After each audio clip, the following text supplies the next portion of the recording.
research methods, meanings, and fieldwork practices. I want to express my gratitude to the Vice Chancellor, sir, Dean MAP, sir, our HOI ma'am, for giving us this opportunity to conduct the workshop for our participants. So whenever we talk about research, we generally think of numbers, statistics, and measurable outcomes. But in this qualitative research method practices, we'll see how research is beyond numbers. It is also about people, it is also about stories, it is about experiences, emotions, and lived realities. The theme of this workshop will reflect our effort to move beyond the conventional understandings of research and engage with the human dimensions of the inquiry. Over the next 3 days, we will collectively explore different aspects of qualitative research. Now, I would hand over the charge to Dr. Abhirup, sir. So you can go on with moderating the session, sir. Thank you, ma'am. Good morning, everyone. I, Avirup Mukherjee, on behalf of Amity School of Management and Commerce, Amity University, Jharkhand, wish to welcome all the respected dignitaries, resource person, faculty members, research scholars, students, and participants to this 3-day online workshop.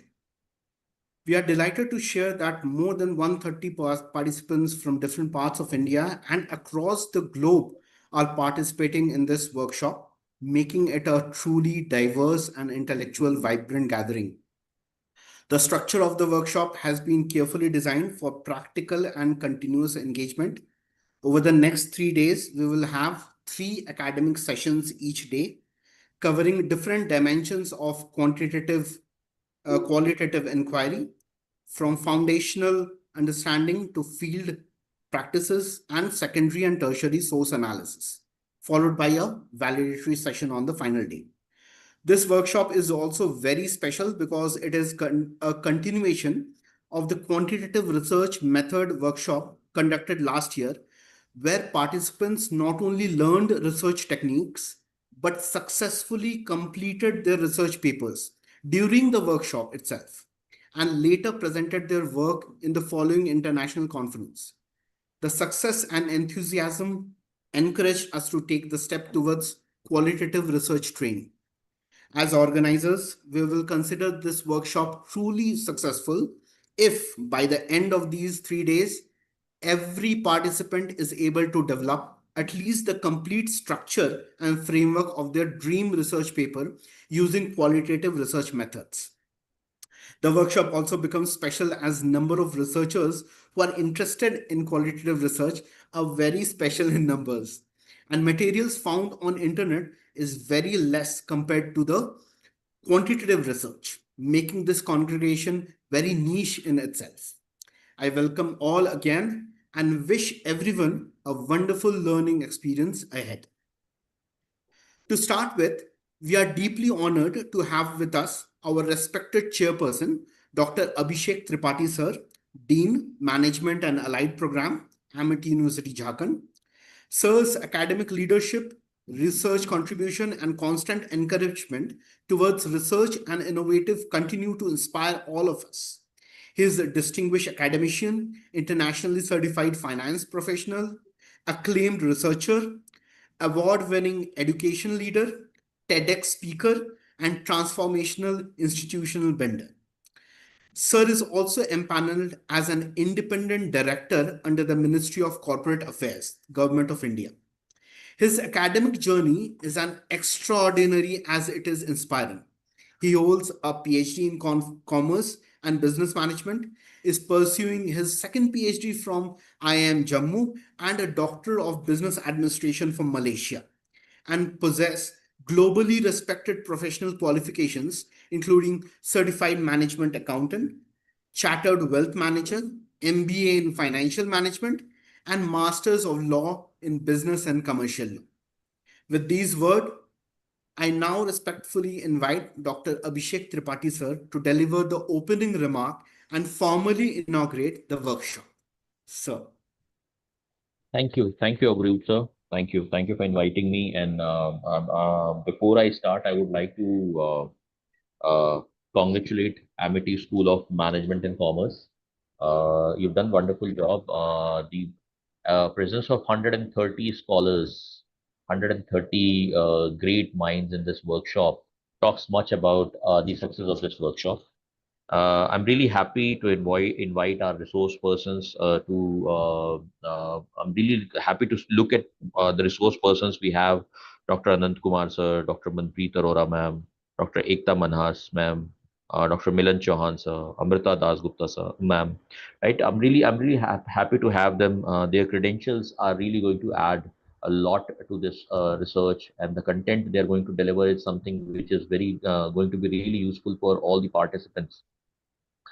I always, all my team members here at Amit University, Jharkhand, they know that I always insist more on the applied research, and the research which should contribute something towards the society, something towards the corporate, some change should happen because of the research.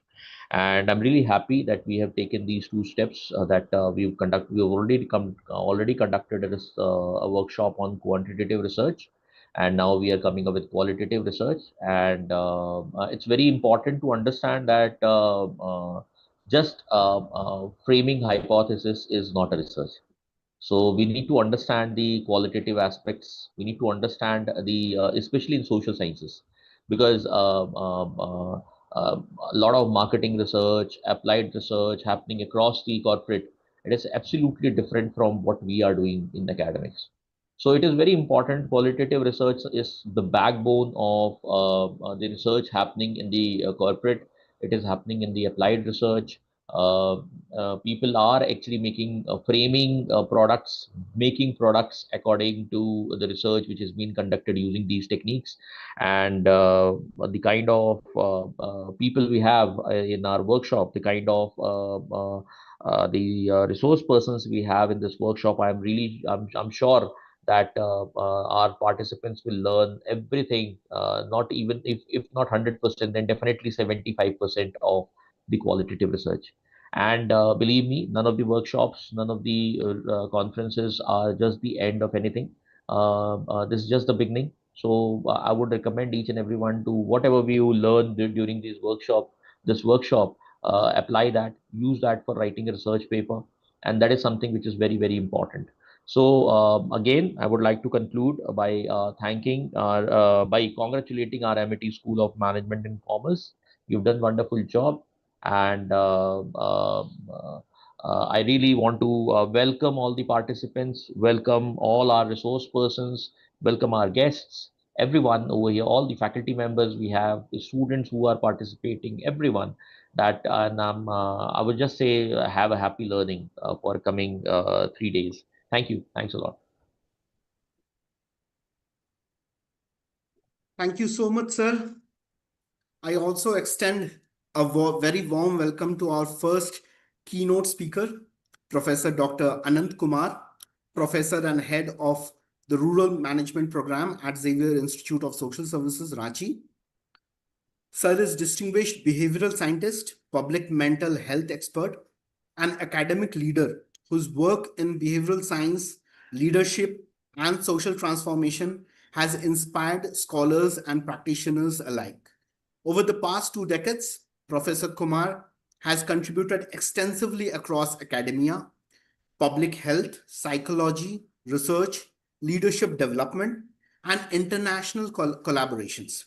Being a Fulbright scholar, his work spans to academic teaching, policy engagement, behavioral research, counseling psychology, public mental health advocacy, and institutional leadership. He has held academic and research affiliations with institutions such as University of North Carolina at Chapel Hill, RTI International, Intra Health International, and the Global Institute of Public Health. He currently serves on several editorial and advisory platforms related to public health, mental health, behavioral science, and healthcare system. We are privileged to have him with us today. I now respectfully invite Professor Anant Kumar sir to deliver the keynote address. Sir. A very good morning to one and all present here. Thank you, Aviru and Akanksha, for inviting me. And also thank to Professor Abhishek for his address. I hope I am audible. Yes, yes, sir. You're audible. Okay, Yes, sir. good, good. So today I have been asked to talk about doing qualitative research, methods, meaning, and fieldwork practices. Uh, I will not only focus on qualitative research, but I will also start with the philosophical paradigm of the research, and then we will move to the qualitative research, that why we do the qualitative research, and what distinction is there between the qualitative and the quantitative research, why we choose one over the other, or the mixed methods and other things. So we'll talk about that, and then in detail we'll talk about the qualitative research methods, methodology, meaning, and fieldwork practices. Uh, let's start with the research. You know, the title of this also is doing qualitative research. And why we say research, have you ever thought of it? Because whenever we have some questions, we look for answer to those questions. We search answer to those questions. So we should have simply said that the search, why we use this word research. We say research because we believe that the knowledge exists in the universe. And that's why whatever we find or search, we are reinventing the existing knowledge system. That is why we call it research also. Many a times when we have a questions, what we do is that before starting the finding the answer to those questions, we see that whether someone else has done that search and it is published. That's why we call it research. Now, why we do research? We do research primarily for three things. First, to know about the questions which we don't have an answer, that's one thing. Or we do research to challenge the existing knowledge system. You already know something, but you are not agreeing to it. You want to refute that existing knowledge system. That's why you do the research. And based on your research and finding, you challenge that existing knowledge system. And the third is do the value addition to the existing knowledge system. Like, for example, you know about the cultural practices of a tribal community, but you want to specifically know about the cultural practices of the Urao, and then you are doing a research. So what you are doing a value addition to the existing knowledge system. So primarily we do research for these three regions: to answer the question, to challenge the existing knowledge system, or to do a value addition to the existing knowledge system. Why we do research? Primarily, we are interested in knowing the truth. That's why we do the research. The primary question is that to know the truth. Now, how to find the truth? And to find the truth, we use various methods. And in that, you may think of a qualitative method or a quantitative method or the mixed method. And when we use the combination of these methods, we call it methodology. Now, the question of truth is very important. That what is truth? Is there one truth or the multiple truths? Is there one reality or multiple reality? I see that in this class, I can see only one face. I think it's Professor Animesh Karan. So for me, he is Professor Animesh Karan. That's the truth for me. But suppose a person enters into the room and he says that, "Hi Mahesh, how are you?" Then what is the reality? Whether this person is Animesh or, sorry, Professor Animesh, I'm taking your name just to explain the concept. So for me, the reality is that he's Professor Animesh, but the other person entering the room, he is calling him by Mahesh. So is it one reality or the multiple reality? For me, he may be Animesh, and for his childhood friend, he may be Mahesh because his home name or nickname is Mahesh. So we need to understand that when we search for the truth, we need to be also aware of there is one truth and there are multiple truth. And how to search the truth, how to know the knowledge. So study of knowledge and knowing the truth and methods to know the truth is known as the epistemology. That's why philosophical background is very important. I have taken some notes. I am just sharing my notes with you. Don't be confused. Just listen to me. It would be easier.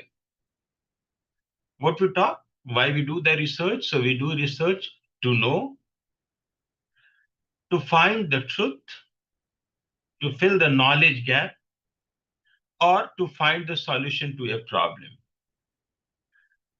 So when we fill the knowledge gap, we call it positivism. I will explain it further. And when we try to find the solution, we call it interpretivism. And to know the truth, we use the methods. That method could be anyone, parametric, non-parametric, qualitative, quantitative, mixed methods, various methods are there. So methods are what? It's a assumptions way to find the truth. How you want to find the truth, whether you want to apply a qualitative method or a quantitative method or a mixed method. That is the method. But are we so free to apply any of the method, or is there any something philosophical and scientific basis to decide which method is appropriate to find the truth?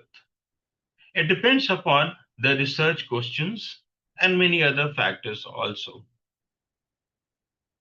When you use the various methods, it becomes a methodology. So in a methodology, you may use various methods. If you're only using one method, it will be methods. Now, it's the branch of philosophy that helps us to develop a research design or research paradigm, which tells you what method to use or methodology to use.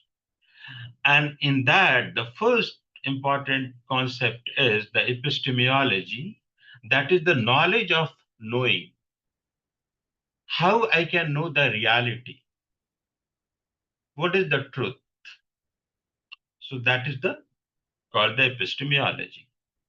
Related to that, the next step is, as we know that there is no one reality, there are multiple reality, and we study it under the philosophy, and we call it ontology, that examines the nature of reality.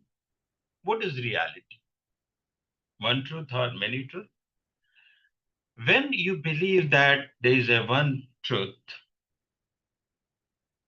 sun rises from the east. So one truth exists, that's a reality, and you can measure it using the scientific method. Correct? You can use it scientific method and other methods also. But we also know that there is no one truth. As we mentioned the case of Professor Animesh, there may be a multiple truth. And to know about that, because multiple truth and multiple realities, your reality is different from my reality. So we believe that the truth exists and it can be interpreted. So we need to know that why one person is knowing Professor Animesh as Animesh and why other as a Mahesh. Because I know you as a colleague, so, and I have been introduced as Professor Animesh, so you are Animesh. But for your friend, a childhood friend, you are a Mahesh because your nickname. So for that, we use that's a multiple reality. And for that, it's an interpretation. I need to know that why the other person using the other name. And for that, you need to you need to talk to that person. And there you go more for a interpretive, that is more of a qualitative information. Related to that is the third principles, which we call it axiology, that is general to specific, that primarily related to the studies, related to the values and the ethics, what values or outcomes this research has. So our research philosophy or the epistemology decides that what methods you are going to use, whether it's a quantitative, qualitative, or the mixed methods. In epistemology, we have certain assumptions. What are the epistemological assumptions? The first assumption is that knowledge can be measured.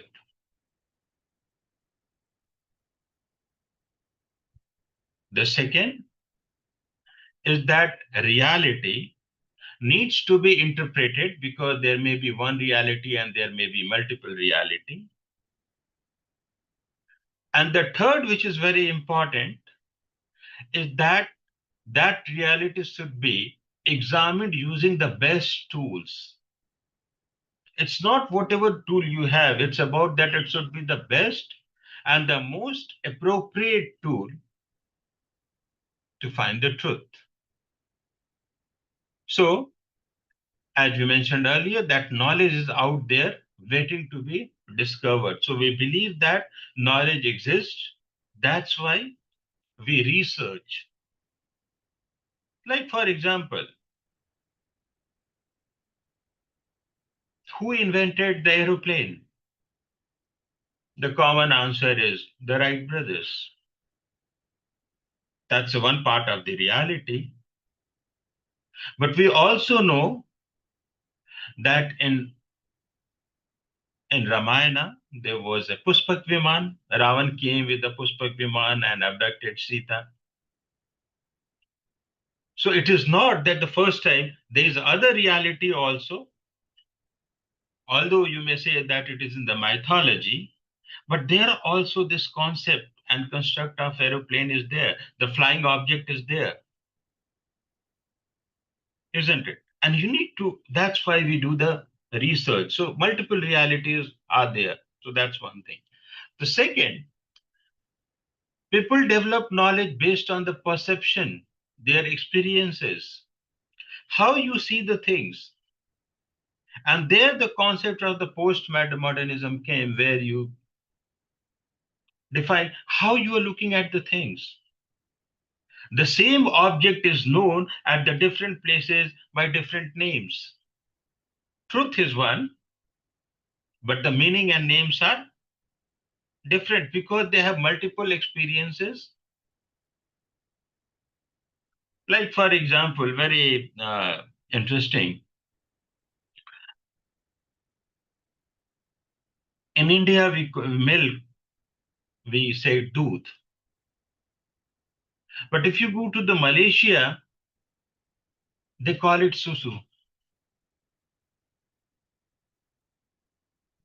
So one object, one liquid is there, but the different names are there, isn't it? So for one, it is milk, for other, it is susu.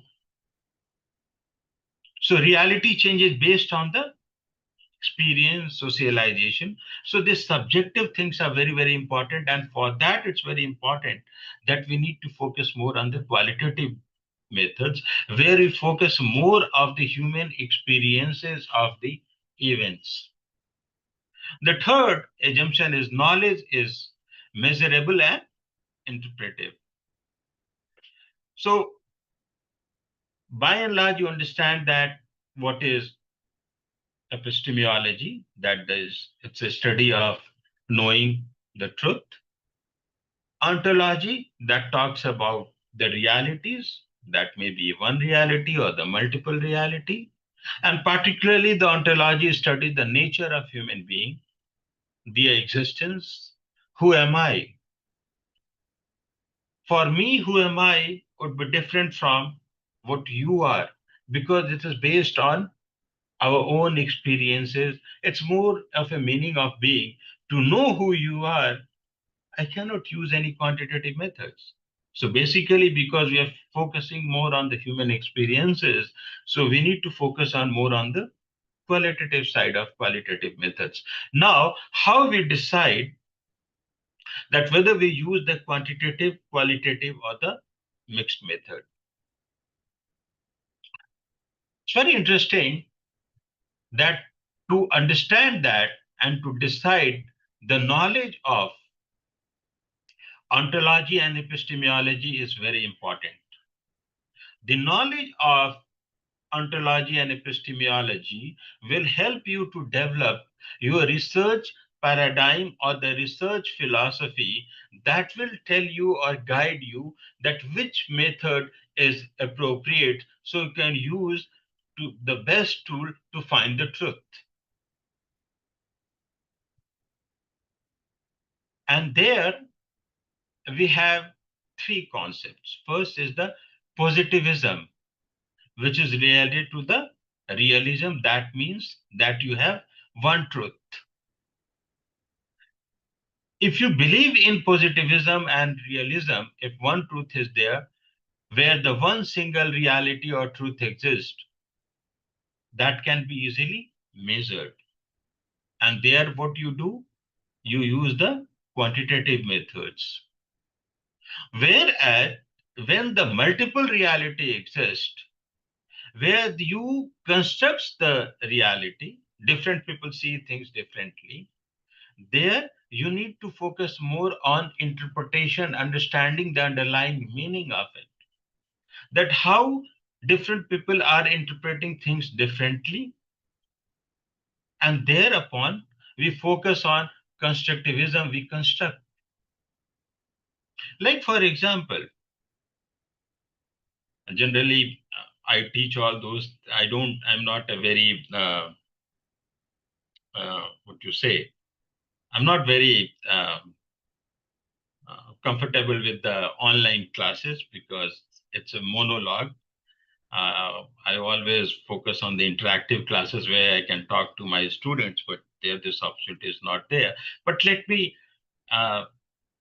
question and answer both so you can better understand. Now the question is, what is God? Is God real?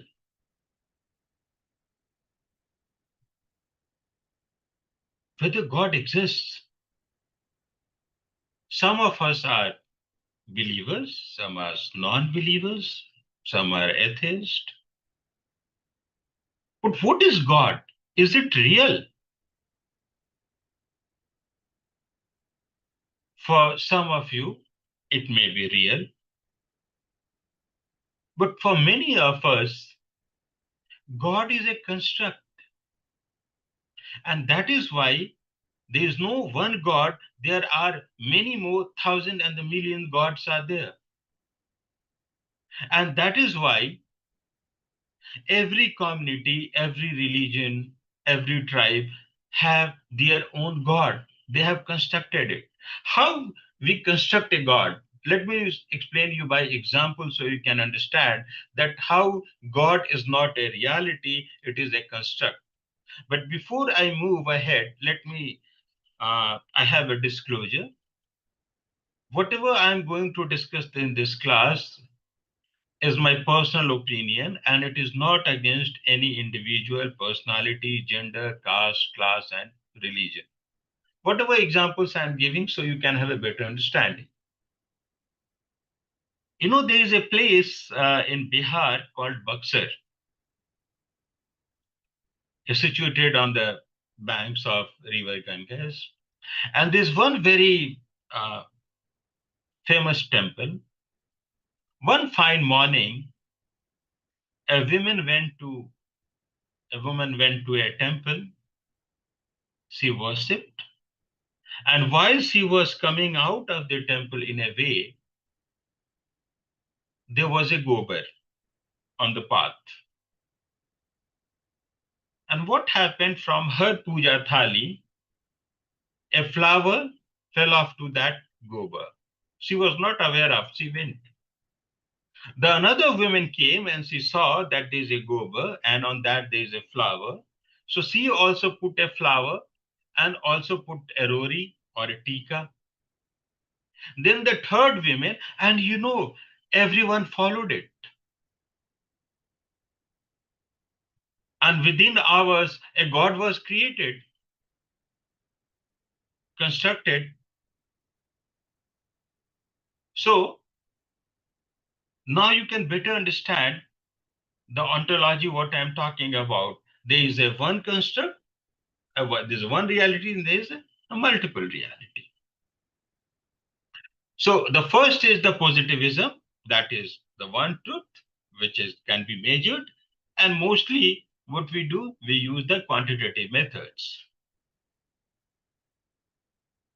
If you want to measure attitude, you have the attitude survey and you can know the attitude of a MBA students or the BBA students or something. Second is the constructivism, where the multiple reality exists. And there, because the multiple reality, multiple truths are there, you need to use the qualitative methods because each one truth is different from other. And the third one is about the pragmatism, and that talks about and advocates that the knowledge should be examined using the best tools available. So you need to decide that what is the best tool available, whether it is the quantitative, qualitative, or mixed methods. And this you will know after knowing the ontology and epistemology. That's why for a research, we start with a research question. And then we talk about the research paradigm, the research design, the research methods to discuss about what is the best way to find the truth. If anyone has any questions, please stop me and raise your question. So we talk about the three instances, the ontological stance, epistemological stance, and the research philosophy. So what is the ontological stance? One reality, multiple reality, or the third may be singular or multiple reality, you don't know. So these are the three stances are there. If these three stances are there, epistemological stances, which talks about the methods to know the truth, will tell you which methods to use. So when you believe that there is a one or singular reality is there, you examine using the established design tools. That is what? That is the positivism, that is more of an objective. And there you use quantitative methods. The second stance where you have the multiple reality, where examine using the interpretive approach. I see animes, from that others it's a Mahesh, because different interpretations are there. He is my classmate, I know him as a Animesh. He is a childhood friend, he knows him as a Mahesh. So multiple reality. And there we need to use the qualitative. You cannot measure, you can need to ask that why you are telling, why for me he is Animesh and for you why he is Mahesh. And it's the only way, because the two constructs are there. Truth is one person is there, but the two reality, one person and two associated realities are there, and both realities are correct, because the two different individuals have different experiences. And in such a questions, we use the qualitative methods. When you are not aware that whether singular or multiple reality is there, then what you do, you need to use the best tools. And there we take a pragmatic approach, and we use the qualitative, quantitative, or the mixed methods. So this is in brief about, this is the whole session I take of half a day, but we don't have a time, but I just thought to give you the glimpse of it. So that will help you to understand that if I'm using a quantitative method, why I'm using it. If I'm using the qualitative methods, why I'm using it. What is the philosophical basis of it? What is the ontological and especially stance for it? So that was the purpose. So I hope you understood these things. So and now we'll move ahead. So far, any questions so far? Fine. Now, so what we discussed so far, we discussed in these 3-4 slides that what is the truth, and we found that there is a one truth or multiple truth. We talked about is God real or exist or whether is constructed. And we also discussed that one or many truth, belief and faiths are there. It's more of a belief versus faith. Now the question is, what is the difference between belief and the faith? Are the belief and the faith are the same term or the different term? It sounds similar, but these are the two different terms. Belief is something which can be changed. It is based on the information. Like, for example, a student is very impressed with me. Suppose I have a girl student who is very much impressed by my lectures, and she believes that I am a great professor. That's one reality. And she says to one of her classmates or a senior that, oh, that professor is very great. I have some doubts. I'm going to meet him in his office to clarify my doubts. The other person says, no, don't go alone. That professor may be a good professor, but he is a womanizer. What happened? Reality about me has changed or not?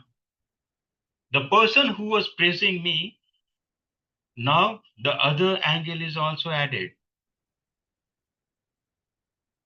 So her belief that I'm a great professor, a great human being, is changed by information. So belief can be changed. If the information changes, belief changes. But faith is something, it is beyond logic. I believe in Lord Krishna, and for that I don't need information. It's my faith.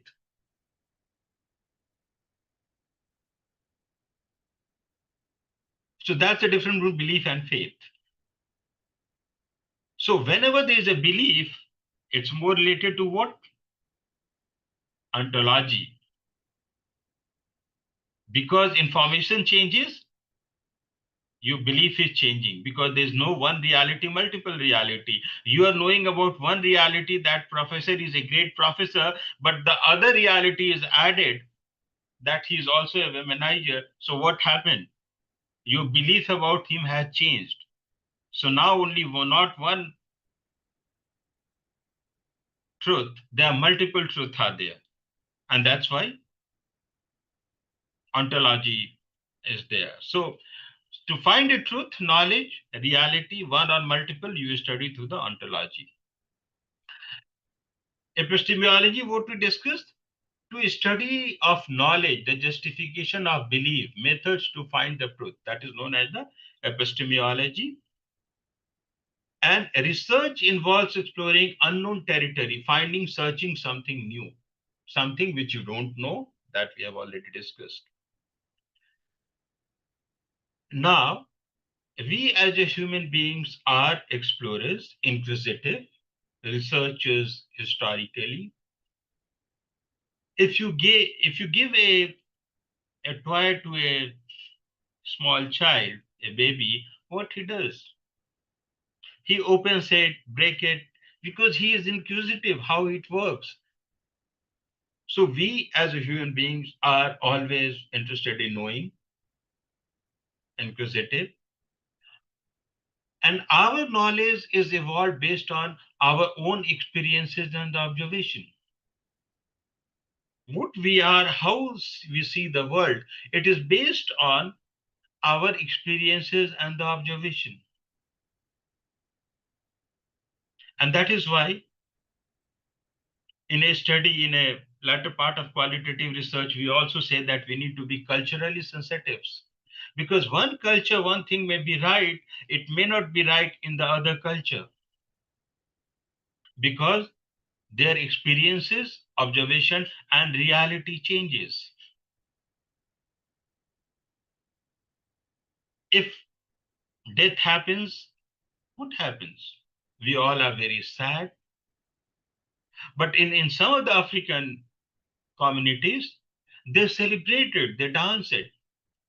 But if you are dancing here in India, what it is? Is it right? No, because the reality changes, experiences, observation changes. Historically, the knowledge were transfers to coming generation through oral traditions and literature. And we need to understand that why the elders advise you against the interreligious or intercaste marriage. They believe that intercaste marriage is wrong. The youngster believe that no, what they are talking about, they are the people of the older generation, they are not rational. Are they wrong? Or are you right? No. It's a difficult because in a multiple reality, their reality is different from your reality. Their reality has come, but the thousands years of experiences by their elders, which is transferred to them generation to generation, because they know that, if the people from two cultures are coming, there is always adjustment issues to practices, culture, language, clothing, food habits. Why marriages are not working? Because of the conflicts, isn't it?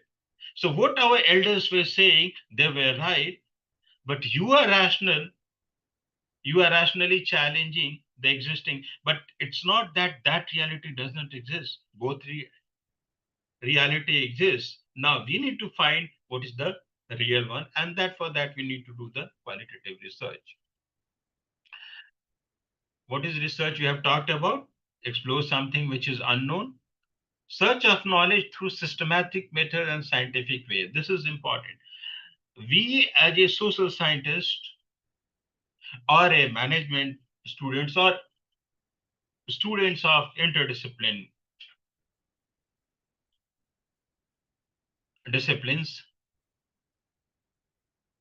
to find a truth, it's very important that we need to use a systematic and scientific methods. Why we do? What is the science? That if you are mixing hydrogen and oxygen in a specific circumstances, in a specific way, it will always produce the water. That is science. If you are finding a truth, and if you are sharing your truth with me, and if I want to test your truth, I need to also follow the same methodology. Then only I can understand your truth. Then we can reach to the one reality. Because if I am changing the variables, the truth will also change. If you add 3 chemicals, and if you change the quantity of the chemicals, results should be different. And that is why whenever we do any research, we focus more on the methods and methodology. And there we talk about what is the research design, what methodology you have adopted, why you have adopted, what is the rationale and justification for examining that truth using that methodology. And that is why it's very important to focus on this research methodology and having knowledge of these stances of realism, relativism, and whatever all. We know what is research. We have already talked about. Now we also need to know what is not research. Exploring something which is already known. Nowadays, what happens? Suppose if you have a research question, it is your question, you are struggling with your questions. You'll find an answer and you may say, my research shows this. But we need to understand that the question which came to you, it may have come to many others also in past, and they may have explored and they have an answer to it. So better to know what answer they have and how you'll know that. And for that, how you'll know? So that is why we focus more on the literature review. Now, in any research, be it qualitative and quantitative, we always talk about literature review. But now there are 2 terms. One is the literature review, and the other is the review of literature. Are the review of literature or literature review are same or different? Many of scholars I have experienced, they don't understand the distinction between the review of literature and literature review. It's very important to be clear and understand the difference between the review of literature and literature review. It's not the same. Whenever we get any question, what we do? We should review the literature. What is the review of literature? To search the existing knowledge system, that whether my question is answered by someone else or not. That is the review of literature. So you do the extensive literature review, and after extensive review of literature, you find that this question is already answered, so you'll not continue that research. But you also find that this question is answered, but this I want to examine the same questions in a particular with a reference to something, and then you do the review of literature, literature review. So review of literature is a very extensive, whereas the literature review is specific to your research objective and the research question. We don't do research nowadays. Most of us, we do research for KPI, API promotion and other things are there. But for a research, it's very important that research question is very important. Now, why you do research? To fill the knowledge gap, and that is the applied research, or to solve the problem, that is the academic or the theoretical. That is the positivism and interpretism we have already talked about. So now, why we do research? To contribute something new to existing knowledge system, to challenge the existing. You might want to address neglected aspect of the topic. Like, there's a lot of research out there on violence against women. While we are reading about it, the question may come that what about the violence against men by women? So you may find that it is a neglected aspect of the violence. Whenever we talk of a violence, we always talk about the violence against women by a man. But what about violence against men by a woman? So once you are doing the review of literature, so, or you may find that there's an inconsistency in the finding. One scholar is saying something, another scholar is saying something. So now multiple realities is there, and you need to know what is the real. You may find a different interpretation of the findings. So these are the regions which pushes us to do the research. For doing any research before coming to a qualitative research, what is the most important thing? Is the research question. What is that question that is troubling you?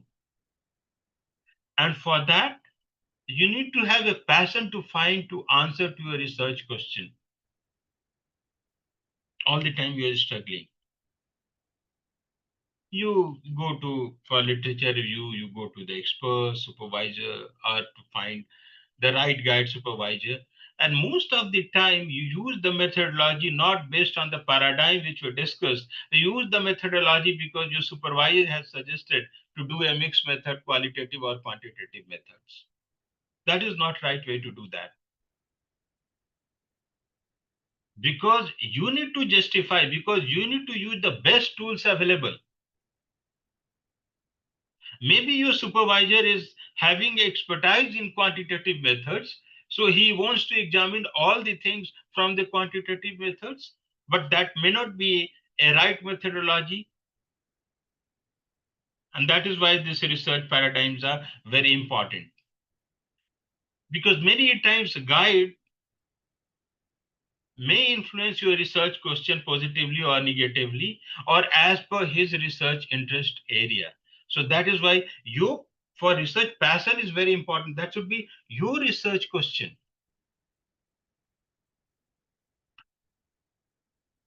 To find a refining research question, the questions comes. Now you need to think about your question. You need to refine your questions. Make it, your research questions should always be concise, clear, and crisp. If your research question is not very concise, specific, and clear, it would be difficult to find the right methodology. So, how you do that? You need to do extensive research on what is already known in your research, that is through the review of literature. Background literature can act like a theory that will help you to develop your own hypothesis. It will also let you know what is known and what is unknown. That will help you to refine your research question, sharpen your research question, and that will also help you to find the method, a right method, the best appropriate tools and method to find what is known and what would be the research question. As we discussed, there is no one method to find the truth or search to answer your research question, because different disciplines examine the same questions from different perspectives, different schools of thought, and disciplinary methods. The existing research methods may help to find answer to your question, such as qualitative, quantitative, experimental, randomized trial, mix of it, whatever it is. You may find and explore your own methods also. Many a times you find that I need to apply a new methodology to find so it depends on the type of research question. Now, so far we talked about the two main traditions in research. One is the quantitative research, that is the inferential research. From the data, you infer something. The second is the qualitative research, that is the interpretive research, where you focus more on the human experiences. Both There's no one method. You cannot say quantitative is right or qualitative is right. It depends upon the research questions. And based on that, you can use one or two, or you can use the mix also. So both are different in terms of goals, application, sampling procedures, types of data, and data analysis. Although different, they can be complementary of one another, and that's why many a times we use the mixed methods. That gives you to a opportunity to examine, not having a assumption that only one truth exists. There may be a multiple truth also. Now, qualitative and quantitative research, different approaches, but should not be seen as a completely separate, because many a times they complement each other. Generally, quantitative research imply measurement where qualitative do not. Qualitative focus more on human experiences, belief, faith, biases, prejudices, all those things.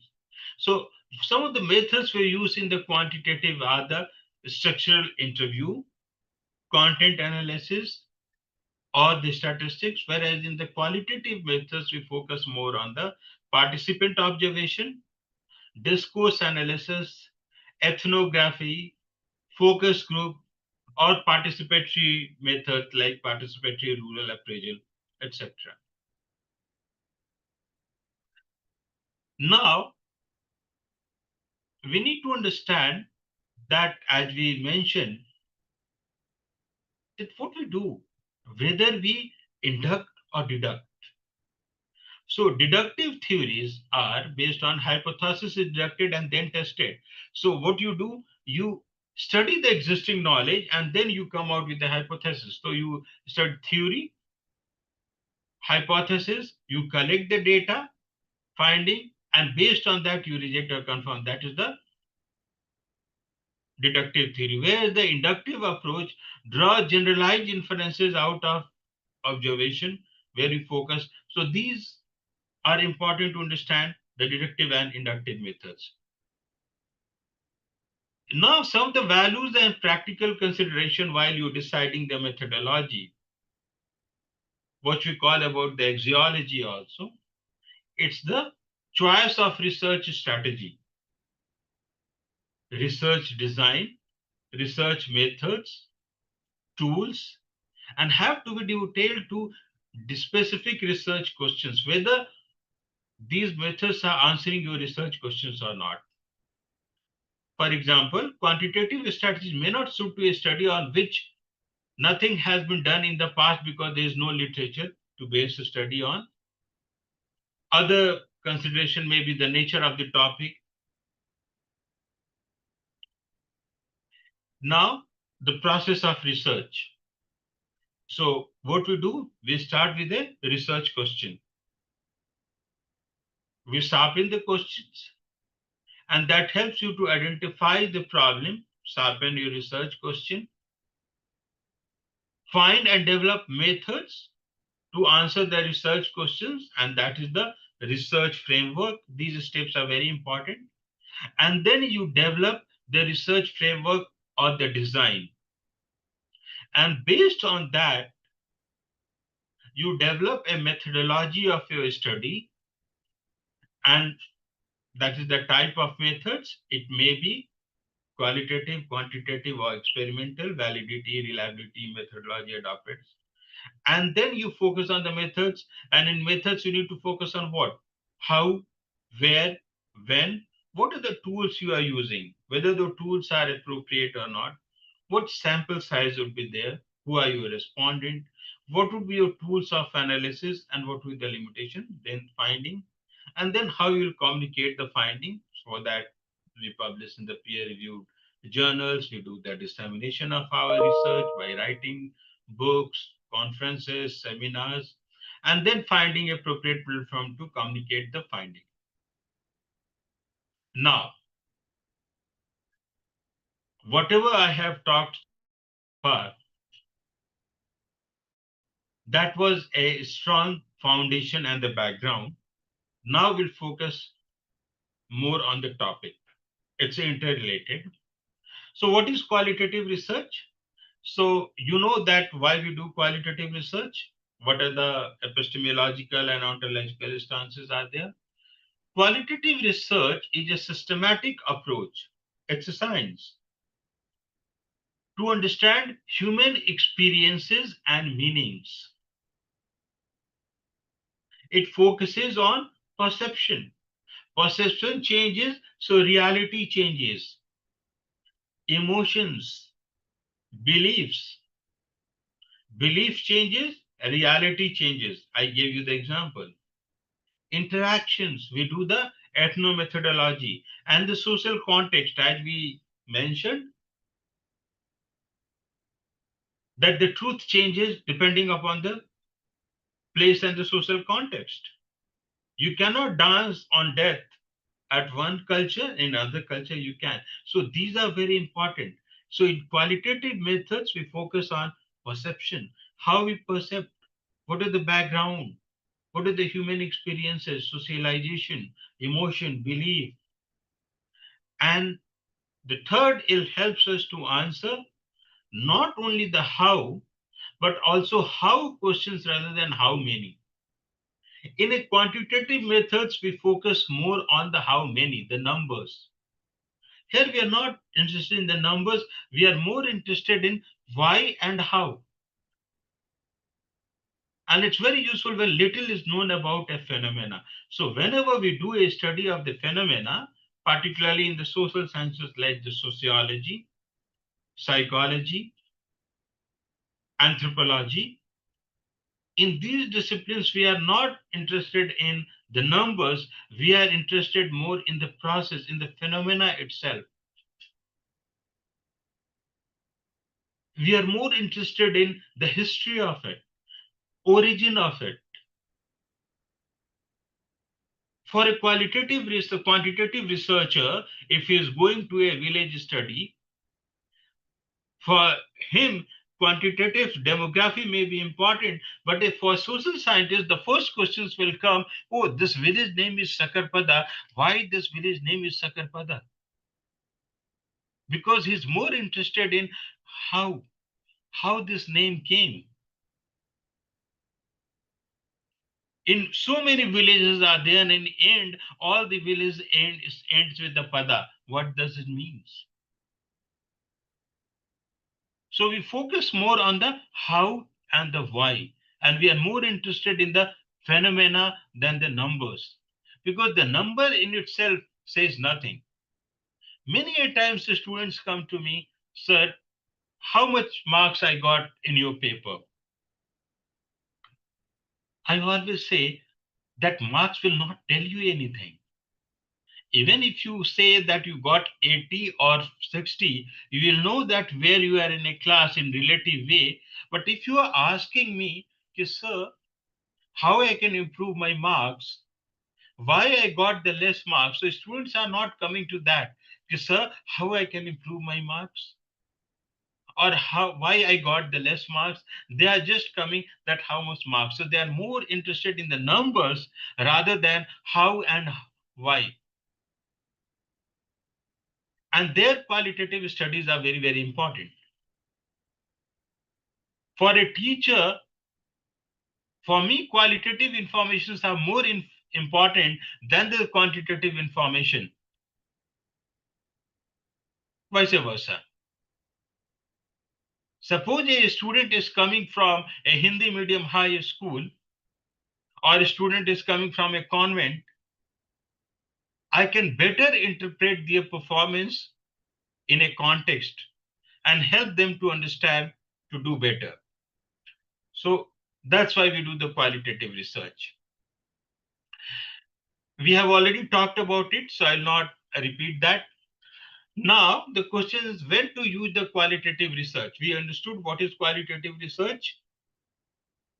When we are exploring the new or poorly understood issues, we use the qualitative research because we are not aware of anything. When you are studying the sensitive topics like sexuality, HIV, stigma, or mental health. When we are interested more in the patient narratives, where experiences are more important in the mental health, it's very important. Whenever you have a fever, you go to allopathic doctor, he asks the symptoms and write a medicine. But when you go to a psychiatrist or psychologist, he takes a case history. He's not interested in the symptoms, he's interested in the root cause of the symptoms. If you go to a MBBS doctor, you will say, sir, I am not having sleep. He will give you the medicine for the sleep. But when you go to a psychologist, he will focus more on the qualitative methods from when you are not getting a sleep. What happened before? Do you have any anxiety? So he is interested more in how and why rather than just looking at the solution. So when designing an intervention, it helps the qualitative methods. Whenever you need to do a policy intervention, you are interested to know how and why. And if you want to do an intervention, develop a policy for health, education, or whatever areas, the qualitative research are best because they are not only giving you the numbers, they are also telling you how and why. And from there, you can get the better intervention. For phenomena, for studying any phenomena, the various determinants, the psychological, cultural determinants are very, very important. Many a times, the determinants plays a very important. For example, if I am a doctor and patient is coming with the waterborne diseases, and there's a rise in the cases, I need to understand. So I am not only focusing on that, how many people are coming and what medicines I am giving. I need to understand from where these people are coming, because they have the poor water sanitation services. All these people are coming from a urban slums where they are not having the clean drinking water. That is why the waterborne diseases are there. So I'm not only interested in treating, I'm interested in the phenomena itself, that why it is happening. And for that, I need to do a qualitative study. So I need not only ask that what are the symptoms and the sign, I'll ask about your living conditions, where you stay, what are the water sources. Now in a health, now the social determinants of health are very, very important. Poverty is a root cause of the ill health. But whenever you go to the doctor, he only interested in the signs, symptoms, physiology, and anatomy rather than your social circumstances, your living conditions, your socioeconomic status. And that is why qualitative research are very important, because they are telling you why and how.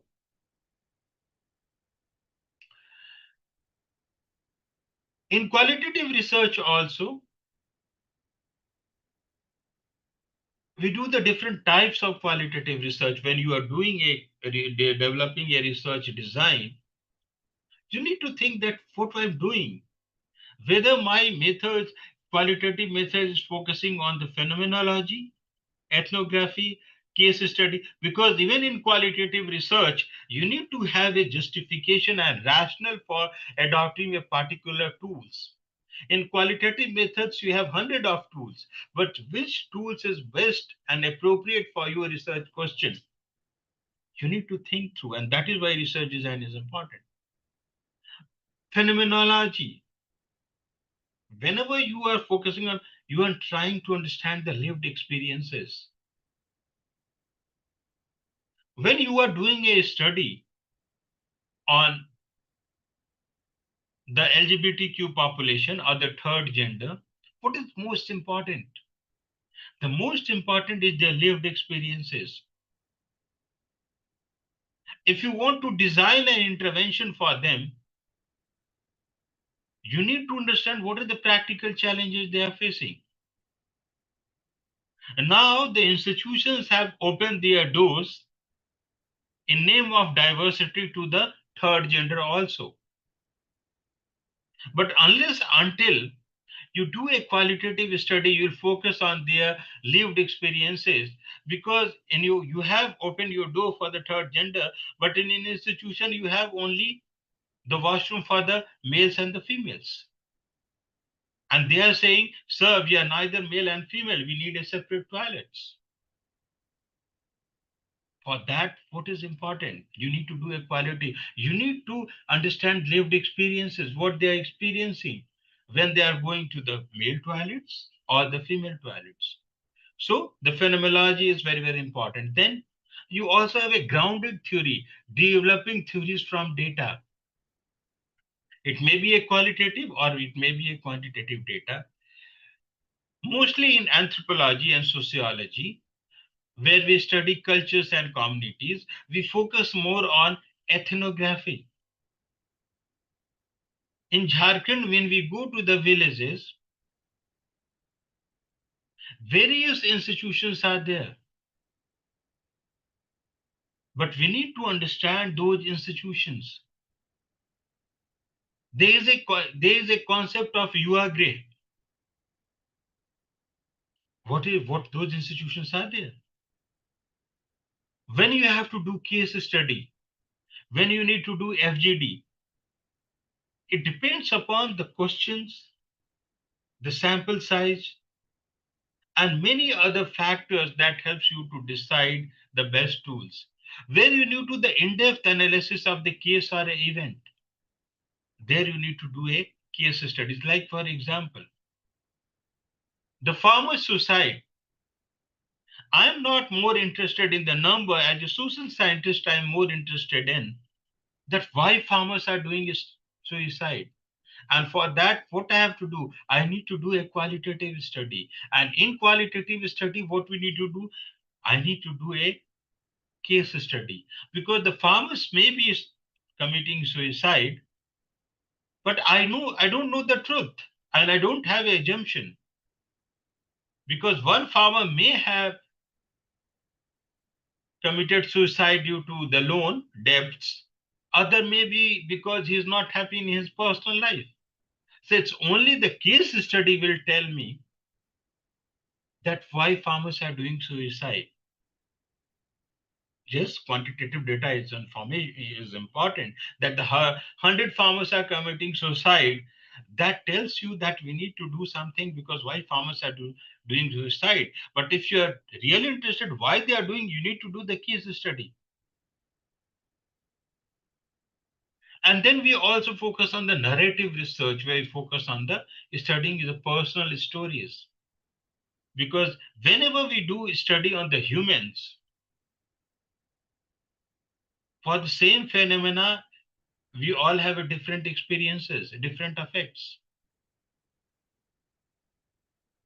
एक ही घर में किसी की मृत्यु हो जाती है, कोई बड़ी कैटास्ट्रॉफी हो जाती है, हर किसी को डिप्रेशन नहीं होता है, एक ही या दो व्यक्ति को डिप्रेशन होता है.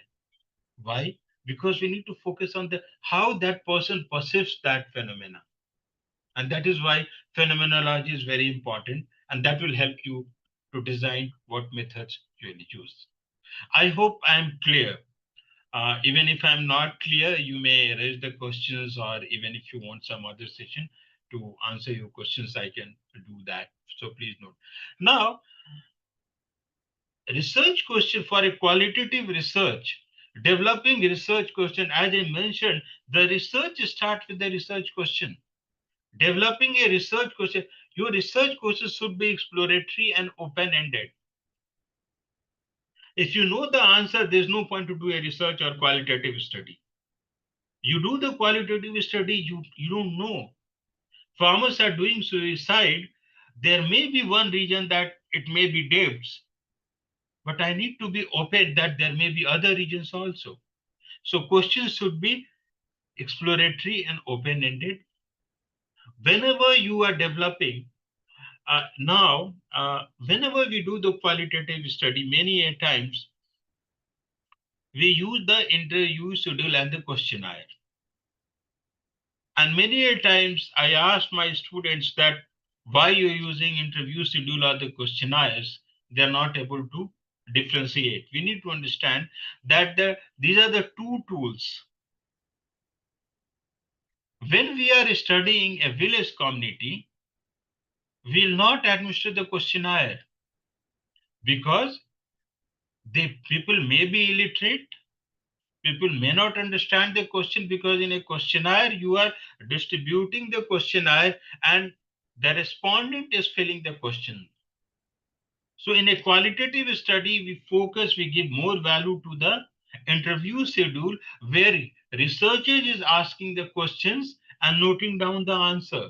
There you get more option to probe further. You also take a side notes because and you have more option to open questions to get more out of it.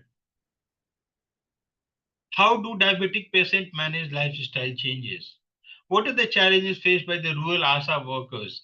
These are the open-ended questions because you don't know the answer. We are interested in what, the how, and why. The other major issues with the qualitative research with the sampling. Many a times when we are decide the sampling, it's very important.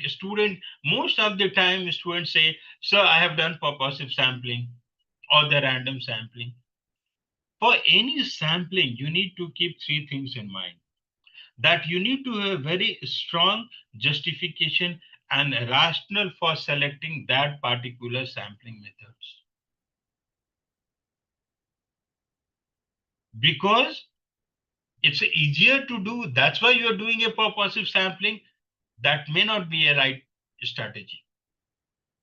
Many students say, I have done a study because it's close to my house. It's not a representative sample, should be a representative sample. Before thinking of a sample, you need to think of the universe.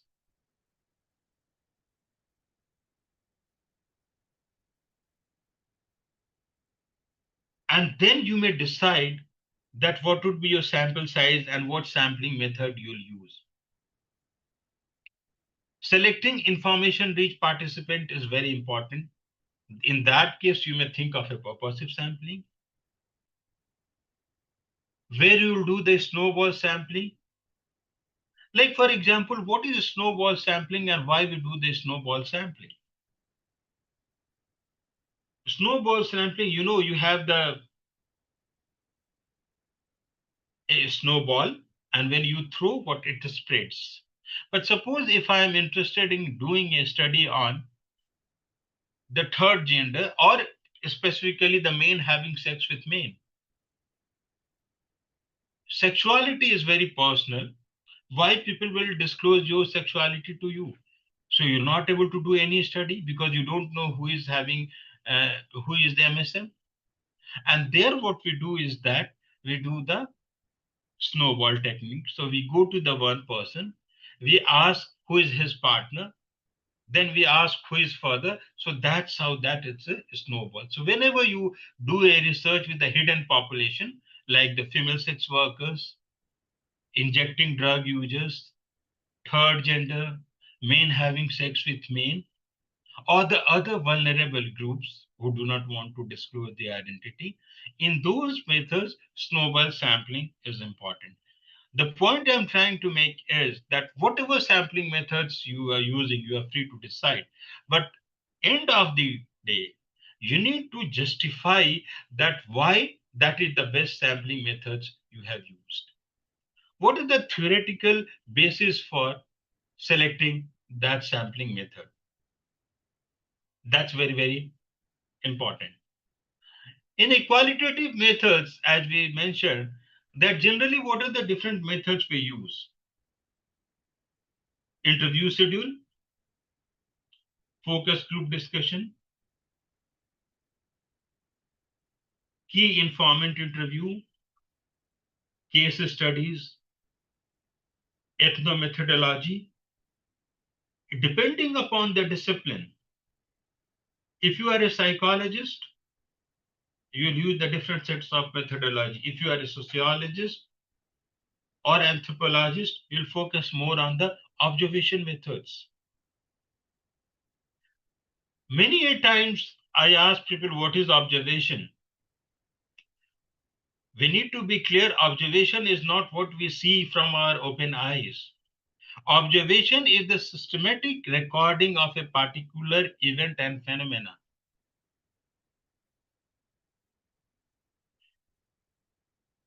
A professor shared with me, sir, you know, these two guys of your class are having an affair. I asked him, how you know? So he said, sir, I saw them together in a mall or in a restaurant. That is not an observation.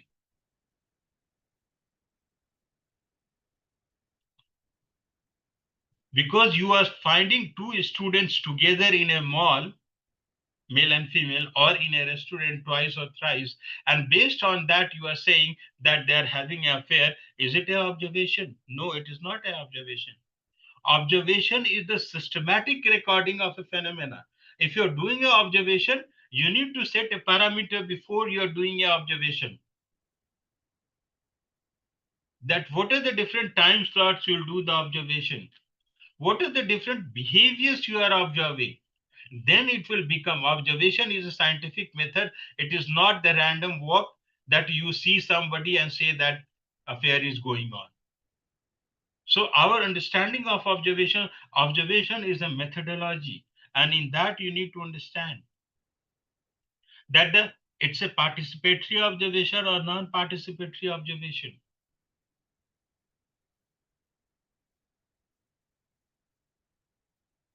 This class may be a part of a research where someone is doing a non-participatory observation who is not in this class, but somewhere else he is looking at the class and taking a note of a performance of a resource person, his slides, his contents, his communication, clarity of concepts, and based on that, every 5 minutes he is giving marks. That's an observation. It's a systematic recording on particular parameters. Then you can say, but just after attending a class, if you're saying that professor is good or bad, that may be your personal observation, but that will not be considered as the scientific observation methods. To reach to a conclusion, even in the qualitative methods, your method should be systematic, as I mentioned in the beginning. And now, as I mentioned that there are various methods. So we do the in-depth interviews. You can use the interview schedules. Many people do the FGDs. Many people, the researchers say, sir, I'm going for the focus group discussion. I asked a researcher, PhD researcher, that the day you are going for the FGD, you just meet me before you proceed for the focus group discussion. That person came to me, sir, I'm going for the FGD. I said, do you have questions for the FGD? He said, no, I will ask over there. I said, then it's not a FGD. Focus group discussion means that you have focus questions beforehand. You have the flexibility, but you may have minimum 10 to 15 questions that will guide the focus group discussion. It is not an open discussion. It's not you are meeting with your friends over a tea and discussing. So that's why it should be a systematic. Then observation, it may be participant and non-participant observation. You can do document and narrative analysis. You can do audio video recording and field notes. Now in qualitative study, now we'll do the content analysis of the writings, the diaries, letters, and other things. And now various qualitative tools are available that will help you do the content analysis. For conducting effective interview, it's very important in qualitative methods that you build rapport and trust with the participant. That's very, very important. Always use open-ended questions, probe for deeper understanding, and listen actively and avoid judgment. There's a difference between hearing and the listening. As a researcher, we should listen and should not judge our respondent. And it's very, very important to ensure confidentiality and ethical sensitivity, particularly when you are doing a research with the vulnerable population groups. In a focus group discussion, it's useful for understanding a group perspective and social norms. The ideal size is 8 to 12 participants, 6 to 10 is an ideal. It requires a skilled moderation, and for that it is important that you have a questions before you start the FGD, and useful in community medicine and health program evaluation and the social research. In observation, I have already talked about. Now something which is very important in that is the ethics in the qualitative research. Whenever you are doing any qualitative research, it is very important to have an informed consent. What is informed consent? Many a times people say that I have asked the respondent that whether you want to participate in this study or not. Akanksha, do I have 5 minutes? Akanksha? Arup? Yes, sir. Yes, sir. Just I'll finish it 5 minutes. Yes. Many times our understanding of informed consent that we have asked the respondent and he said yes. That is not the informed consent. Whenever you are taking an informed consent, you need to introduce yourself. You need to tell the research question, objective of the study, why you are doing this study, what you'll do with this data, where you will publish, and what would the confidentiality. If you are informing everything, then it would be considered as the informed consent. The other important thing is maintaining confidentiality and anonymity. It's very important when you are interviewing, you need to do a coding. Data protection is very, very important because people are sharing their personal stories, personal information. You need to be also a little sensitive while you are discussing the trauma, illness, death, and other things. And many times I suggest, most of the time, because even if you are taking an informed consent, you should take a written informed consent, and wherever human respondents are involved, your research should be passed by the research ethics committee, whatever name you have. But each institution should have a research ethics committee to pass your research. Now, data analysis in a qualitative research, you can transcribe, you can do coding, develop themes and categories, interpret. And nowadays in qualitative research also, I suggest people to use the various tools which are available for the content analysis like NVivo or the Atlas TI or the Max QDA that helps you to do a better data analysis. So this is, and then that helps in doing the thematic analysis. Most of the things I have covered, and now I will move to, this is the source you can see, the social research methods. I have used this for preparing the slides, and it's already 11:32. So now next 2-3 minutes are there for, if you have any questions or discussion, please feel free to ask.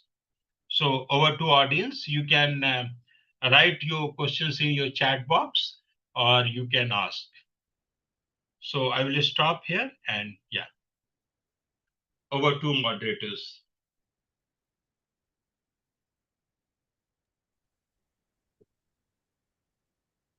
Avirup, if they have any questions, they so can. much, sir. We clearly understood the white space in research, which is specially dedicated to qualitative research and cannot be replaced in an age dominated by quantitative analysis where numbers can often be shaped or manipulated. Qualitative research offers a subtle yet powerful way to uncover the deeper realities behind human experiences, perceptions, and social truth. This keynote address will serve as the foundation stone to the sessions coming forth. Now the session is open for a brief discussion of 15 minutes. We will keep it short as we have to start the next session on time. Your other queries can be posted in the group, which will be answered by our experts after the session. But for now, you can post in the chat box, and I will, of course, forward it to our Anand sir, who will now address to the questions. Thank you, Aviru. Thank you. Thank you. So are we opening the floor for discussion? Yes. Okay, so I have So shall done I the leave the required class? settings. Shall I leave the class? No, sir, please be here. Maybe students, I think they have some questions. Sarvani Pal has something to ask. Thank you so much, everyone. Thank you so much, Anand sir, for the putting the bricks for us on qualitative research.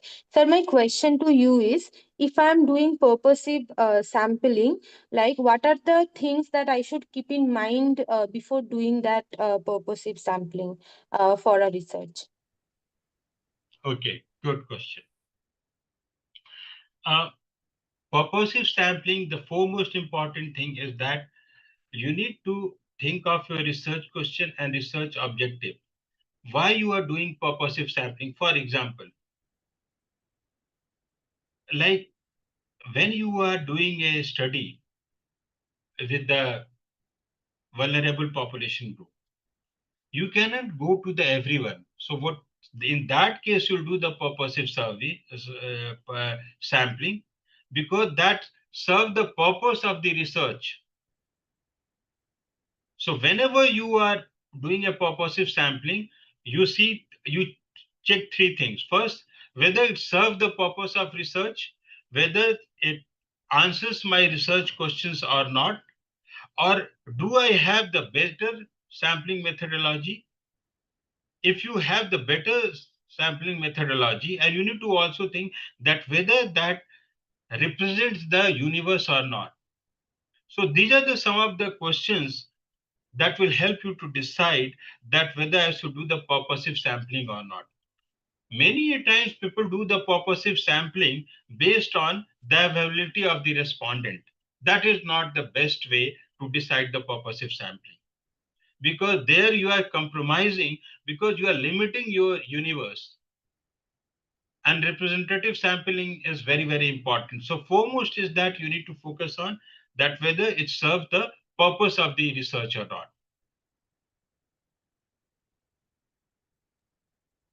Thank you, sir. I think the don't part is very important. Thank you so much. Isha, Hello, I think sir. you can unmute yourself and then have a question. Hello, sir. Good morning, sir. Good morning, sir. Myself, Rupa. Be a Hello, little sir. louder. Yeah. Yes, sir. Myself, Rupa.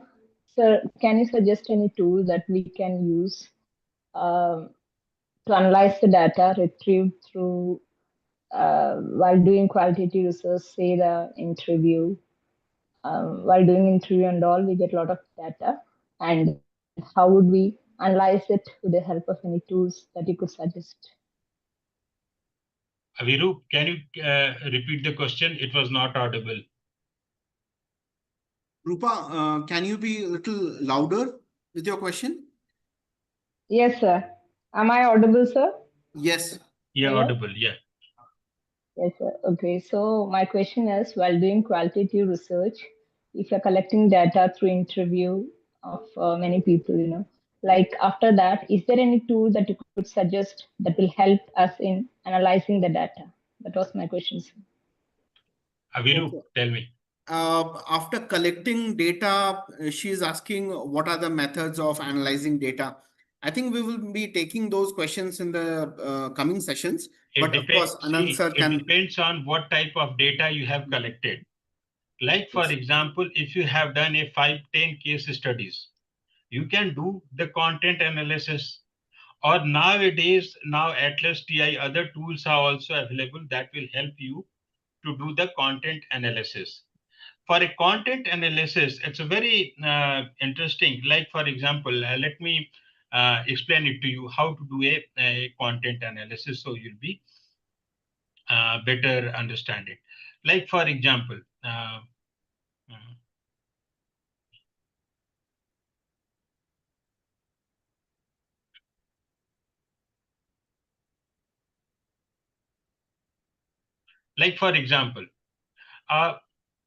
it's very important that you need to code your data. Like for example, suppose if you have 10 case studies and if you have to do a content, so what you do, like for example, there is a statement, I felt isolated during online classes. Okay, so what you'll do, you will do a code. What would the code? The social isolation. So whenever any of the respondent is saying feeling isolation, we'll put under the code social isolation. Then you'll also make it a category. Category would be emotional challenge. And then you can also put a theme. Theme would be the student mental health. For the each of these, you need to develop a code, category, and theme, and then you can do a content analysis. So it depends upon that what type of data you have collected, and based on that, you need to develop a analysis strategy. Okay. Any more questions? Veena, yes, Veena can answer, ask a question. Thank you, sir, for the excellent session. My question is that if I am doing a study on any particular initiative, the effectiveness of an initiative by the government, then I'll be using purposive sampling, isn't it? And then under what type of case study or what type of study will it come, sir? Avirup, repeat karo. Yes, means she is asking if she is analyzing the effectiveness of any government program or initiative, what type of methods she should adapt. Okay, good. So whenever you are doing evaluation of a government program, I will suggest to focus on the mixed methods, because in the government programs, there are certain objectives are there. And to measure those objectives, already indicators are also specified. And those indicators are measurable. So you should use the quantitative study. Okay, like for example, Indira Awas Yojana. Correct? So how many beneficiaries, how many villages are covered, how many people have taken from which caste group, which class, all those things are there. But at the same time, qualitative information is also very important. Qualitative information that whether the people are satisfied with the quality of houses or not, how much time it took, whether they have to give some bribe. So many of the qualitative informations are there that is beyond the project objective. And that is why mixed of qualitative and quantitative methods will help you to get the more insights in your research. Okay, Isha, you can post your question. Good morning, sir. Thank you for the session. It was very insightful. So my question is that I want to study a community, and I don't know which theory I should be going forward with. I have seen people going forward with grounded theory as well, but can you give me a little insight for that? That with what approach I should be moving forward?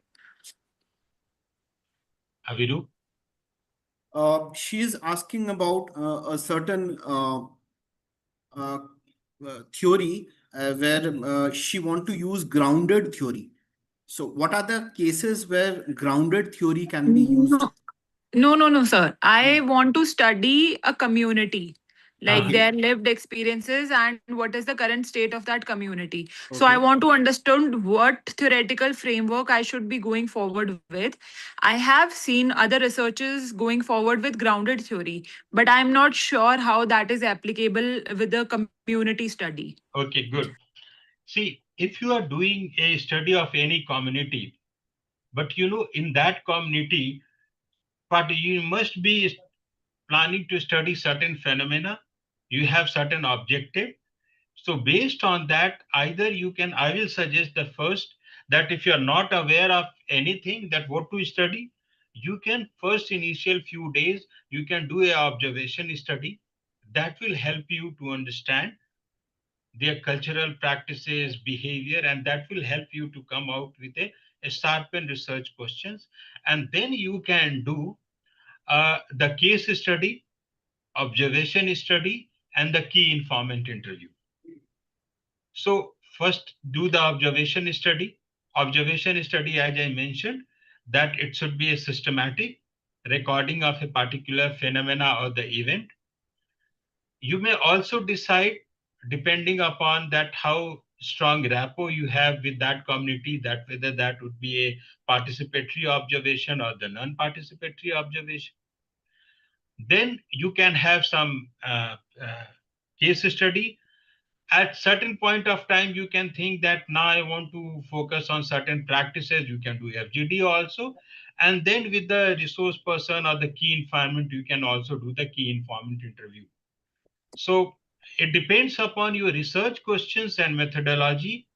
Or research question, I can better guide you that what would be the appropriate methodology. Otherwise, I can give you the generic answer that will not help you. That would not be a much help. Yeah. Thank you so much, sir. Whenever you give a keynote speaker in a workshop, our workshop becomes very special and successful. And I hope that with your blessings, this workshop will also be very successful. We had a very good discussion. As Akanksha ma'am told, we want to take a group photograph. So if I can request yes. everybody to switch on their camera so that we can Also- take a snap.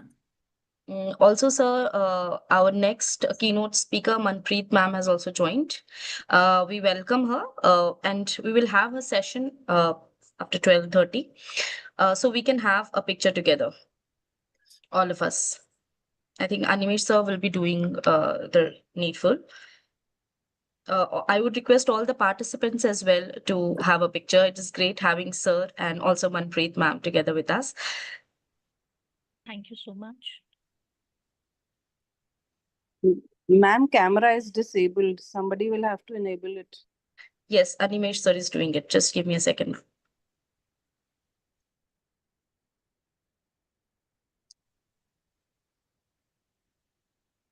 Okay, I think the participants are able to allow their settings for. No, ma'am, the host has disabled the setting. So from your end, it has to be. Yeah, the host will be able Okay, to allow just the give me a participant. second.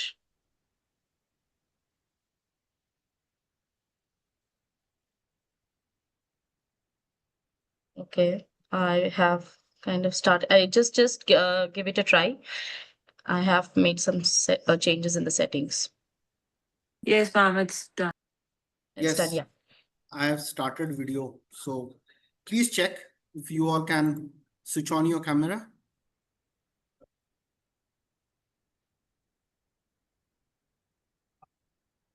Yes.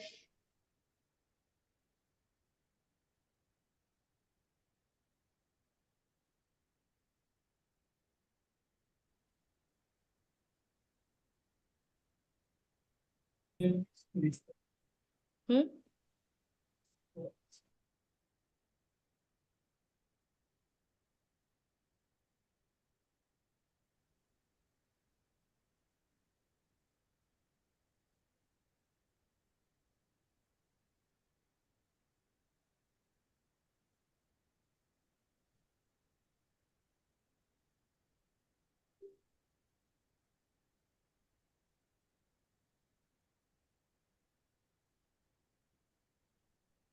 Thank you, sir. Yes, Abhirup sir, you can just. Thank you, Aviru. Thank you, Akanksha. So thank you. I'll take Thank you you so so much. much, sir. It was a great session, and it was great listening to you, sir, and having your insights on qualitative research. Thank you. So I'm signing off. Thank you. Okay, sir. Okay, sir. Thank you so much. We will again meet at 12:30 p.m. sharp. Thank you. Yes.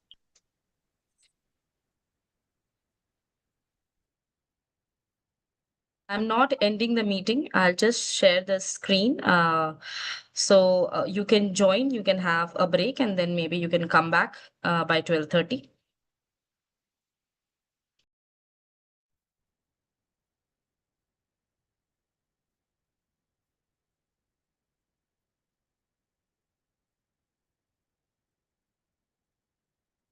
Sir hello Mobin sir Yes, sir. Recording तब तक के लिए pause कर Mobin sir को बोल रहे थे recording तब तक के लिए पॉज करा देते हैं हाँ हाँ okay. Till 12:30. ठीक है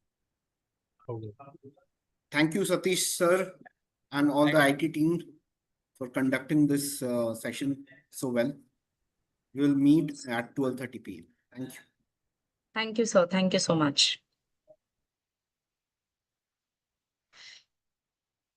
So is my screen, it can be seen?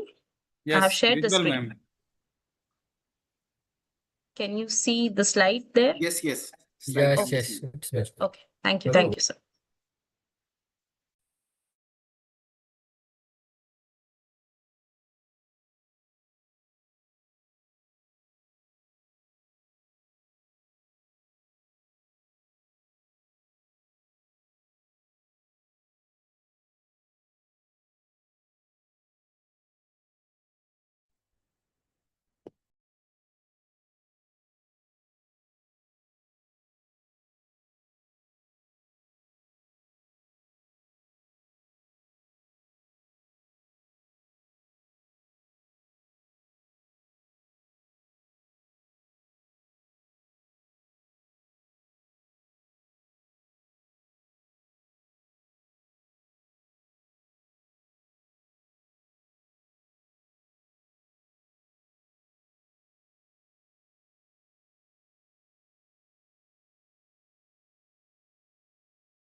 about to begin in few minutes. We are waiting for guest of the session, guest speaker of the session, and as soon as she joins, we Ma'am, will I'm already there. I'm not able to switch on my camera because the settings are off. ma'am. Okay, ma'am. Welcome first, ma'am. And Akansha, ma'am, can you please give that right to ma'am? Yes, ma'am. Yes, yes. Just give me a second, ma'am. Okay.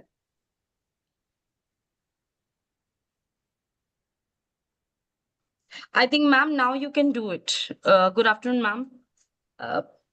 Anji, ma'am, just a moment. Okay. So good afternoon, ma'am. How are you? I'm good. I'm good. Thank you, ma'am. Nice to see you. And thank you, ma'am. And it's 12:30, and I think Akansha, ma'am, we should start the session now. Yes, ma'am. So with your permission, Manpreet, ma'am, should we start? Sure, ma'am. Sure. Okay. So distinguished faculty members, research scholars, and participants, it is a privilege to welcome Dr. Manpreet Arora, professor at the Central University of Himachal Pradesh, for today's session on dimensions, types, and genre of qualitative research. Dr. Arora is an internationally acclaimed researcher recognized in the Stanford University Elsewhere's top 2% scientist list 2025 in the field of economics and business, with more than 128 scholarly publications, including a large number of Scopus Index journal and research papers, edited volumes, and book chapters with leading international publishers. Her contribution to academic research is both extensive and impactful. Her expertise in interdisciplinary research, publication ethics, and qualitative inquiry has significantly contributed to strengthening contemporary research practices. With over 23 years of experiences in teaching and research, she continues to inspire scholars through her academic excellence and research leadership. Ma'am, we are honored by your presence today, and we are eagerly looking forward to gaining valuable insights from your session. Over to you, ma'am. Thank you so much, Pooja ma'am. First of all, I must extend my gratitude to the organizing committee of the MIT University who reached out to me through you and gave me an opportunity to learn with you all together, because I believe that we can't teach anybody, we can learn together. So I hope in this session, I am able to build up a foundation for all of you who are interested in doing qualitative research, because in 1.5 hours, I can only just tell you that what are the major concepts or the conceptual basis for doing the qualitative research, in order that you people can pursue your passion of doing qualitative research in the times to come. So my heartfelt gratitude to all the organizing committee members and Pooja Shukla ma'am and MIT University at large. Welcome, so let us ma'am. begin. Thank you. Thank you. So shall we begin? Yes, ma'am. Okay. So before I share my PPT with you all, let me have 5 minutes of the background at what we are going to do. Basically, maybe you people must have covered some things in the earlier lecture also. So I'll be very quick and brief about what is qualitative research or what are its bases. Then I'll move to my particular topic, that is the dimensions of the qualitative research, because one must know, I'm assuming that many of us are beginners in the qualitative research. So that's why the dimensions of the qualitative research are very important to be understood. So when we are talking about the qualitative research methods or qualitative research in general, a phrase that comes into our mind is like when you want to get inside your customer's head or anybody or anyone whom you want to understand their thoughts and feelings, then clearly the complete picture cannot be understood when it is quantified. If you want to understand people's perceptions, their beliefs, their emotions, then you must have certain methods or certain ways of understanding it which are not very much numerical.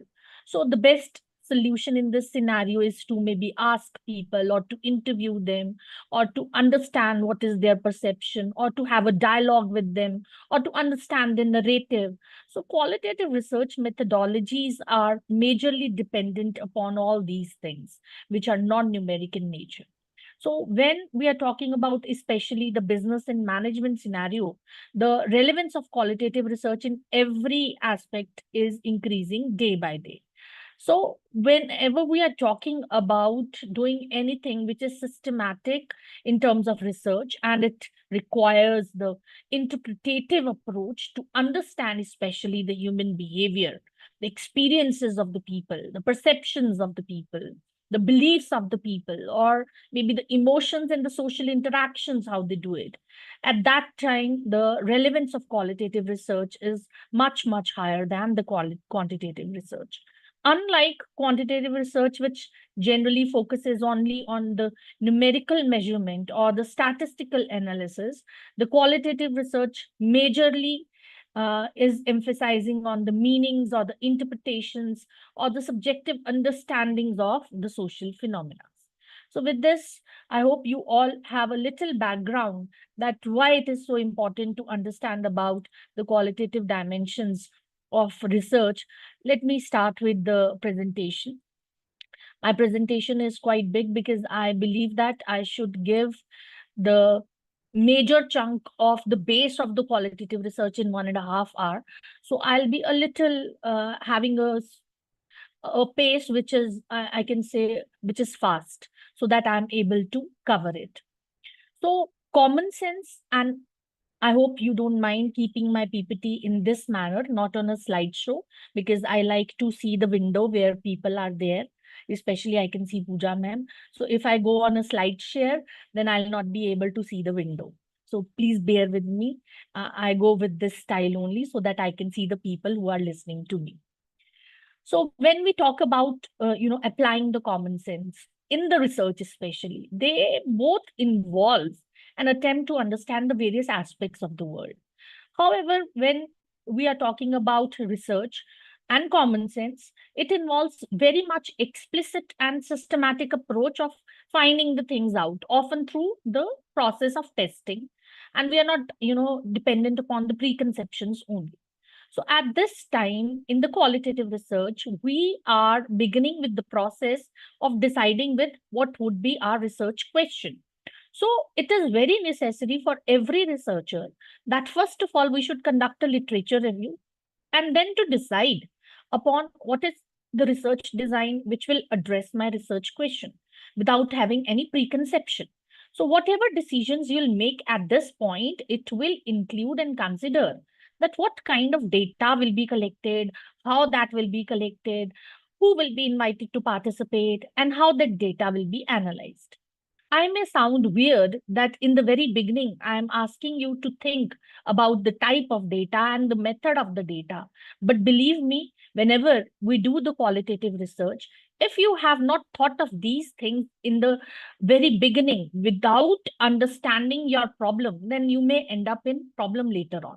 So first of all, have certain background about what kind of question you are pursuing, what kind of things you want to do, what kind of questions you ask.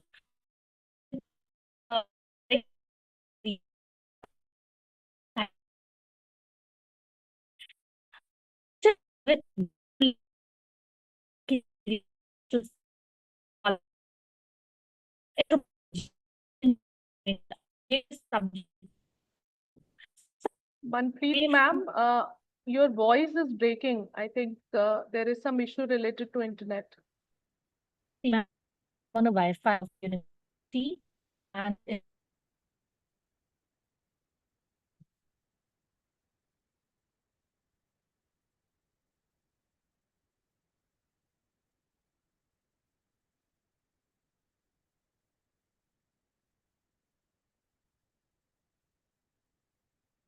So participants, ma'am will be back in a while. So I request all of you to wait till that time. She's facing some issues related to internet.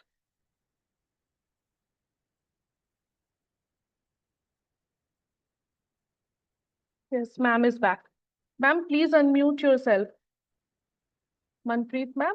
Okay, okay. Yes, ma'am, you are audible now. Let me share the screen again. Okay, so I was talking about that how the research starts in the qualitative research basically. So when you conduct a literature review and you try to decide on the research design, you should be very much aware and very much crisp about at that point only that what kind of data you are looking into, how it will be collected, who will be invited to participate, and how the data will be analyzed. At the very beginning, it should be well thought of, because later on, maybe when you decide about the research question, the idea, research question, and the methods which you choose, they do not align, and there is a problem in understanding a particular phenomena. So in the very beginning, I would suggest that the type of data to be collected, how to be collected, and how the participants will be invited, you must have a background of that or a pre-research about that before landing up onto your research question. So whenever we talk about qualitative research, we try to deepen our understanding about how things come to be and how they are in a social world, because we are majorly depending upon the social phenomena which are there in a research world. And research questions involves exploring that how people experience something, or what are their views are in a particular issue, or you are trying to explore a new issue which is not yet understood, or any properly defined area is not there, or you are trying to assess whether a new service is implementable or not.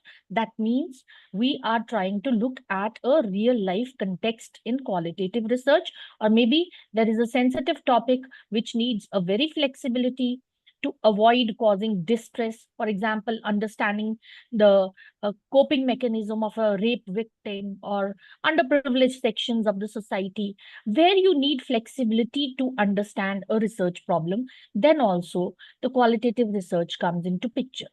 So what exactly it is?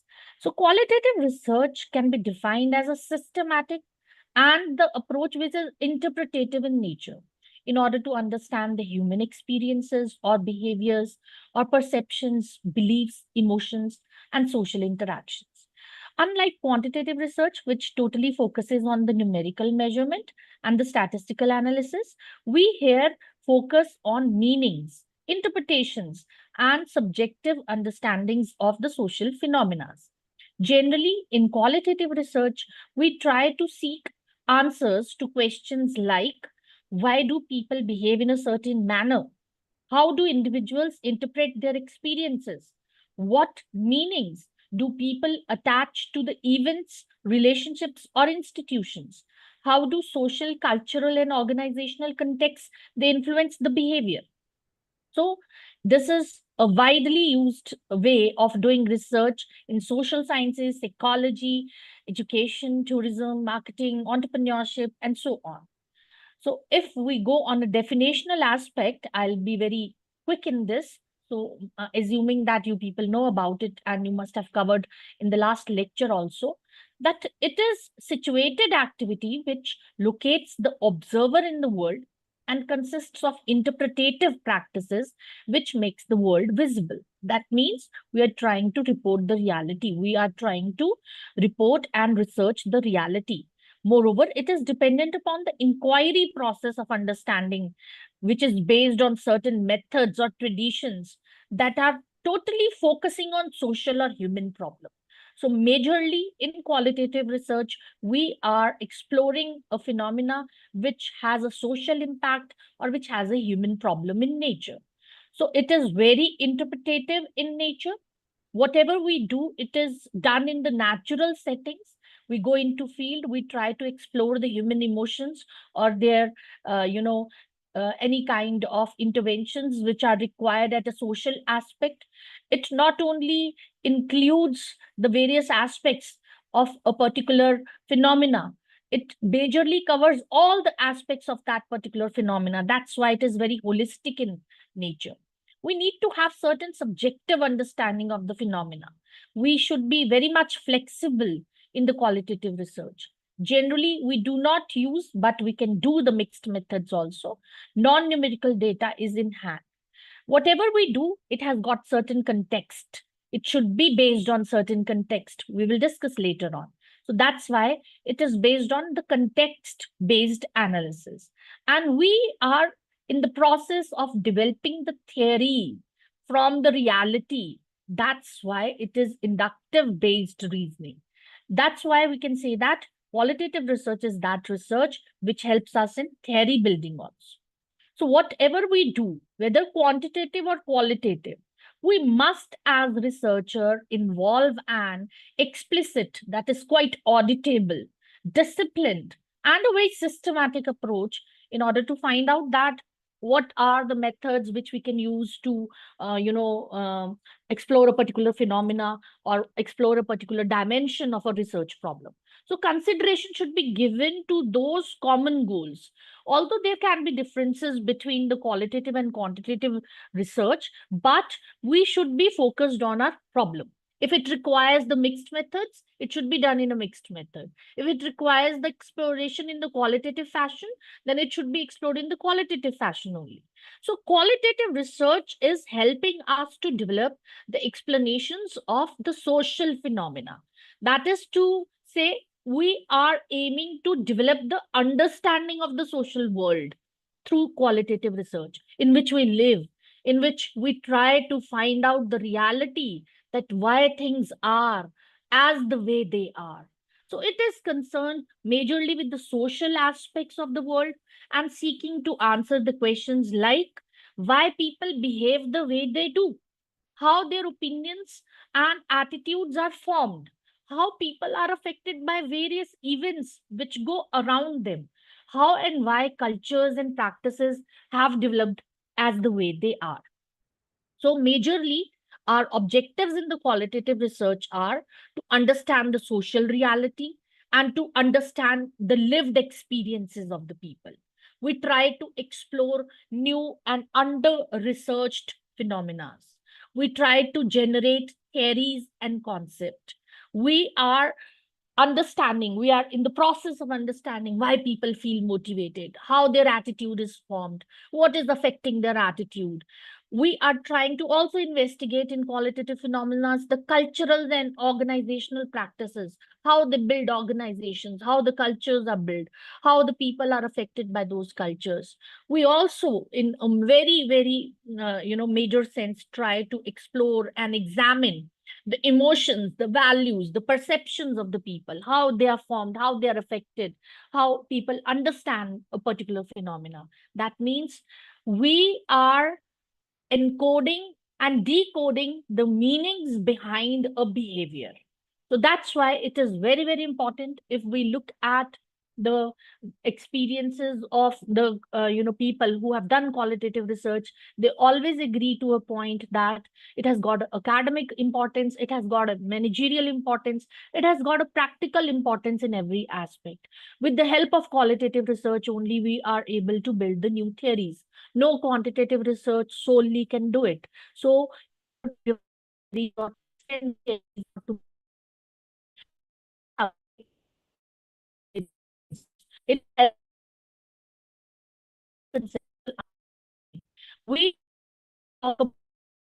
talk enhancing the quality of education, higher education. So interdisciplinary research can be enhanced by research only. What is the managerial behavior, customer behavior? Ma'am, your voice is breaking.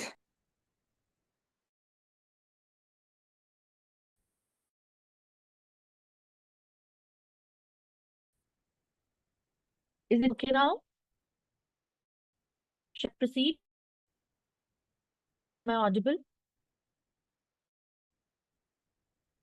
Yes, ma'am, we can. Yes, ma'am, you are audible.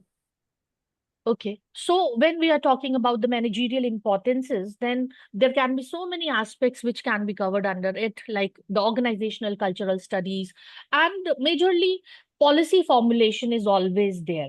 So when we talk about policy formulation and the policy implication, qualitative research comes into picture. It has got a lot of social importance, and it gives voice to marginalized communities. Whenever we try to understand particular phenomena which are relating with the inequalities in the society, then qualitative research is very important. Inclusive development cannot be quantified after a point of time. I'm saying that, but I personally believe it cannot be quantified at any aspect. It has got qualitative dimensions. So it promotes directly and indirectly the inclusive development. And practical importance is very much important when we talk about healthcare sector, education sector, entrepreneurship sector, tourism sector, management, industry. There are so many things, medicine, which are totally dependent upon the qualitative perceptions. So the question arises when even we talk about doing our publications these days. The reviewers or the people who are into the journals, they ask about any kind of a research should be supported by a theory. So theories are very important aspect and are indispensable these days to be aligned with your studies in order to get your research publishable. So why use theories in the qualitative research? There are so many theories like interactionalism, phenomenology, and critical theory. I'll discuss these theories, which can be used to help and develop a research question so that we are able to select the relevant data and we are able to interpret the data. We are trying to propose the explanation of any cause or influence. So that's why qualitative researchers, they are dependent upon the theories which are drawn from the social sciences and humanities in order to guide the research process and illuminate their research findings. So when we talk about theories, we are helping the literature, or we are contributing the literature in order to provide the conceptual understanding of the things which are quite complex in nature, which are quite comprehensive in nature. And we are totally aligning our research with the societies. Which research is best? Any research which helps to solve the problem of the society is the best. How the organizations operate, why people interact, what are the dimensions which are leading to problems. So when we explore all these things, then qualitative research is helpful. These theories give the researchers different lenses through which we try to look at complicated problems as well as the social issues, which focus their attention on the aspects of data which otherwise are ignored, and they provide you a framework within which you can conduct your analysis. So sometimes we say that just as there is no way to understand why a culture has formed, if you want to find out why a particular culture has formed, there is no one way to discuss about it. Every person will have its different perception about it. There can be so many lenses which can be applied to a problem. Each will focus on different aspects of it. For example, if you want to study that what doctor-nurse interactions on medical wards are there, then you can have different insights which affect the aspects of hospitals or ward cultures. Every person will have a different phenomena of understanding a particular problem at that point. So qualitative approach is not going to help you generalize a research. It is specific. Qualitative approach is about thinking and conducting a research which may not be generalized. How do I feel and how do you feel? We can be completely different and will be always different. Feelings cannot be generalized. Either explicitly or implicitly, your purpose of qualitative research should be clear. Your stages of the research should be clear. Your methods of the data analysis should be there. And that's why there are certain basis of the qualitative research which should be understood. First is ethnography. So the ethnographic approach to qualitative research, it comes from the field from anthropology. And ethnography is totally dependent upon studying an entire culture. Originally, what I understand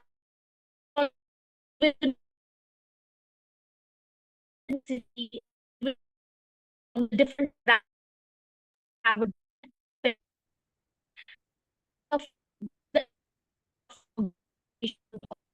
Ma'am, Manpreet ma'am, your voice is again breaking. I'm sorry for Wi-Fi network also. So this is done where our internet connection sometimes goes unstable. Yes, ma'am, we do understand. I've connected and I can see. If audible, I can start again. Yes, ma'am, you are audible now. Okay. Sorry for the inconvenience caused. Please ask if there is any problem. I may connect myself. So we would so ethnography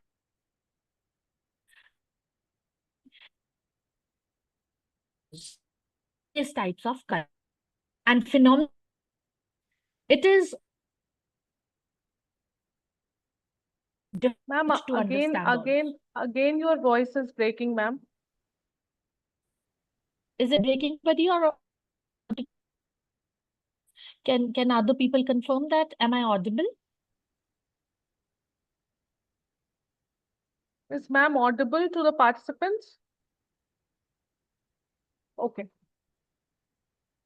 Yes, ma'am. They are saying that you are audible. Maybe there is some problem at our side.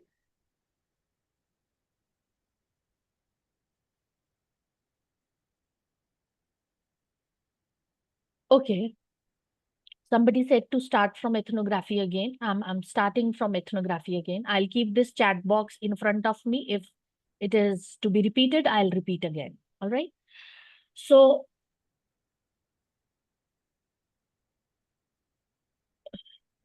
Ma'am, you are audible now. You may proceed, ma'am. We can hear you. so the ethnographic approach to qualitative research is which generally comes from the field of ethnography, or anthropology. And when we talk about ethnography, it is understanding about a culture.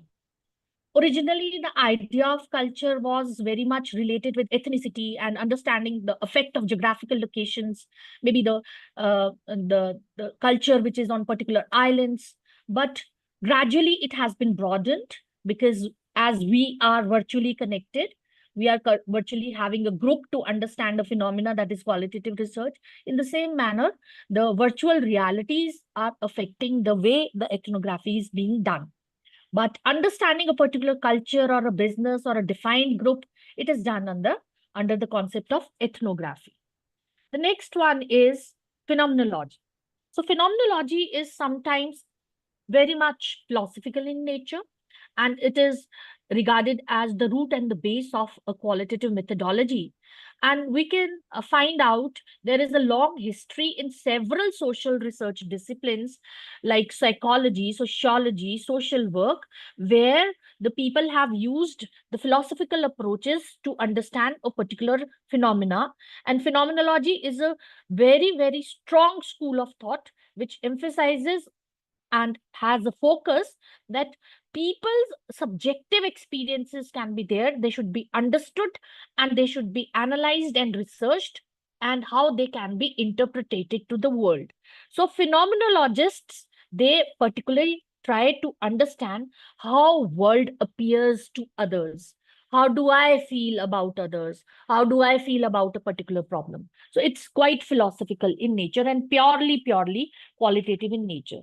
So ethnography is a very broad area where practitioners, methods are used in a very broad sense. Ethnographers, they sometimes go into the field, live there, live the experiences, and try to report for basic understanding of the things. So further, there is field research. Field research can also be considered either a broad approach to the qualitative research for gathering the qualitative data, or we can say that to observe any phenomena in natural site or in situ. So probably it is the most prominent method which is used not only in qualitative research but quantitative research also.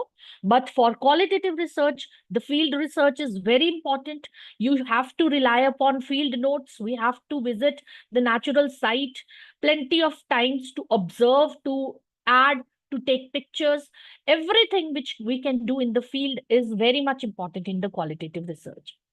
One important fundamental basis, which I would suggest the people to read later on also, because in 1 hour lecture, we cannot complete everything, about grounded theory. Grounded theory is a qualitative research approach which was developed by Glaser and Strauss in 1960s. And basically, this is dependent upon that if you want to do a research in qualitative aspect, you try to go into the root, to the grounds. Hence, the term was used, grounded theory. It's a quite complex iterative process. Here, the researchers have established a process which they say that it should begin with raising the generative questions and then try to help the guide the research, but they are not confined, they are not static. You try to go into the deep realities of a particular phenomena.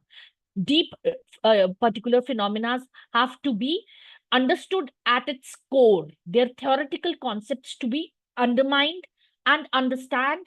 You have to have tentative linkages which are developed between the theoretical core concepts, and the early phases of the research are very open. You try to imbibe whatever is available in the nature or the site, so that you are able to find out what is the core strategy or the core category of a research.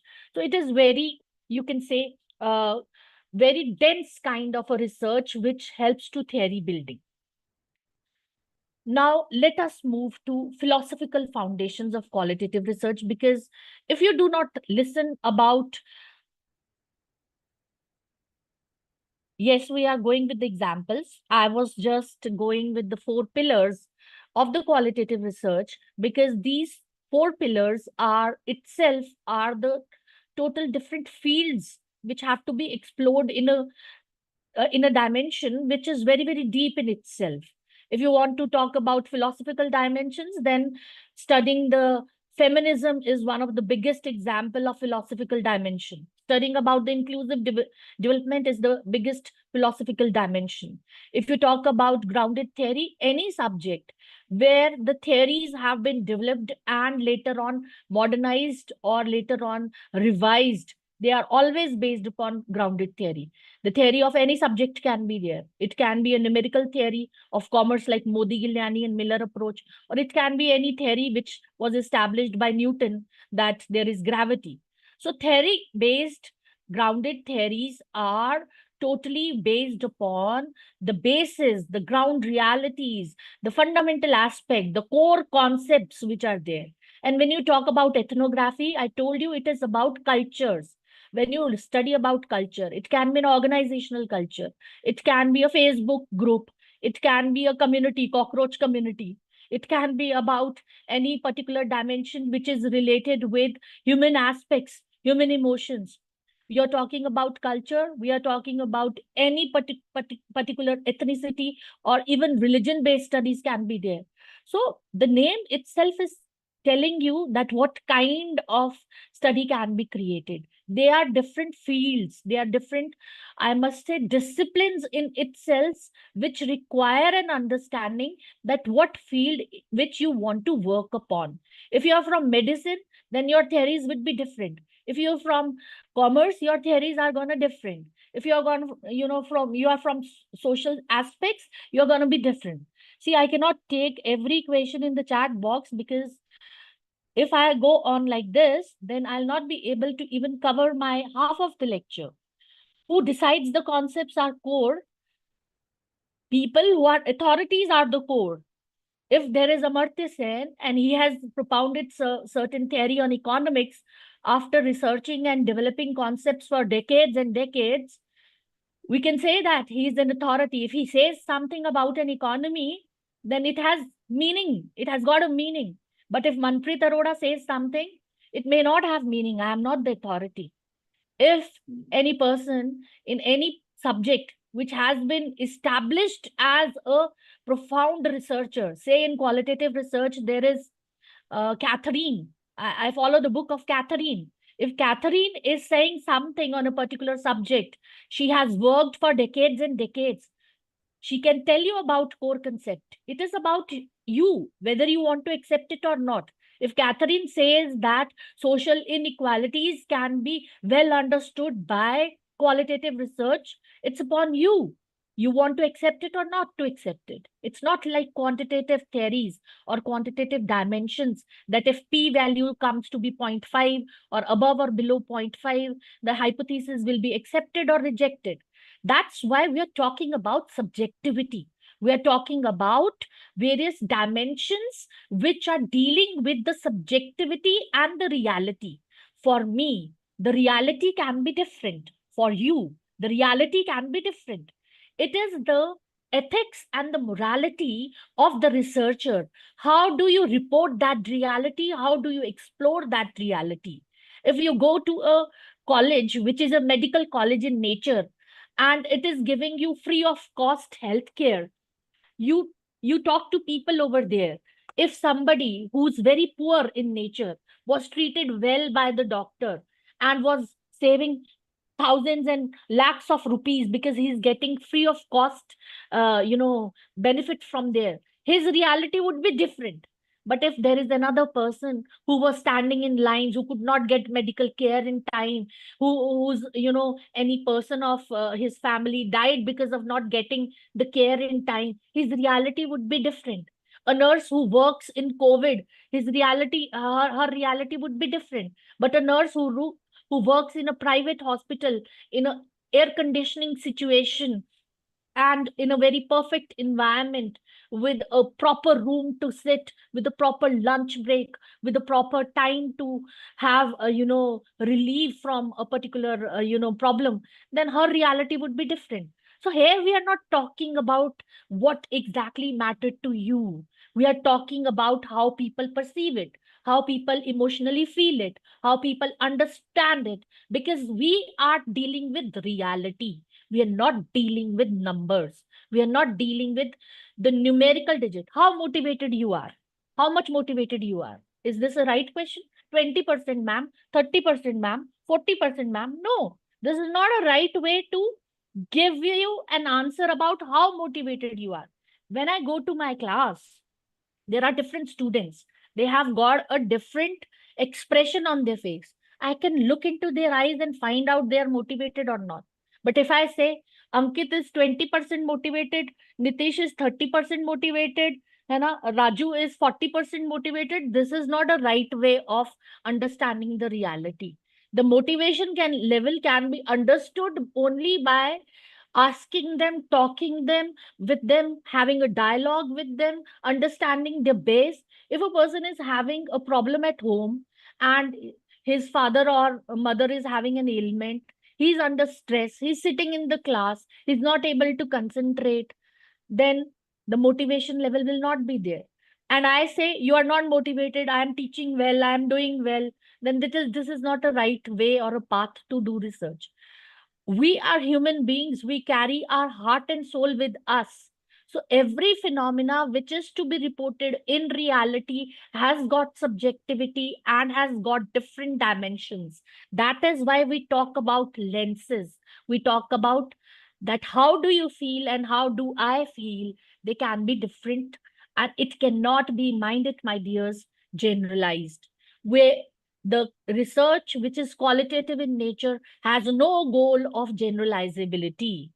We are talking about the individual, we are talking about specific people, we are talking about reporting the reality about small people in number, because ultimately, if you see that if the sample size is quite big in qualitative research, it is no qualitative research at all. So let me move forward to the philosophical foundations of the Ma'am, qualitative research. ma'am, Yes. ma'am, we will take all the questions at the end, at last, in the end. As you say, ma'am, no problem. Okay, ma'am. So philosophical foundations of the qualitative research are very important to be understood, because if you go on reading about them, then it would take you months and months. Believe me, I took almost 3 to 4 years to just understand why people do qualitative research, what type of qualitative researches can be done. And if you are trying to find out a shortcut of research, this is not for you. I'll say it very bluntly and I'll say it very confidently after an experience of 10 to 15 years in qualitative research, that if you are trying to find out a shortcut and an easy way to research, please go to quantitative research, find out some data, sit on your laptop, use some software, and use some AI, and do it and get it published. This can't be done in qualitative research. You have to be mindful of your words, you have to be mindful of the theories, you have to be mindful that what exactly you are doing. That's why it is totally very much famous in the West. We in India, we don't, have that patience to understand, to listen the philosophy, to talk about philosophy, and to find out the realities. Even if there is some reality in front of us, we try to ignore it. So there are some fundamental bases which I have tried to jot down, and I always teach this in my class in the very beginning to make them understand that what exactly qualitative research is based upon. Because when you try to open the books, you will find the books of only maximum foreign researchers about these things, and you'll find that they are very deep in that. So, what are the philosophical foundations? The first one is ontology. Ontology means nature of reality. It is the philosophical assumption regarding the nature of reality, ki truth kya hai. Qualitative research is totally dependent upon the ontology, which is belief. Reality is subjective. Those who believe that reality is objective and can be quantified, they are wrong. You are manipulating your data. No reality can be quantified properly. Even if it is quantified, it is misleading. Even if it is quantified in numbers, it will never give you the right description of what was quantified. So reality is always subjective. Reality can be multiple. The example of your hospital, reality of one nurse would be different, reality of one patient would be different, reality of a doctor would be different. And if you talk to 10 nurses at the same point working in the same conditions, their realities would be different, because we are human beings. Our realities may match up to an extent, but they will not be always equal. So there are so many things which are socially constructed. This means when individuals, they interpret the world, they interpret it differently. And our interpretations are totally based upon our personal experiences and our cultural backgrounds, our social interactions, our beliefs, our context. A person who was grown up in a village, his social reality would be different. His norms would be different. A person who was built or who was leading his life throughout his life in the urban areas or cities or metropolitan cities, his realities would be different. So there is, ontology says that there is no single universal reality. And this is the truth. We are exploring the truth in qualitative research. There can be multiple realities which are shaped by human perception, and we can interpret it differently. एक simple सा example है, एक बार diagram को हम जब interpret करते हैं तो हर किसी की इंटरप्रिटेशन जो होती है वो डिफरेंट है. पूजा मैम भली भांति जानती हैं, है ना. आपके सामने एक बैलेंस शीट आती है और हम क्लास में बच्चों को बैलेंस शीट को इंटरप्रेट करने को बोलते हैं. वही बैलेंस शीट होती है, फाइनेंशियल एस्पेक्ट इंटरप्रेट करने हैं, इकोनॉमिक एस्पेक्ट इंटरप्रेट करने हैं, या उनके एसेट्स इंटरप्रेट करने हैं. तो अगर आप 10 बच्चों को वही सेम बैलेंस शीट दोगे, उनकी इंटरप्रिटेशन डिफरेंट होगी. कहीं ना कहीं तो वो मैच करेगी, पर हर बंदे की रियलिटी जो होती है वो डिफरेंट होती है. तो ontology says nature of reality is different for all. Epistemology, it is nature of knowledge. Again, a very vast concept which has got a very different dimension and cannot be understood in one or two examples. You need to read it and read it intensely about it. It is itself one different genre or different, I must say, area of study where people are totally involved in epistemology, generally done by people who are into higher education or are from education, because it is related with knowledge creation, the nature of knowledge, source of knowledge, and how that knowledge is disseminated. So these days, many people are working on knowledge management, knowledge dissemination, knowledge creation. It's quite different from information, right? So when we are talking about knowledge, we are entirely having a deeper core concept about how that knowledge is interactive, co-creative, or can be interpreted. Many people who do work in epistemology, they believe that knowledge emerges through where?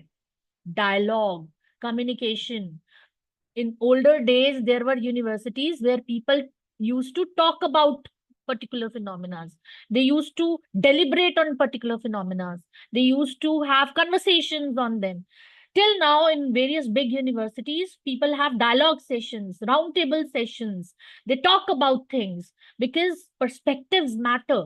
Your perspective would be different from me. If we want to talk about whether there is a coffee toffee war, NEP is good or NEP is bad. I'll not go into this coffee toffee war, but one example that when we talk about the positive effects or the negative effects of NEP, then dialogue, talking with the students, talking with the people, talking with the stakeholders, what is left, what is included, what is good, what is bad, how it can be improved, how it can be, made more engaging for the people is quite important. So knowledge emerges through dialogue and communication. And then only people write and, disseminate that knowledge or talk about that knowledge. When like I'm a kind of a student, if I have heard somebody's lecture by sitting personally or through online also, I have got a mind that I imbibe things, I understand things, I take that thing very, very seriously. For me, knowledge is very serious thing. I do not take it very lightly. I do not take it, okay, there's a 1 hour lecture and I'll give away my lecture and that's it. For me, this 1 hour lecture includes the hard work of 20, 30 hours again and again, because I need to make you understand that how important it is to create knowledge, to disseminate knowledge, to understand knowledge. So unlike quantitative research, where the researchers, they often remain detached and they are very, very objective, qualitative inquiry, it recognizes that we are the process, we are into the process of knowledge creation. We have to become the part of knowledge creation. Then only we will be able to create knowledge. So this is a very, very vast field which deals with knowledge, and the epistemological foundation of qualitative research, they come out from participants' perspectives. For example, when we study the women entrepreneurs, researchers may have in-depth interviews to understand their lived experiences or motivations or challenges or social realities. So knowledge is thus generated only by conversations, collectively, observations, interpretations, which highlights that there is a need of empathy, interaction, and contextual understanding, which is very much central to the approach of the qualitative research, which is related with your the dimension of epistemology. Let us now move on to the third dimension, which is axiology. Again, very important aspect. These days, the relevance of axiology is increasing again and again because everybody is talking about values. So if you want to work upon values, you want to write on values, you want to teach about values, you need to explore this field again.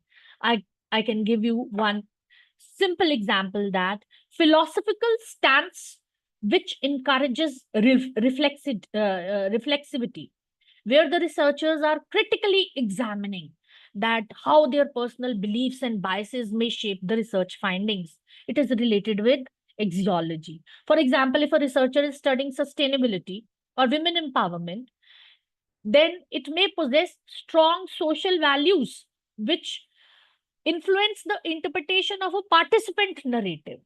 Take my example. I'm a hardcore believer of sustainability. In my every article, I try to highlight the concept of sustainability, that how it is going to affect sustainability or sustainable development goal. So my mind is now trained that if I work upon women empowerment, then how this women empowerment is contributing to SDG, my mind will work on that. So role of values is very important while doing qualitative research. If I am a bribe taker, I started my career by taking bribe only, my mind will go into that direction only. So role of values while stating your research, while doing your research, while reporting your research, while contending your research, while defending your research, plays a very, very important role. If I believe, okay, ऐसे ही चलता है, लिख दो, तो ऐसे ही चलेगा वो, और आप वही नॉलेज क्रिएट कर रहे हैं जो ऐसे ही चलेगी फिर. So axiology refers to the role of values, ethics, and the belief of the researcher in the research process. If your beliefs are right, you will imbibe it, you will play it, you will report it. In qualitative research, it is accepted that the complete objectivity is very difficult because researchers के अपने experience होते हैं, उनकी अपनी assumptions होती हैं, उनकी cultural backgrounds होती हैं, perspectives उनके जो हैं वो study के होते हैं. एक example देती हूँ. I generally teach very loudly in my class. Maybe you find me loud over here also because I belong to a Punjabi family. We talk loudly in houses. We even are happy, we will shout. We are sad, we will shout because we are loud community. You know, no doubt there can be few percentage of people who are very, quiet also. The exceptions will be always there, but they are generally regarded to be the loud community, right? Once I was teaching in my class and the class was of 30 only. I was used to of teaching to 150 students of BCom because I came from the college cadre when I joined the university. And after 2-3 days, one student, she came to me and she says, I get anxiety in your class. I said, why? Do I do something wrong? She says, ma'am, हमारे घर में इतना जोर से कोई नहीं बोलता है. हमारे घर में इतने जोर से बात नहीं करते हैं. आप बहुत जोर जोर से बोलती हो, बहुत जोर जोर से पढ़ाती हो, मुझे उससे एंजाइटी होती. Now understand the role my bringing up played in my behavior, and understand the role which played in that girl's behavior.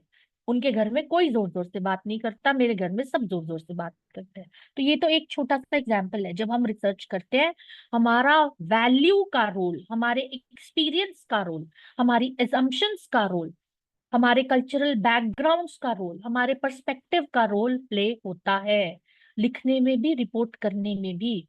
इसलिए एक्सियोलॉजी एम्फसाइज करती है कि जो रिसर्च वैल्यू लेडन है, ह्यूमन सेंटर्ड है, वो ही अच्छी है. न्यूट्रल रिसर्च अच्छी नहीं है. ये मैं नहीं बोल रही. अगर किसी के दिमाग में फिर से क्वेश्चन आ जाए ये आप ऐसे कह सकते हो, देखिए शब्द की हम करते हैं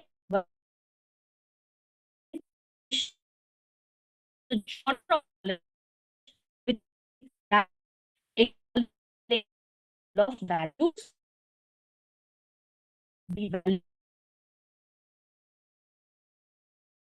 for your Ma'am, again your voice is report. breaking. Check.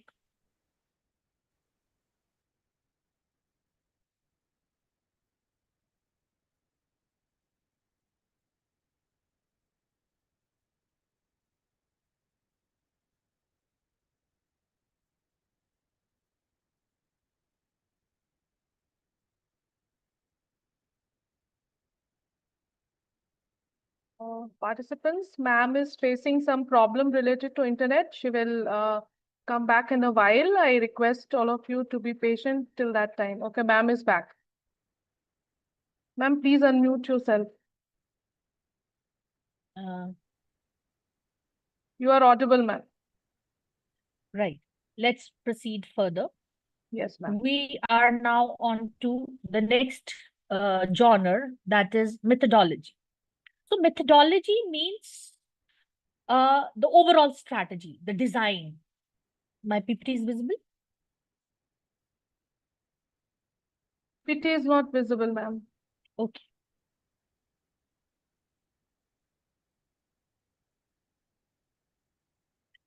Fine. It is visible now, ma'am. Okay. So methodology, it refers to basically the strategy, the design, the process which you will use to conduct the research. Qualitative research is quite flexible. Generally, I give one example in my class. What do you do in quantitative study?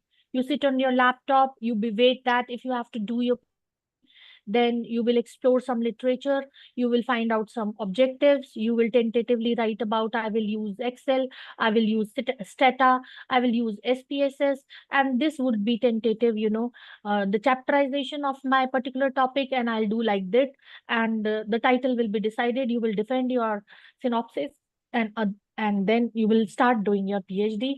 You have never visited to the site. But in qualitative research, it is entirely different. We try to explore first. We try to find out the context first. We try to follow certain things which are not very rigid. We are trying to report the reality. So methodology here refers to the strategy, design, and the process which is used to conduct the research. And we are very flexible, exploratory, and context oriented in this. Mind it, it is context oriented. This is not just sitting in the room writing about a report and talking about it through online information only. No doubt, it can be done in one way or another in the virtual world. The exceptions can be always there. But according to this research sitting, the participant responses, they matter a lot. The emerging findings, they matter a lot.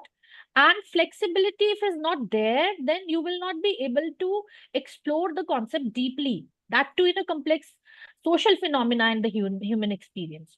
So qualitative methodologies, they generally are dependent upon the interviews, the focus group discussions, the observations, the case studies, the ethnography, the narrative analysis. Mind these words. Focus group discussions. They are purely qualitative, but can be quantified later on by using some standard scales as people generally do. I don't have any example for it.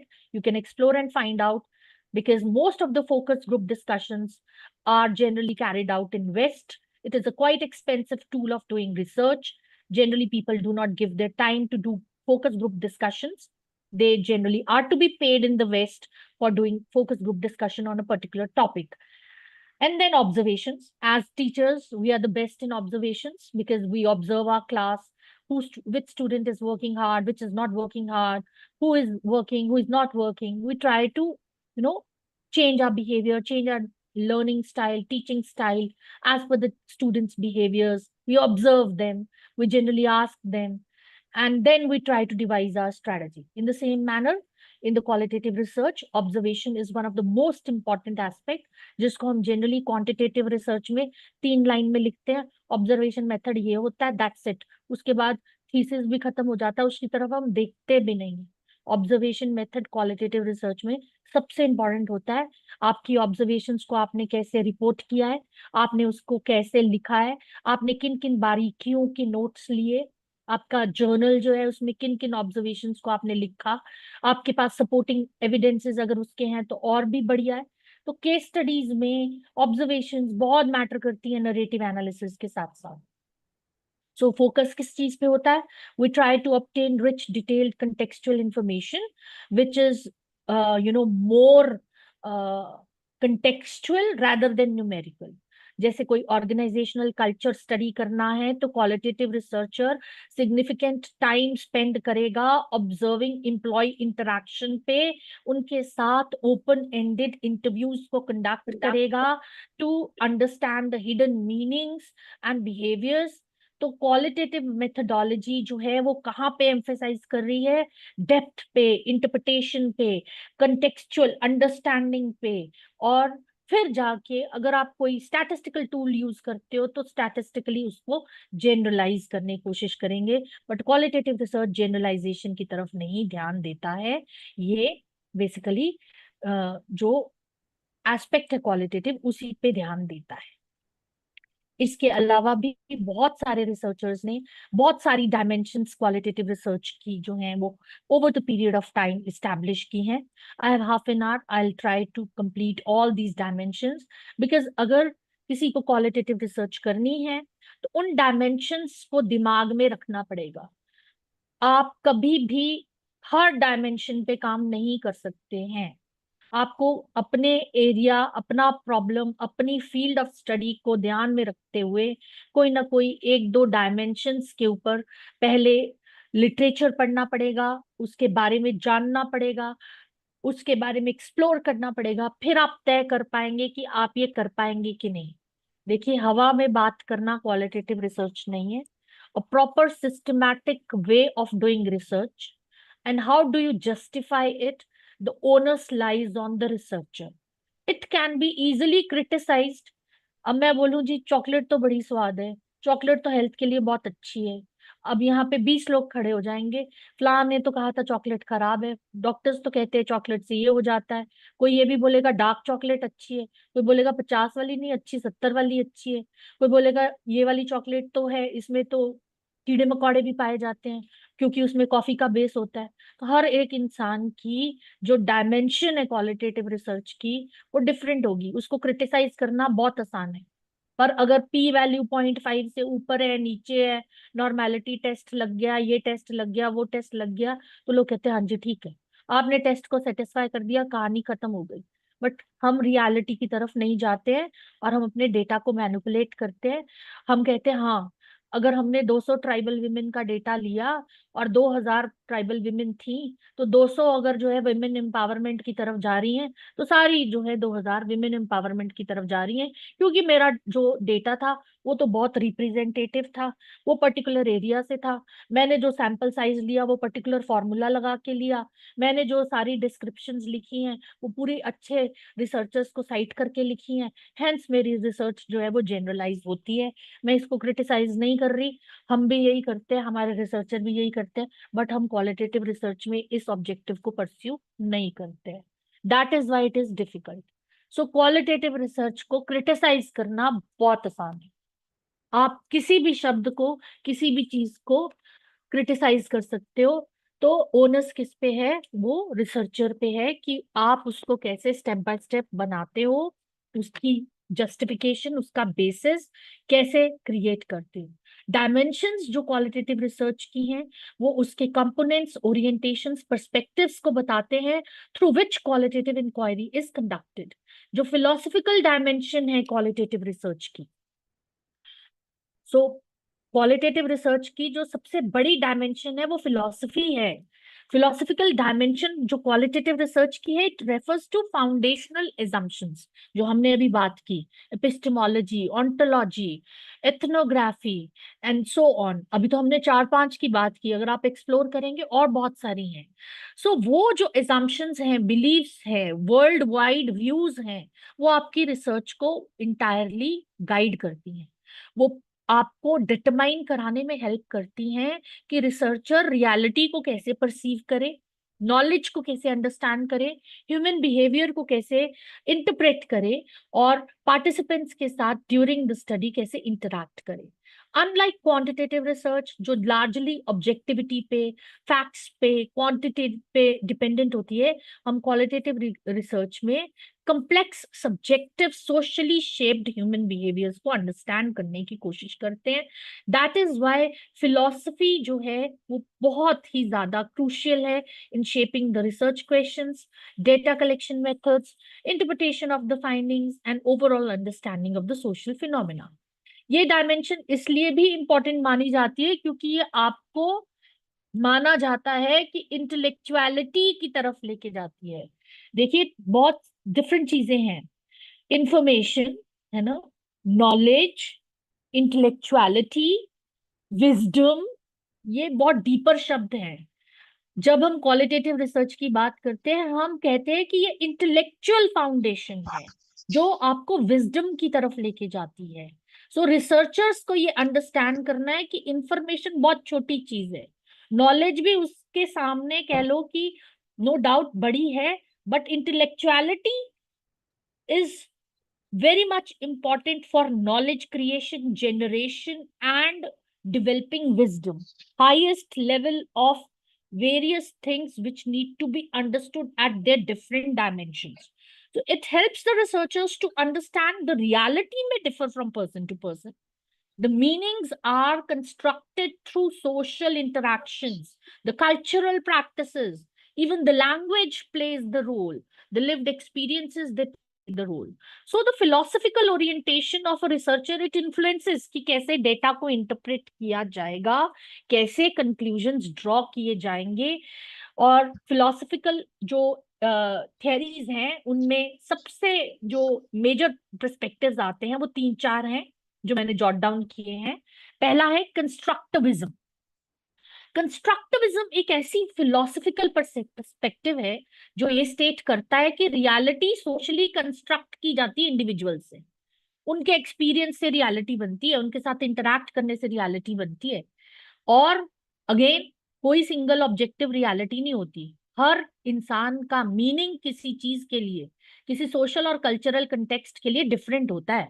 Human beings actively construct करते हैं understanding of the world को, rather than कि भाई आपने बोल दिया ये सच है तो मैं मान लूंगी ये सच है। नहीं, हमारा माइंड ऐसे प्रोसेस नहीं करता, तो हम फिक्स्ड ट्रुथ की तरफ कभी नहीं जाते। क्वालिटेटिव रिसर्च में कंस्ट्रक्टिविज्म इनकरेज करता है रिसर्चर को कि आप एक्सप्लोर करो कैसे पार्टिसिपेंट इंटरप्रेट करते हैं अपने एक्सपीरियंसेस को, कैसे मीनिंग असाइन करते हैं किसी सिचुएशन को। फॉर एग्जाम्पल, अगर आप स्टडी कर रहे हो किसी एम्प्लॉय वेलबींग पे, डिफरेंट एम्प्लॉयज डिफाइन कर सकते हैं जॉब सेटिस्फैक्शन को differently based on their personal experiences और एक्सपेक्टेशंस। ऑर्गेनाइजेशनल एक्सपीरियंस डिफरेंट होता है, सोशल रिलेशनशिप डिफरेंट होते हैं। अब हमारे यहाँ पे एक रिवाज है भी, प्रोफेसर कम पढ़ाएगा तो लोग एक सब्जेक्ट लेते हैं और एक में भी 4-5 क्लास लेते हैं। सॉरी पब्लिकली बोल रही हूँ मैं, मेरी आदत है कि भाई मुझे कम से कम हर सेमेस्टर में एक सब्जेक्ट चाहिए, 2 से 3, और क्वालिटेटिव रिसर्च तो चाहिए ही चाहिए पीएचडी में। तो at the end of the day मेरे पास 5 सब्जेक्ट होते हैं, और मैं मैक्सिमम सब्जेक्ट में खुद जाना क्लास में पसंद करती हूँ, क्योंकि मेरे लिए मेरी रियलिटी यहाँ से शुरू होती है कि मैंने क्लास में क्या पढ़ाया और क्या डिलीवर किया। बाद में रिसर्च आती है, क्योंकि टीचिंग से हम खाना खा रहे हैं, हमको पैसे मिल रहे हैं। ठीक है, मेरी रियलिटी ये है, किसी और की रियलिटी कुछ और हो सकती है, मैं उसको जो है कॉन्ट्रडिक्ट नहीं कर रही। सो रिसर्चर को ये अंडरस्टैंड करना कि वेरियस पर्सपेक्टिव हो सकते हैं, हर एक इंसान का अपना ट्रुथ हो सकता है, और कोई एक यूनिवर्सल ट्रुथ कभी किसी चीज का नहीं होता, ये कंस्ट्रक्टिविज्म कहती है, ये मैं नहीं कहती। कंस्ट्रक्टिविज्म एम्फसाइज करता है सब्जेक्टिविटी पे, मल्टीपल रियलिटीज पे, कंटेक्स्ट स्पेसिफिक अंडरस्टैंडिंग पे। दूसरा आता है इंटरप्रिटिज्म। ये कहता है कि भाई अंडरस्टैंड करिए मीनिंग किसी भी चीज का जो इंडिविजुअल अटैच करता है किसी एक्शन, बिहेवियर और सोशल एक्सपीरियंसेस। एक छोटा सा एग्जांपल है कि जनरली परिवारों में, हिंदू परिवारों में बच्चों को सिखाया जाता है कोई बड़े आ रहे हैं तो पैर छुइए, पैर ना छुएंगे तो ये तो आपका अच्छा बिहेवियर नहीं है। बट कुछ कल्चर्स ऐसे भी हैं, कुछ रिलीजन्स ऐसे भी हैं जहाँ पे ह्यूमन बीइंग के पैर छूना उनको जो है वो सही नहीं लगता। तो आप किसी बिहेवियर के साथ क्या मीनिंग अटैच करते हो ये भी डिफर कर सकता है सोसाइटी टू सोसाइटी, है ना। बुर्का पहनना अच्छा बुरा, सोसाइटी टू सोसाइटी, सही गलत सोसाइटी टू सोसाइटी, कैसा खाना खाना, वेज खाना नॉन खाना, सोसाइटी टू सोसाइटी। सो ये जो इंटरप्रेटिज्म है ये कहता है सोशल रियलिटी साइंटिफिक मेजरमेंट अकेली से नहीं नापी जा सकती, ह्यूमन बिहेवियर बहुत सारी चीजों से अफेक्ट होता है, कल्चर से अफेक्ट होता है, वैल्यू से अफेक्ट होता है, सोशल इंटरेक्शन से इफेक्ट होता है, बिलीफ सिस्टम से अफेक्ट होता है, इमोशन से होता है। देयरफॉर रिसर्चर को subjective meaning behind human actions को इंटरप्रेट करने की कोशिश करनी चाहिए। ये जो पर्सपेक्टिव है एम्फसाइज करता है एम्पैथी पे, इंटरेक्शन पे, डीप अंडरस्टैंडिंग पे। So this is one different field. Next की बात करें तो आता है आपका फिनोमिनोलॉजी। जो फिनोमिनोलॉजी है वो बेसिकली अगेन एक बहुत सेपरेट डायमेंशन है जो फोकस करती है इंडिविजुअल के मीनिंग्स के ऊपर कि आप किसी चीज का कैसे मीनिंग। हम कई बार दोस्तों से बात करते हैं कि भाई तूने तो मेरी बात का गलत मतलब निकाल लिया। Meaning what you derive is important here, the meaning is the core. It aims to understand कि people experience a particular phenomena, how do they experience it in their everyday life. So central idea of phenomenology is the reality which is through experience and personal perception. So qualitative research में जो phenomenology है ज्यादा लोग करते हैं, क्यों? क्योंकि बहुत सारी फील्ड्स के साथ अलाइन हो जाती है, जहां पे हम इमोशन, फीलिंग, परसेप्शन, एक्सपीरियंसेस को स्टडी करते हैं। तो जिन भी सब्जेक्ट्स में इमोशंस, फीलिंग्स, परसेप्शंस, एक्सपीरियंसेस को डीपर अंडरस्टैंडिंग के लिए यूज किया जाता है, आजकल तो बड़ी बड़ी सब कंपनीज इसको करती है।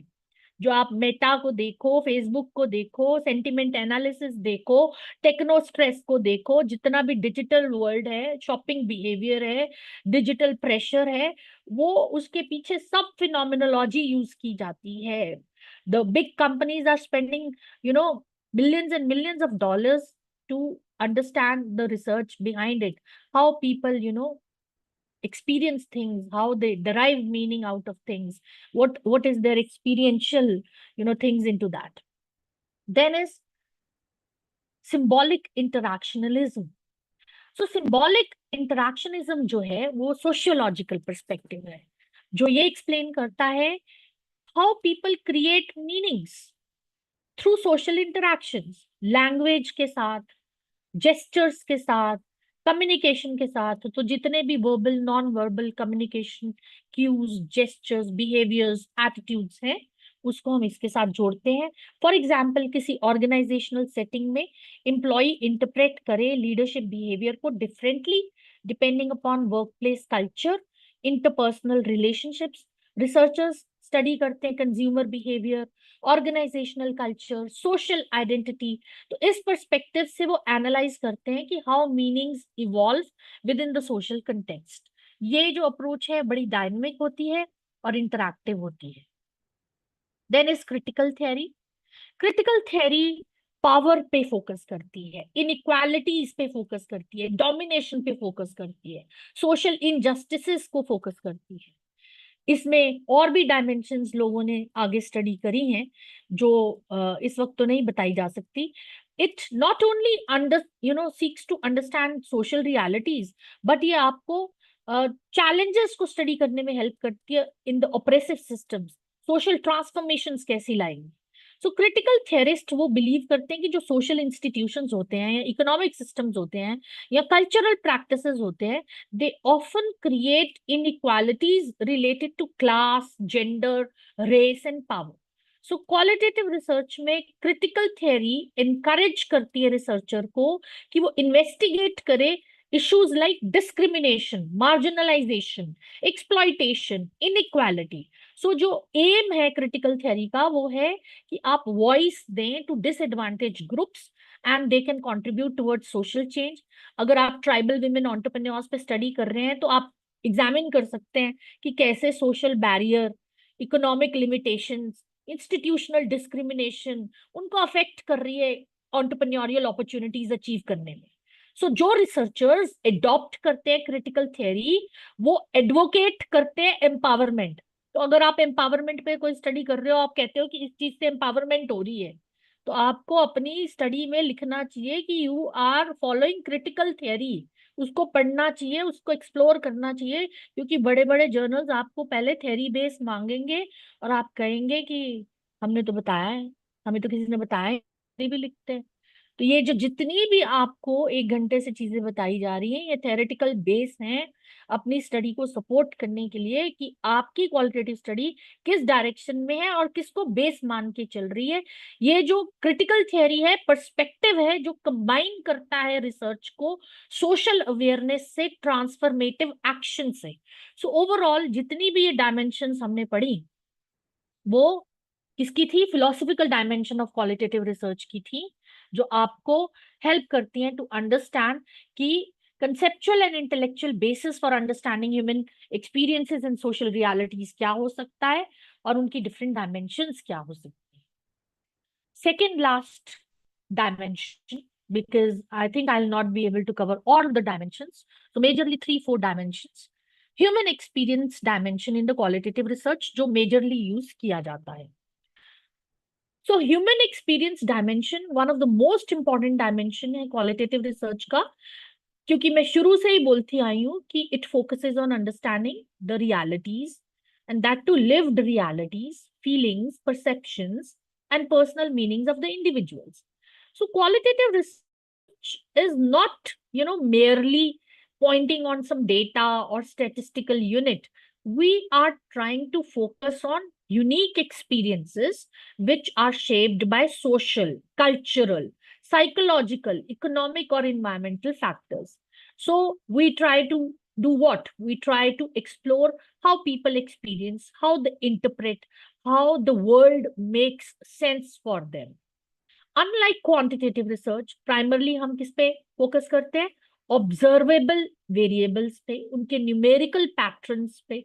हम यहाँ पे क्या फोकस कर रहे हैं? ह्यूमन एक्सपीरियंसेस पे, ह्यूमन एक्सपीरियंस डायमेंशंस पे, in order to capture the depth and richness of human life. So it attempts to understand what? The inner world of the participants. It can be relating to their emotions, it can be relating to their aspirations, their struggles, fears, values, or even their personal journeys. All the case studies generally are done of the entrepreneurs to understand the personal journeys, to understand from their personal journey कि कैसे सीखा उन्होंने, कैसे challenges को face किया, कैसे उन्होंने behave किया.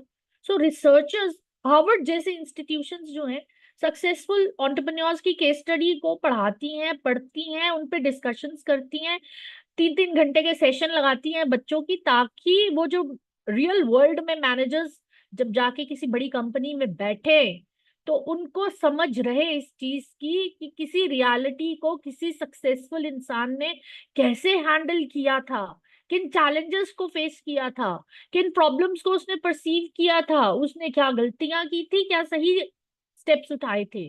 उसकी पर्सनल जर्नी को पढ़ के लोग उसके बिहेवियर से अच्छी चीजें सीखते हैं, लेसन सीखते हैं और उसको रियल वर्ल्ड में अप्लाई करते हैं.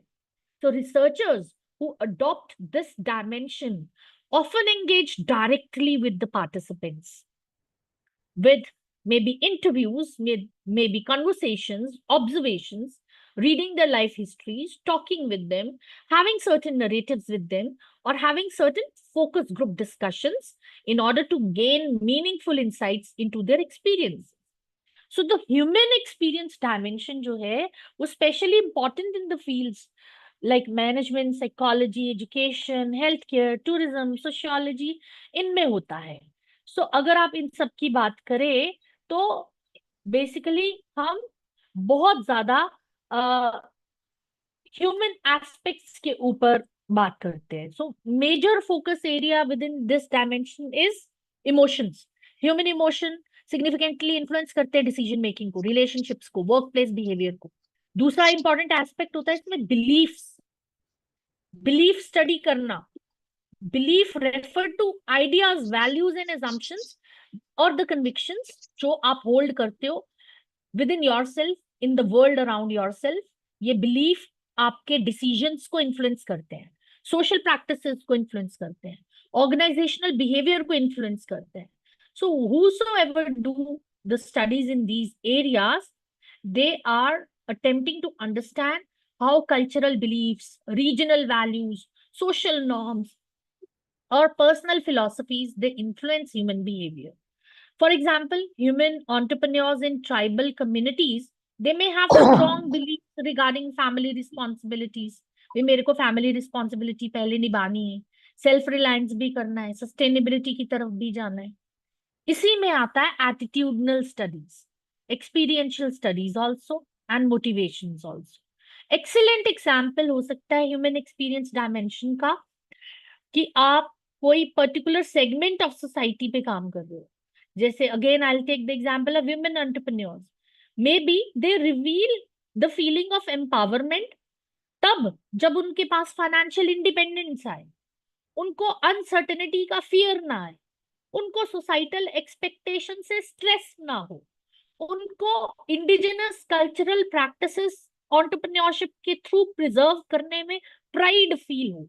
उनके रिच नरेटिव्स जब आप सुनेंगे तो वो आपको होलिस्टिक अंडरस्टैंडिंग देंगे कि एंटरप्रेन्योरशिप सिर्फ इकोनॉमिक इंडिकेटर नहीं है, वो इंसाइट देगा आपको एज अ पॉलिसी मेकर आपको एज अ डेवलपमेंट एजेंसी और एनजीओ कि कौन सी चीजें इंक्लूसिव और सस्टेनेबल डेवलपमेंट को प्रमोट करती हैं। वो सिर्फ इससे नहीं जाना जा सकता कितने एसेट बना लिए, कितने पैसे सेव कर लिए, कितना क्रेडिट जो है पे ऑफ कर दिया, कितना टू व्हीलर ले लिया, कितना 2 से 4 व्हीलर पे आ गए, कितनी लैंड होल्डिंग हो गई। ये सारी डायमेंशन इकोनॉमिकल जो हैं वो ह्यूमन एक्सपीरियंस डायमेंशन को इग्नोर करती हैं। इस ह्यूमन एक्सपीरियंस डायमेंशन में जब आप क्वालिटेटिव एस्पेक्ट को ऐड कर देते हैं, उनके रिच नरेटिव्स को ऐड कर देते हैं, तो वो आपको होलिस्टिक अंडरस्टैंडिंग देता है एंटरप्रेन्योरशिप की, बियॉन्ड इकोनॉमिक इंडिकेटर्स। और ये जो चीजें होती है वो वैल्यूएबल होती है पॉलिसी मेकर्स के लिए, डेवलपमेंट एजेंसीज के लिए, या और उन इंस्टीट्यूशंस के लिए जो उन चीजों के बारे में आगे काम करना चाहते हैं। Moving on to the next dimension of qualitative research is social and cultural dimension. तो सोशल और कल्चरल डायमेंशन जो है वो broader framework of society, culture, tradition, relationships. आजकल तो रिलेशनशिप कोच की कितनी एडवर्टीजमेंट आती है यूट्यूब पे, कम्युनिटी लाइफ पे, है ना, चेंजिंग बिहेवियर्स पे।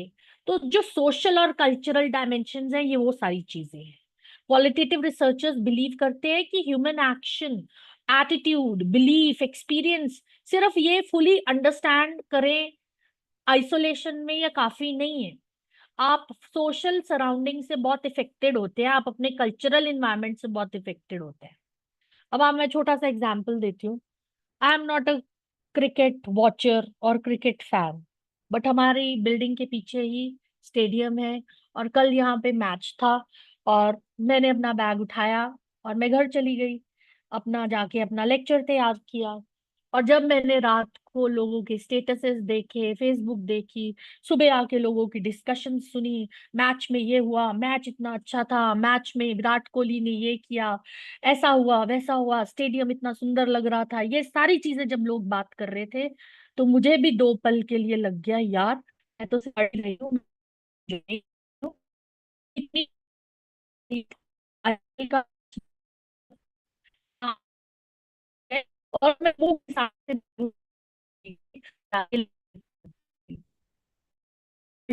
dimension Ma'am, again your voice is breaking. Manpreet ma'am.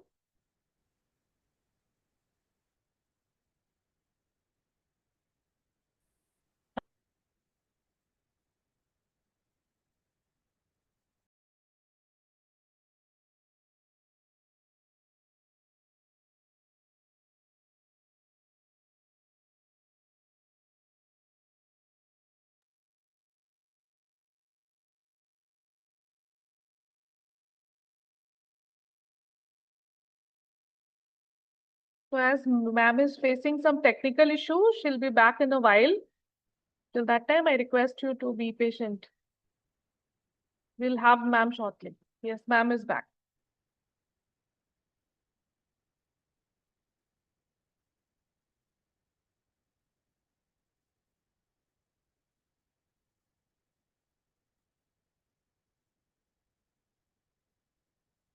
Ma'am, please unmute yourself. You are muted.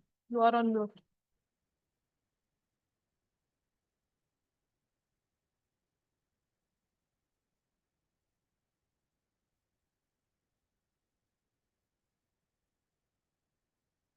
Am I audible now?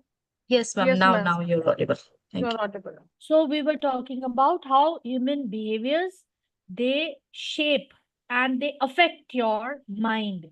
And that's why human behavior is, very important dimension which affects your society and culture.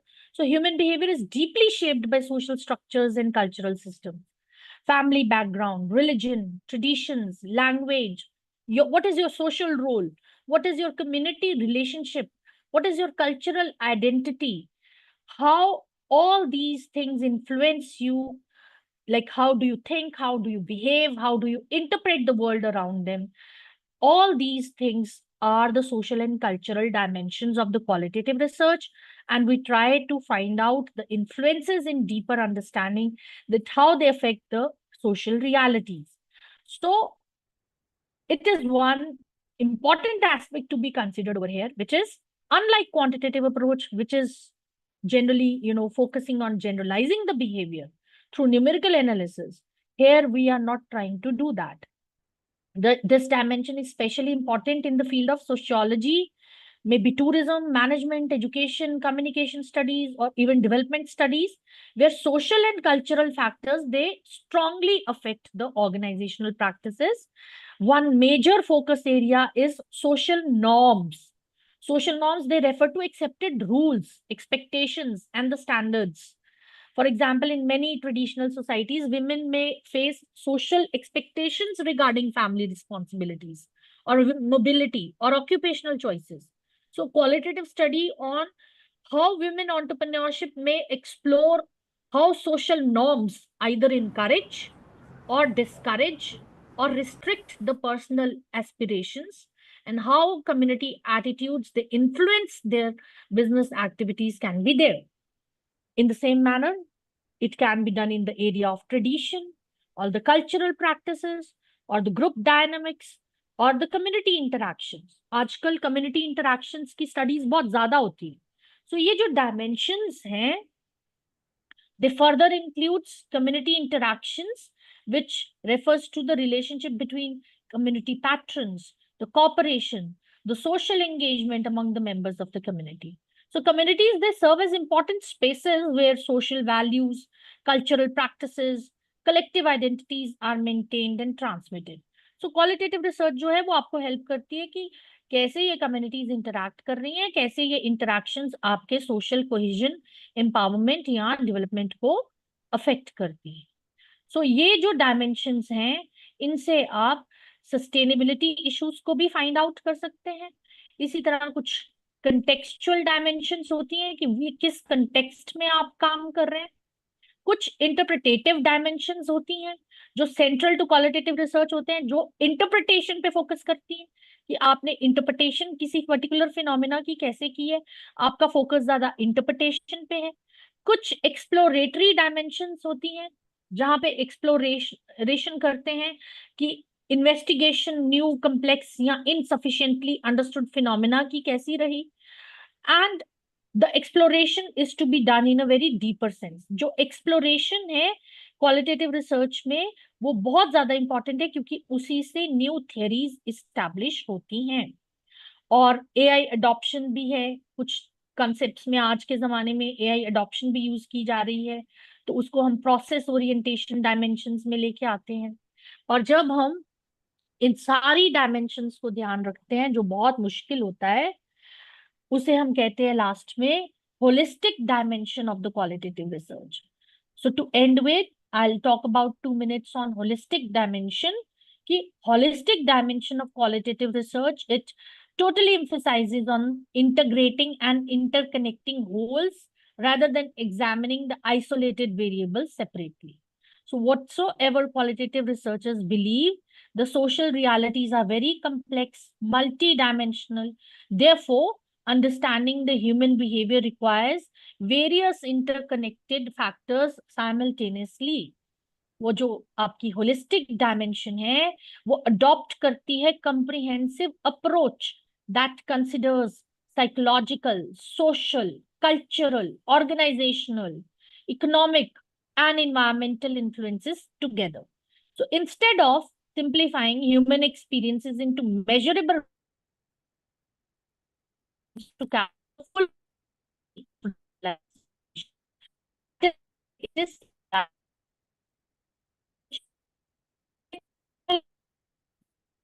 dimensional understanding, the comprehensive interpretation is to be done together. Otherwise, there is no research which would prove to be meaningful to the society. That's all from my side, please. Thank you so much, ma'am. And now the floor is open for questions. So participants, if you have any questions, you can unmute yourself and you may ask your questions. Yes, I can see Bhupesh. Dr. Priyanka. So you can unmute yourself and you may ask the question. Hello, ma'am. Am I audible? Yes, you are audible. Good afternoon, ma'am. Ma'am, I have one request. If you can share a qualitative paper of yours or some other author, so that this whatever we have learned so today, we will be able to get it clear more. See, this is not an easy job because, as I have told you, that there are so many dimensions and so many interdisciplinarities which include qualitative research. Now, it depends on your nature of work or the taste of a researcher that what kind of paper you want. If you are interested in case studies, then there is a different dimension. If you are interested in narratives, then there is a different dimension. If you want to do a study on maybe a company, there is different dimensions. If you're from a field like ethnography, then the dimensions is different. So first of all, you need to explore the field in which you want to work and try to find out that what other researchers have done into your field using qualitative approaches. Then you read it out, then you understand that how that particular phenomena in your study is used by them in a manner that qualitative interventions have proved more meaningful than the quantitative research. Then only it would help you. If I give you 10, 20 papers, you can just have a glance of various subjects in one or two papers that what exactly people are doing that would confuse you, that would give you no direction at all. Just try to explore an area. Say, for example, I want to work on microfinance, right? One example. Now, is microfinance contributing to economic and social empowerment? If you are talking about only economic empowerment, then the role of qualitative research is minimizing.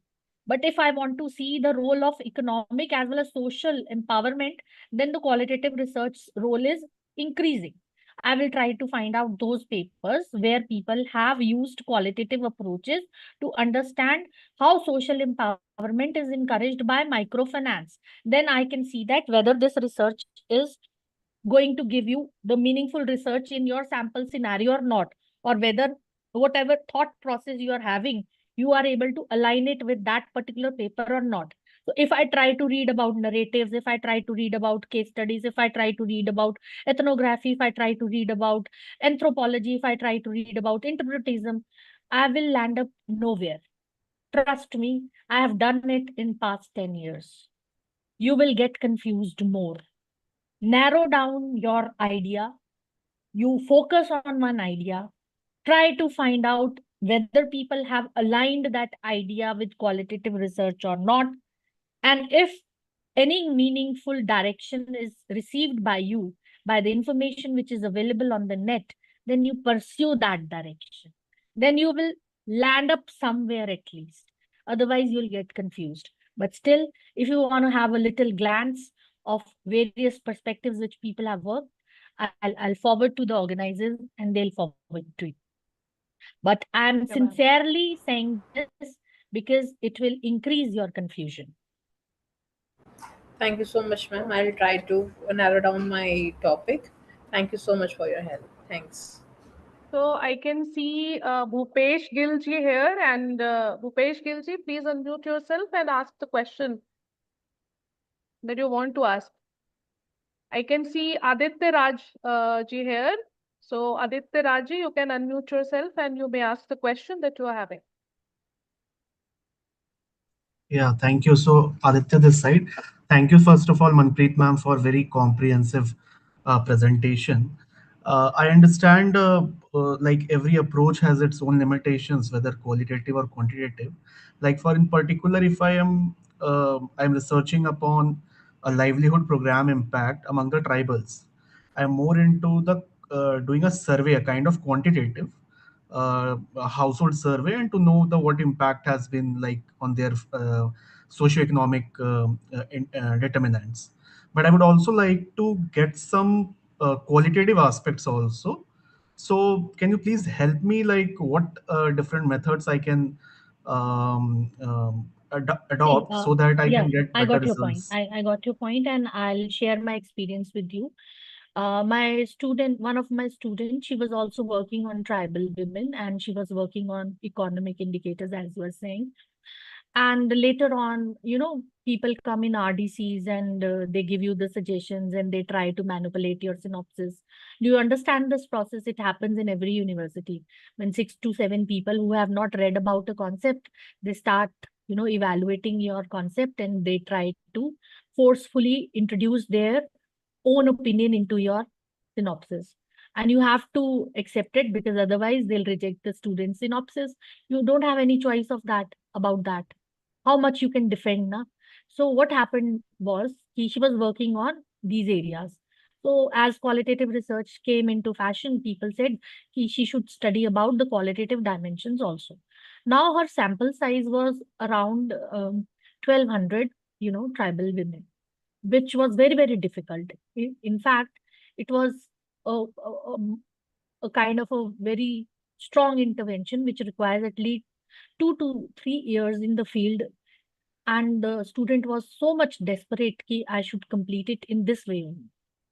And when we tried to narrow down that what qualitative dimensions we can study about it, we were very much into trouble, because the sample size, all the studies say that in qualitative research should not go beyond maybe 10, 12, 20. 20 भी बहुत ज्यादा बोल रही हूँ. अगर आप western studies देखें तो 2, 3, 5, 8, 10 पे ही सिमट जाती है सारी स्टडीज. तो पहली सजेशन तो मेरी ये रहेगी कि अगर आप उनसे कोई क्वेश्चन पूछते हैं सर्वे में जो ओपन एंडेड है, तो वो सोच समझ के ऐसा पूछिए जिससे सिर्फ पॉलिसी इम्प्लीकेशन निकले, क्योंकि अदरवाइज वो जो क्वेश्चन भरना है वही सबसे बड़ा चैलेंजिंग टास्क हो जाएगा. 5 से 6 हम बहुत एप्रीहेंसिव होके लिख लेते हैं कि 5-6 क्वेश्चन हम सर्वे में लोगों से पूछ लेंगे, बट उनका जो एजुकेशन लेवल होता है, जो उनकी माइंड की अंडरस्टैंडिंग होती है, जो उनकी थॉट प्रोसेस होती है, वो कुछ और होती है.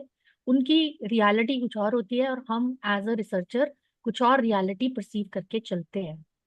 तो put yourself, I would suggest, into their shoes. एक पायलट सर्वे करने के बाद उनकी लियाकत जानिए, उनका माइंड प्रोसेस कैसा है ये जानिए, किस लेवल की उनको अंडरस्टैंडिंग है, इस लेवल से बातचीत करके पहचानने की कोशिश करिए, उनसे उनकी नरेटिव्स लीजिए, और उनको अंडरस्टैंड करके कुछ 1, 2 मैक्सिमम 3 क्वेश्चंस बनाइए जो आपकी स्टडी के ऊपर सोने पे सुहागा लाने वाला काम करे, ना कि उसको कॉम्प्लिकेट करने वाला काम करे. क्योंकि जब आप सर्वे की बात कर रहे हैं तो क्वालिटेटिव डायमेंशन लानी बहुत ही डिफिकल्ट है, इम्पॉसिबल है. हम यहाँ पे शॉर्टर सैंपल साइज की बात करते हैं, सर्वे में बहुत बड़ा सैंपल साइज होता है, और हम जनरलाइजेशन की बात करते हैं. तो जनरलाइजेशन करना कभी भी क्वालिटेटिव रिसर्च का बेसिक ऑब्जेक्टिव बन ही नहीं सकता है. हाँ, हम इससे पॉलिसी इंसाइट्स ला सकते हैं, डायरेक्शन दे सकते हैं गवर्नमेंट को कि आप भाई ये जो कर रहे हैं ये सही नहीं है, लोगों का कहना तो ये ऐसे होना चाहिए. तो कुछ इस तरह का सवाल मुझे लगता है आपको हेल्प कर सकता है. Thank you, ma'am. Okay, so Bhupesh ji, I hope that you are unmuted now, so you may ask the question that you are having. Bhupesh ji, over to you.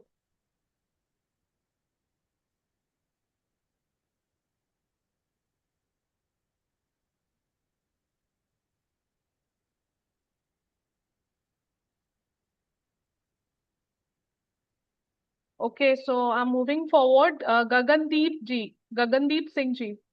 So you are also having a question. You may ask that question. Good afternoon, ma'am. I hope I'm audible. Yes, you are audible. Okay, I have a question that out of ontology and epistemology, which stands best is best suited to undertake a research using critical theory? I mean, which stance coincides with the critical theory the most? Again, there is no right or wrong answer, but what I feel is, when you said ontology and second one was Epistemology. epistemology. Okay. See, if you are doing a study which is based upon definitional aspect of a thing, where definition matters. जैसे बोलते ना business की definition ये थी, अब business की ये हो गई, अब एआई आ गया तो बिजनेस ये हो गया. Over the period of time business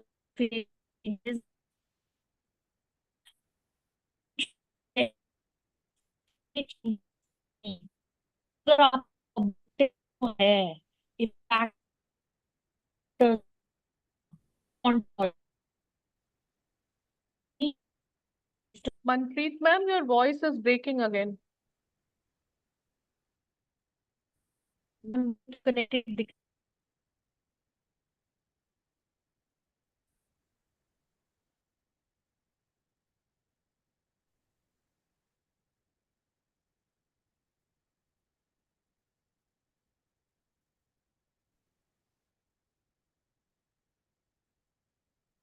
So I request all of you to be patient. Ma'am will join back in a while. She is connected from a very remote place in Himachal Pradesh. So that is the reason that she is having problems related to internet. Ma'am is back here. Ma'am, please unmute yourself. Manpreet ma'am, unmute Hanji, yourself. am I audible? Okay. Yes, ma'am, you are audible Who now. was there with the question? The Yes, ma'am, sweet it was voice my boy. question. Gagandeep. Gagan. Okay, Gagan. Okay. Gagandeep, you said that. Can you repeat your question? Ontology Ma'am, and epistemology. Out of? yes, out of both of them, which is best suited to undertake a research using critical theory? I mean, I got your the point. power structures are talked Okay. about. See, वैसे तो critical theory अपने आप में ही एक genre है. You can adopt straight away critical theory genre again. ना ontology ना epistemology, right? Critical theory एक अलग dimension है. उसके बारे में जब आप पढ़ोगे, वो Ma'am, यही बोलती है. एक minute, let me complete and then I'll come back to you. उसमें पावर स्ट्रक्चर्स की बात होती ही है. बट आप ये कह रहे हैं कि किसी चीज का क्रिटिसिज्म या क्रिटिकली किसी चीज को इवेलुएट करना, वो आपका डायमेंशन है. तो डेफिनेशनल एस्पेक्ट पे जाइए कि डेफिनेशंस कैसे कैसे over the period of time evolve होती है किसी भी चीज की, या उसको इस्टेब्लिश करती है. तो वहां पे ऑन्टोलॉजी का रोल ज्यादा इंपॉर्टेंट हो जाता है. In that case ontological study should be done. अब आप बोलिए, अब आप क्या कह रहे हैं? ma'am, you answered me. I was also thinking about the same thing, ontology. क्योंकि दोनों में कंस्ट्रक्शन ऑफ रियलिटी की बात की जाती है, पावर स्ट्रक्चर्स भी कंस्ट्रक्शन की बात की जाती है, तो we can be ontological there. It was my guess, and you just I spoke your consolidated guess. that belief. Yes, Okay. yes. So, but Thank you. still, I'll still warn you here. Do read about critical theory first. And if you feel whatever you are trying to research more aligns with critical theory than ontology, then adopt critical theory. Sure, ma'am. Sure, ma'am. Thank you, ma'am. Manpreet ma'am, we have one question from Bhupesh Gilji. He's not able to unmute himself and ask the question. And so he has asked us on his behalf. So his question is, what can be qualitative dimension in social responsibility in entrepreneurship? कहाँ लिखा है? Can I read it? Yes, ma'am. Chat box. Chat box. What can be qualitative dimensions in social responsibility in entrepreneurship? Yes, ma'am. ये तो आपको research से ढूंढना पड़ेगा, like कि लोगों ने क्या क्या कंट्रीब्यूट किया है. बट अगर आप मेरा ओपिनियन जानना चाहते हैं सोशल रिस्पॉन्सिबिलिटी की क्वालिटेटिव डायमेंशंस क्या है, तो मुझे लगता है कि आप प्रिजर्वेशन ऑफ द इन्वायरमेंट पे बात कर सकते हैं, आप सस्टेनेबिलिटी पे बात कर सकते हैं, आप सस्टेनेबल डेवलपमेंट गोल्स पे बात कर सकते हैं. आपको सोशल जो डायमेंशंस हैं उनके ऊपर ज्यादा फोकस करना पड़ेगा, जो बेसिकली एंटरप्रेन्योरशिप की इकोनॉमिक डायमेंशन से परे हैं. जैसे एम्पावरमेंट भी एक किस्म की जो कह सकते हैं वो सोशल रिस्पॉन्सिबिलिटी है दुनिया की, कि भाई एंटरप्रेन्योरशिप से हम किसी को एम्पावर कर रहे हैं. वो एम्पावरमेंट सिर्फ पैसे की एम्पावरमेंट नहीं होती, वो साइकोलॉजिकल एम्पावरमेंट भी होती है. एक छोटा सा एग्जांपल देती हूँ, आप समझ जाएंगे इस बात को. मैंने शुरू शुरू में किसी कॉलेज में ज्वाइन किया, और हम कैंटीन में जब भी टीचर्स मिलके खाते पीते थे, तो जनरली एक मैडम जो है वो हमारे साथ नहीं जाती थी जनरली। हम उनको खींच के ले जाते थे कि चलो मैम चलो, तो वो थोड़ी हेजिटेट करती थी। तो मैंने एक बार उनसे बाहर जाके पूछा, आप क्यों नहीं चलते हो, आप क्यों नहीं खाते हो? तो उनकी आंखों में आंसू थे, और उन्होंने कहा कि मेरी सारी सैलरी तो मेरा हस्बैंड ही ले लेता है, और मुझे महीने के 2,000 रुपए ही देता है। उस 2,000 रुपए में मैं रोज कैंटीन में आना अफोर्ड नहीं कर सकती। उसमें मेरे ये खर्चे डिफाइंड हैं, और वो मुझे हर महीने पूछता है कि 2 महीने, एक महीने में तूने 2,000 रुपए कहाँ खर्चे? तो वो लेडी लेक्चरर थी, मैं तब कॉलेज में पढ़ाती थी, पढ़ी लिखी थी। पढ़ने लिखने के बाद भी वो क्या साइकोलॉजिकली एम्पावर्ड थी? नहीं थी। वो फाइनेंशियल चीजों के लिए भी अपने हस्बैंड पे डिपेंडेंट थी। उनको ब्यौरा देना पड़ता था कि कितना कहाँ खर्चा किया। आज भी हिंदुस्तान में बहुत सारी लेडीज ऐसी हैं जो अपने आप ये डिसाइड नहीं करती हैं कि मैंने जमीन लेनी है ना? कितने लोग हैं जो घर जाके ये अनाउंस कर देंगी, मैं जमीन ले रही हूँ और इतने की जमीन है, और मैंने डिसाइड कर लिया है कि आज जमीन का पटवारनामा जो भी वट होता है वो होगा। हम एम्पावरमेंट की जब बात करते हैं, हम छोटे छोटे फाइनेंशियल डिसीजंस की बात करते हैं, बिगर फाइनेंशियल डिसीजंस की बात नहीं करते। साइकोलॉजिकल एम्पावरमेंट बहुत बड़ी एम्पावरमेंट है। तो जब आप सोशल रिस्पॉन्सिबिलिटी इन एंटरप्रेन्योरशिप की बात करते हो, उसकी डायमेंशंस वेरिड हो सकती हैं। साइकोलॉजिकल एम्पावरमेंट हो सकती है, सोसाइटी में रिस्पेक्ट हो सकता है, सोसाइटी में जो है आपका इन्वायरमेंट की तरफ कंट्रीब्यूशन हो सकता है, इंक्लूसिवनेस को बढ़ाना हो सकता है ना? हमारे यहाँ बहुत सारे मेल्स होते हैं, बट वो फीमेल्स को अंडरमाइन करते हैं रिस्पॉन्सिबिलिटी लेने में भी, उनको रिस्पॉन्सिबिलिटी देने में भी, और उनकी डिसीजन मेकिंग पे भी वो डाउट करते हैं। तो जो सोशल रिस्पॉन्सिबिलिटी है, वो किस एंगल से आप स्टडी कर रहे हो, ये आप पे डिपेंड करता है। Okay, thank you, ma'am. So, Navneet ji, please unmute yourself and ask the question that you are having. Good afternoon, ma'am. I am Navneet Anthony. I am from University of Kerala. My PhD is related to entrepreneurial and employment challenges of transgender community. Nice. What an interesting topic it is. And I am doing it as a qualitative research. Initially, I started it as a quantitative one, but later on, I got suggestions that I have to convert it to qualitative one for better results. And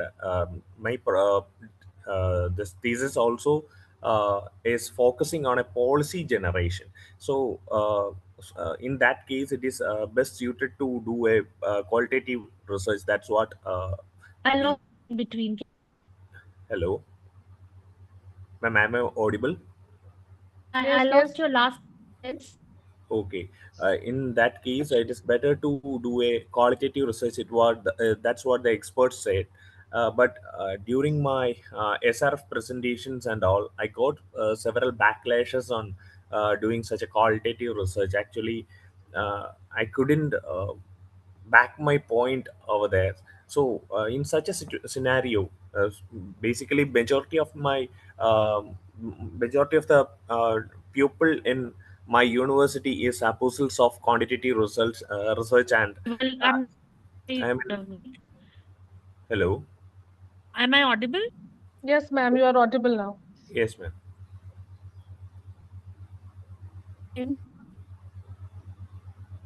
Navneet, okay, so what? Ma'am, your voice is breaking. Manpreet, ma'am, your voice is breaking. Hello? Hello. Yes, ma'am. Yes, Uh, yes, ma'am. Now you are audible, ma'am. You are Navneet, audible. what I got, I was not able to hear you completely. That you were doing entrepreneurial study on transgender communities, and the experts said that you should do certain qualitative study on them rather than quantitative study, right? Yes. What else did you say? Yes, but during my SRF presentations, they said I couldn't back my point on how why I should do this qualitative research, because majority of the people in the university are apostles of quantitative research, and they are firing upon me, and so I need some valid points to back my thesis in such scenarios. That's the problem. Okay, it's going to happen because as I told you that it's like melody. How sweet is melody? Go and find out some old advertisement. Melody इतनी chocolatey कैसे बनी? It was our time type of a advertisement, है ना? So there is no end of war on qualitative and qualitative research. But at the very short instance, without reading your proposal, I cannot give you a wrong direction. If you want to contact me, take my email ID from Pooja Shukla ma'am or Akanksha ma'am. I can read the proposal and then only suggest you that how you can justify it. But at this point, what I should say that try to be a little diplomatic, right? If you are having 5 objectives, then try to balance it like 2 or 3 objectives are quantitative and others are qualitative. And whatsoever qualitative you are doing, you can justify it that though these 2, 3 objectives which are quantitative, I cannot have the complete reality picture situation because they cannot be quantified. These emotions cannot be quantified. This particular, are you listening me? There is Yes, ma'am. one, Navneet, are you there? Yes, ma'am. Yes, ma'am. There is one theory called as queer theory, right? QUEER. It comes under critical race theory, right?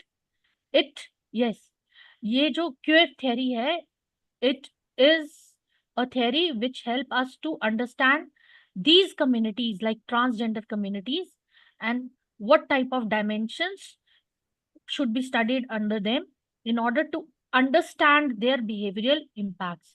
So try to find out certain answers and justifications from queer theory. You're getting it? Yes, ma'am. Thank you. Thank you. And if you want more deeper insights, you can talk to me later on, you know. Yes. Because I need the proposal first now to give you some strategic justification. Yes, ma'am. Thank you. So we have our last question for the session. Ankit ji, please unmute yourself and ask the question.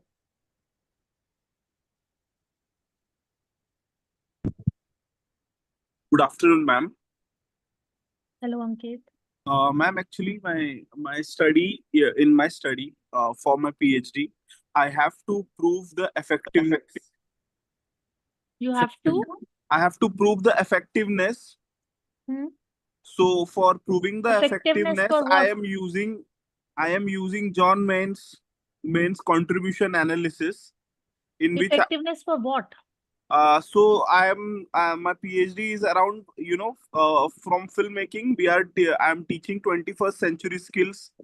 Will be. I'm not able to listen hear properly. Pooja ma'am, क्या कह रहे हैं? Ankit ji, can you repeat your question? Okay, I'll type it out. My network is not that good. Okay. Meanwhile, ma'am, I have one question from my side.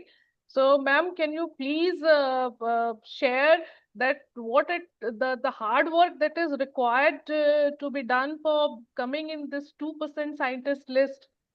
So, as we are having today, and we are Pooja very ma'am मैं आपको blessed आज to have सबके you. सामने असलियत बताऊं सब भगवान के हाथ छोड़ दो जो करते हैं वही करते हैं इंसान कुछ नहीं करता लेकिन मैम आपका गाइडेंस हम सबको चाहिए होगा for working in that direction ma'am.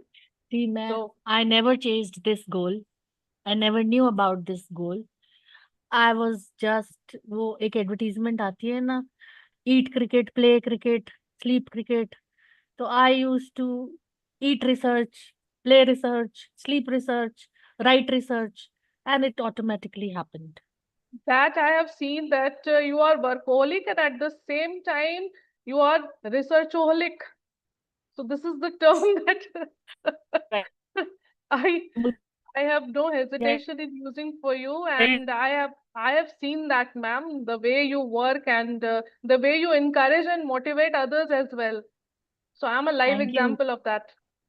Arre, see, what else we can do? We can just, motivate now and inspire and have good words. What else we can do? Yes, ma'am. So, Ankit ji, have you typed your question? Not yet, ma'am. I think we should be waiting for him. Okay.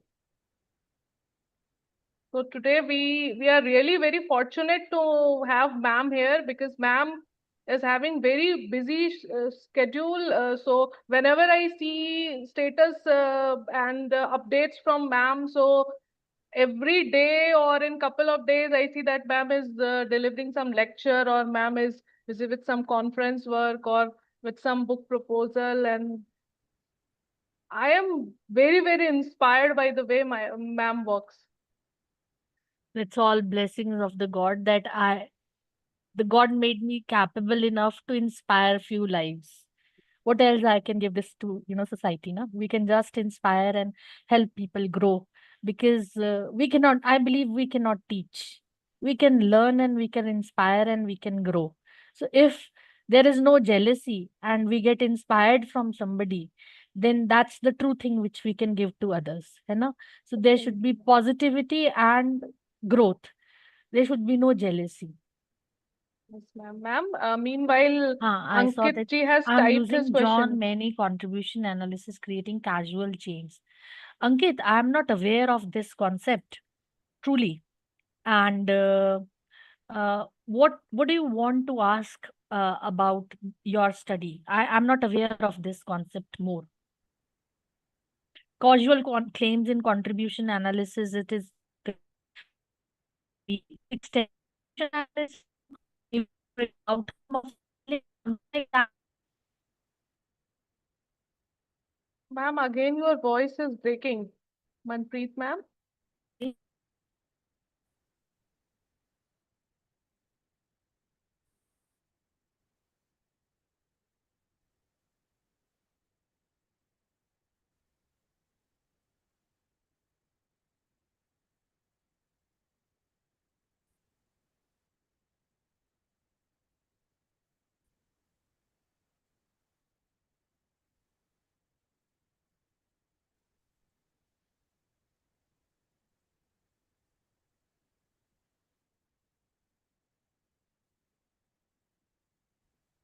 Hello.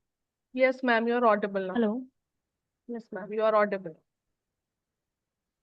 Ankit, I'm not very much having in my mind this concept, but as far as I remember, contribution analysis is a kind of a evaluation approach to maybe systematically understand that what intervention is going to contribute for observed outcome or impact, something like that, or reasoned causal theory change and how it is to be understood. So what do you want to ask about your study out of it, that you are using this? So effectiveness of student created films on development of the 21st century skills, mixed method approach. What do you want to ask about it in particular? I'm not getting your question. It is the title of your study, I believe. Ankit, am I audible? Ankit ji, Yes, please ma'am. unmute yourself. Yes, ma'am. Yes, ma'am. So that is what do you want to ask me about I it? just because over the internet I couldn't find much details for this particular John Main's contribution analysis. So I just wanted to know if how particularly I can go ahead with this analysis practically, Okay. because I have learned a lot about it, but I couldn't find anything practical. See, as far as I remember about this John May's contribution analysis, it was an article written by John May that there was some rule of thumb for contribution analysis. So you may have to search about that contribution analysis, which addresses cause and effect. And it totally focuses on cause and effect, basically. That if something is controlled variable and something is, regulated in a particular scenario, then how that controlled variable can affect a particular outcome. Say, for example, what my mind says, I can say only that if a proper environment, a proper studio, skill enhancement is there about, helping the students to develop their skills in creating films, you know, a controlled environment is there. If we teach them skills, if we analyze the skills which are required in the 21st century, we try to find out what skills are needed, and then we try to teach them first, and then try to look at the outcome. That is cause and effect relationship, basically, which John talked about. Like, for example, when you are talking about any educational policy, when you are talking about any environment which is preconceived, and you try to give that to your user or a learner, and in that particular situation where you have already thought of about giving that situation to a user or a learner, what outcome comes? That was the John Main's theory about. So in this, some some aspects can be quantified and some aspects can be in a qualitative in nature. Again, the example of a class. If somebody is well versed with using AI or digital equipments, or is having access to them, the student who is trying to make a film on them, he's having a good phone. On the other hand, the other person is not having a good phone. His family background is not so. He comes from a poor background. The other one comes from a background which is quite rich, where the gadgets, the equipment which other person is using are quite diverse in his home. So the learning ability or the adaptability could be different, or it may take time. Some aspects can be quantitative and some aspects can be qualitative. But what we are trying to do, we are trying to give him a controlled environment where we are already talking about that these skills may enhance the ability to make a film. So after these skills have been imparted to them, how do they behave and how the outcome came out to be? I feel John was, in his article, talked about the perceived outcome by giving a particular situation. So this is all about what I perceive from your study is. I don't know whether in reality you are doing it or not. I can just have that simple idea by looking at your question only. Thank you, ma'am. I got a clear picture. I will delve more into it. Thank you. तो you contribution analysis basically जो है वो यहाँ पे skill based होना चाहिए, मुझे लगता है. Yes, ma'am. तो उनका skill basically what I am trying to understand here is कि जो उनका स्किल्स है वो स्किल में मतलब डेवलप हुआ है कि नहीं, वो स्किल उसको दिखाने के लिए, मतलब उसको प्रूव करने के लिए हम केवल उसको डेवलप मैप करेंगे. वो हाँ, map सिर्फ करेंगे. डेवलप ही नहीं हुआ, उस स्किल में एनहांसमेंट कैसे हुई, स्किल की मेजरमेंट कैसे हुई, और स्किल की वजह से आउटकम पे क्या चेंज आया, ये स्टडी करना पड़ेगा. Yes ma'am, yes ma'am. वो उसको कॉजल तो चेन्स बनाते हैं, उसको कॉजल चेन्स के थ्रू यस, उसको स्टडी तो कर. वो जो कॉन्सेप्ट दिया था जॉन मेन ने, आपको पहले उस कॉन्सेप्ट को अच्छे से समझना पड़ेगा. फिर उस कॉन्सेप्ट में यहाँ पे माइंड मैप्स या फिर वो जो कॉजुअल चेन्स किसी सॉफ्टवेयर को यूज करके आपको फिट करने पड़ेंगे कि भाई इतने स्टूडेंट थे, वो स्किल बेस्ड थे या नॉन स्किल बेस्ड थे, क्या उनका इन्वायरमेंट था, क्या कंट्रोल सिनेरियो था, फिर उसके बाद आउटकम क्या हुआ, मेजरमेंट कैसे की, इन चीजों को आपको स्टडी करके उसको प्रैक्टिकली एप्लीकेबल करना पड़ेगा. I think it's a tough task. थोड़ा सा आपको कॉजुअल चेन्स के बारे में पहले पढ़ना पड़ेगा. हाँ, yes ma'am, yes.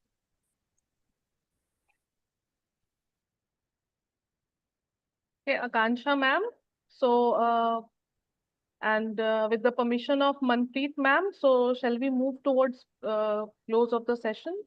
Yes, ma'am. Before that, I would request, can we have, I would request all Yes. the participants to please switch on your camera so that we can have a picture with ma'am.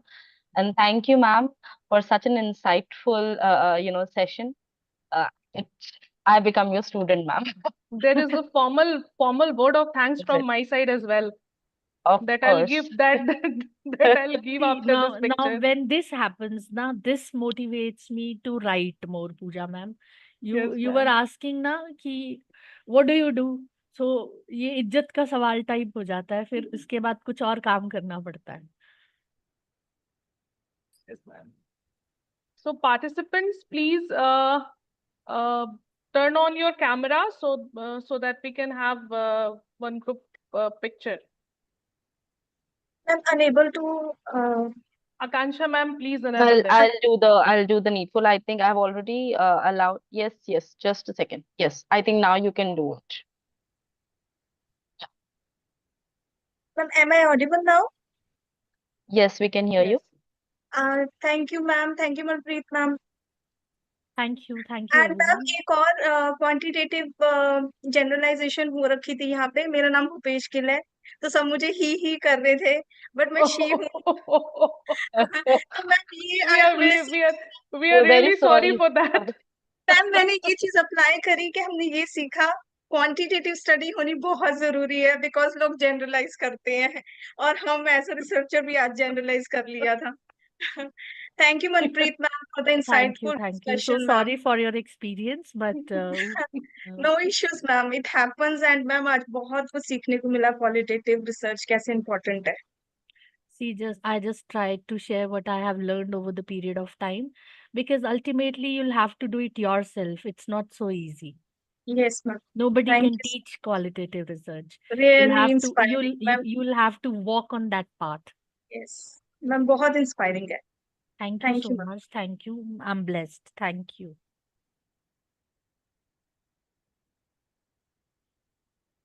So picture thing is done now. Pooja ma'am, do Okay. share with me. Yes, ma'am. Sure, ma'am. Definitely, ma'am. So It now it's was- time for yes, ma'am. Please. It was quite a pleasure to meet you all. Thank you all. I hope I'm able to contribute a little in your learning journey. And thank you so very much for the patient listening. Okay, so now it's the time for the word of thanks for Manpreet ma'am. So as we come to the close of this enriching session, I take this opportunity to express sincere gratitude to Dr. Manpreet Arora ma'am, professor at the Central University of Himachal Pradesh, for delivering such an insightful and intellectually stimulating session on the topic. Ma'am, your profound understanding of qualitative research methodologies, interdisciplinary perspectives, and scholarly practices has greatly enriched all the participants.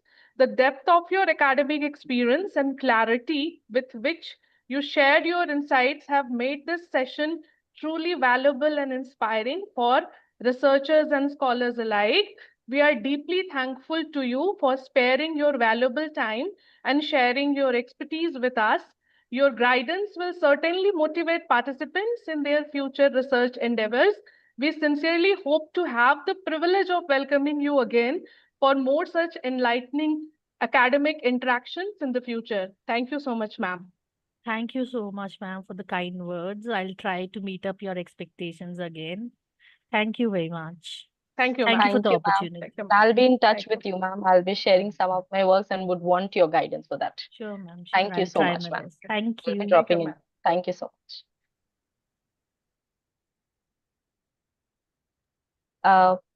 Okay, participants. So I think we have already passed into the third session. I think we can continue.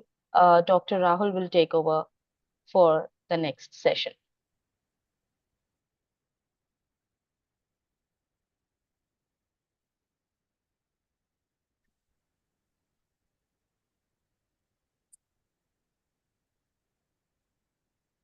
Akansha ma'am, can we start? Or we Yes, simply sure. can give 5 minutes to the participants? Okay, sure. We can have a break of 5 minutes and then we'll have Yeah. a shorter session. That would be The better, third ma'am. session will be shorter. Okay, participants, we can have a break of maybe 5 minutes, and I think we can come back by 2:45.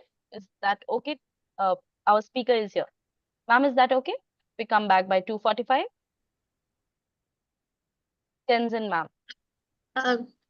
Good afternoon, ma'am. Am I audible? Yes, ma'am, you're audible. of the medium of the voice is still fine, right? Yes, Okay, yes. thank you. So, okay, so I think we can come back by 2:45 in that case.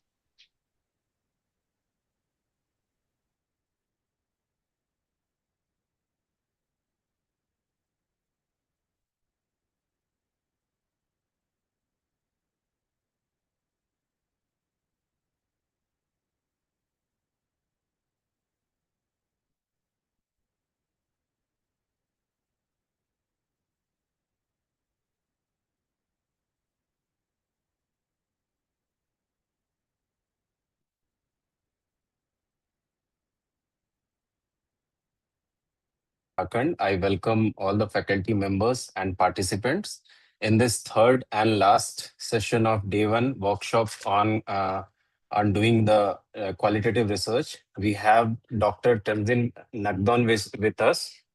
I will give a short um, uh, introduction of Dr. Tenzin. She is a scholar of political science with specialization in international relation and area studies. Dr. Nagdon completed her PhD, MPhil, and MA in international relations from the School of International Studies, Jawaharlal Nehru University, New Delhi. Currently, she is working as an assistant professor in Department of BA Administration at MIT University, Jharkhand. Prior to this, she served at the University of Ladakh, where she taught postgraduate students of political science discipline, supervised dissertations, and actively promoted research-oriented learning. Her academic profile is particularly distinguished by her extensive involvement in field-based and policy-oriented research projects in Ladakh. She is presently associated with a DST-funded major research project focusing on the preservation, promotion, and documentation of folk tradition in Ladakh. Earlier, she served as co-principal investigator on an ICSSR funded major research project on the documentation of tribal cultural heritage in Ladakh, which was successfully completed in the year 2025. She has also contributed to significant studies on status of school and higher education in Ladakh and socio-economic development in border areas along the line of actual control.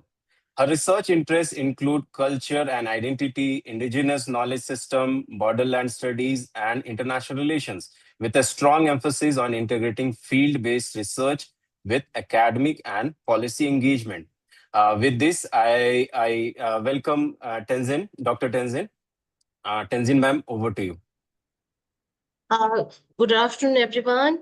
I'm Tenzin Nagdun, and I'll be discussing about ethnographic research and sharing some of my research experiences while conducted research related to ethnographic research in Ladakh, especially in concept or terms or areas such as heritage culture, folk tradition, oral narration, and community-based research.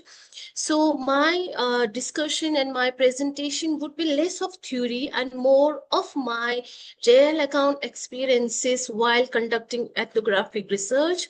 So my presentation is divided into two parts. First, I would be taking you through the ethnographic research, the concept of ethnographic research, and then I'll be sharing my experiences while conducting the field work. So through this presentation, I would also like to highlight how ethnography is not simply about collecting information, but it is about building relationships, understanding people, gaining people's trust, and also as to reflect. As a research point of view, we have to have certain critical aspect while conducting ethnographic research.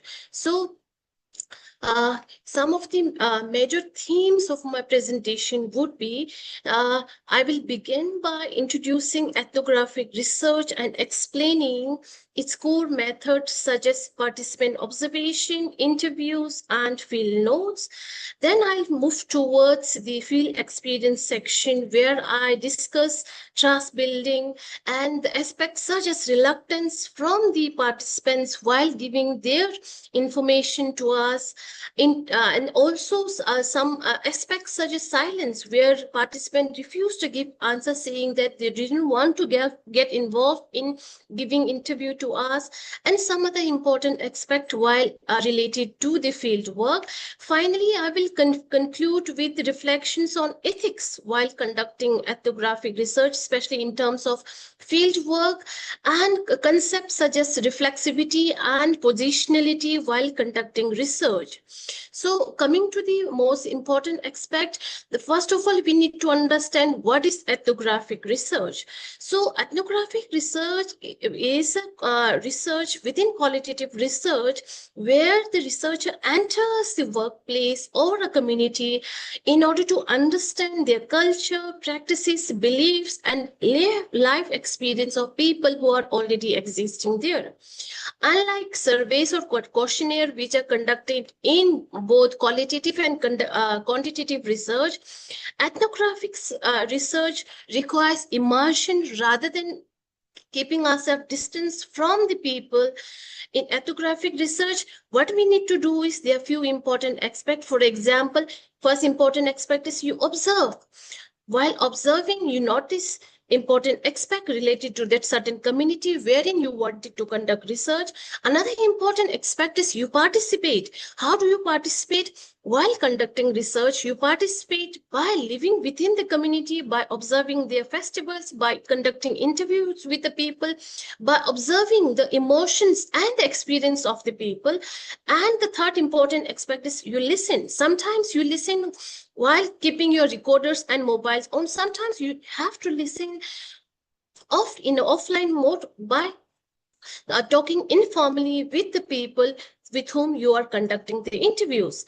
And another important aspect related to conducting ethnographic research is that sometimes one of the important aspects related to this is sometimes what you need to do is after collecting the data, you come back to your home, and then what you need to do is you need to reflect and capture and understand the emotion behind people telling the stories, the memories, the essence of their culture and other important aspect of their tradition. So during my research, when it comes to culture heritage documentation, what we did was our important aspect was we record oral tradition, we document rituals related to different communities, especially in Ladakh, because my research was focused on Ladakh. And then we also capture craft knowledge, which somehow are diminishing across Ladakhi people, and we try to understand what is the reason as to why people are going away from the traditional method of living and why they are moving towards modernization. And these are some of the important aspects related to ethnographic research. So when it comes to ethnography as such, we need to understand that the term ethnography itself comes from two Greek words, ethnos and this thing, graphia. Ethnos means people and graphias means writing. So it means writing about people. So while doing so, you need to understand four important points. The first of important aspect is the aspect of immersion. So immersion means the researcher enters the world of the participants rather than remaining distant from the community wherein you want to conduct the research. The second important aspect is holism, wherein culture is studied as interconnected whole rather than an isolated event. So that's why integrated aspect is very important while conducting ethnography research. The third important aspect is emic perspective, which means understanding the culture from the perspective of insider's point of view. That is important. And then another important aspect, so as to gain important information and so as to have a productive research, is the duration of conducting the research. So that's why while conducting ethnography research, duration plays a very significant role. Ethnography usually requires extended period of time so that we can have engagement with the community wherein we conduct research with. So that's why reflexity is very important when it comes to ethnographic research. Okay, now coming to the next important point, the research approach. So some of the important approach when it comes to this ethnography research is the first important aspect is participant observer. Like what I have stated, when it comes to this thing, ethnography research, being a participant and being an observer is two of the most important aspects. Why? Because Because sometimes what we do is we just look at the culture and rituals, we try to observe it from distance, we try to narrate it down, we try to document. But sometimes what need is more than observation. What we need to do is we need to immerse with the people, we need to immerse with the community, and then we have to have social interaction, because only then, only after having social interaction, we will get to understand what are the hierarchies or these are already existing within the communities, and what are the use of space and objects. For example, if I have to take the example of Ladakh, the space itself is a very complexity within the Ladakhi community, because when we talked about Ladakh, people often assume that within Ladakh there are no caste system as such, which is not true. Because so that's why when it comes to space also plays a very significant role, because within Ladakh what happened is that if you are coming from a low caste community, your sitting position or your sitting arrangement remain at next to the door, because the people who are coming from the higher authorities or higher caste usually sit at the top or at the higher ranking whenever there is a village ceremony or marriage ceremony or any other functional ceremony which is being held at the village level. So these are some of the important aspects you have to understand and you have to go through while conducting ethnography research, because your job is not only being an outsider, but your job is equally important as an insider. And then you have to be an insider, you have to immerse with them, and then you also have to understand that because culture is something which is not experienced just by observing, because culture is something which you will fully get to understand while living with the community. That only after that you will get to understand the culture aspect of the community. Okay, so another important related to the ethnography research is cultural sensitivity, because cultural sensitivity is something which means that we have to enter. What does cultural sensitivity means? Being a researcher, you have certain responsibilities while conducting any form of research. One such aspect is that you have to have certain respect, you have to have humility, and you have to have awareness of the community on whom you are going to conduct the research. So before entering the field, what you need to do is, a researcher must study the history, the custom, the language, the taboos, and social structure of the society. Only then you will be able to understand the society at length. Another important aspect is during field work. So while conducting the research, while the actual field work is going on, what you need to do is, you need to listen more than you speak, because the participants are the one who are giving the information. So rather than asking question and counter question, what you need to is, you have to wait, you have to have certain patience, and then you have to listen so that you can gain the maximum number of information.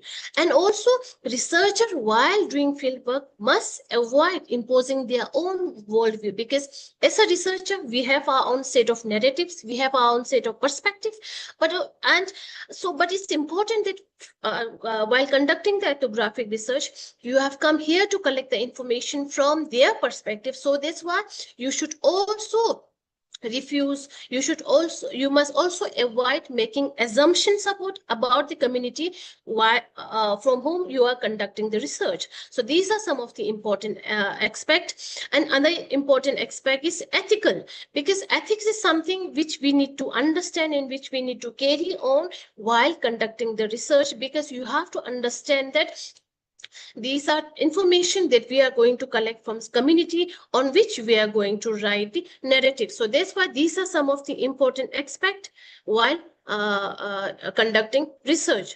Okay, now coming to the ethnographic interviews, there are certain interviews expect that you can think of. First such is the informal conversation, wherein the conversations are informal and conversational. So unlike rigid questionnaire, what we can do within the informal conversation is that we allow the participants to guide or direct us so that we can carry on with the discussion. For example, and then there are also semi-structured interviews wherein the questions are not exactly open, not exactly rigid, but somehow you can have that scope wherein participants are allowed to have certain position to direct or to move away the topic to related aspect of our research aspect.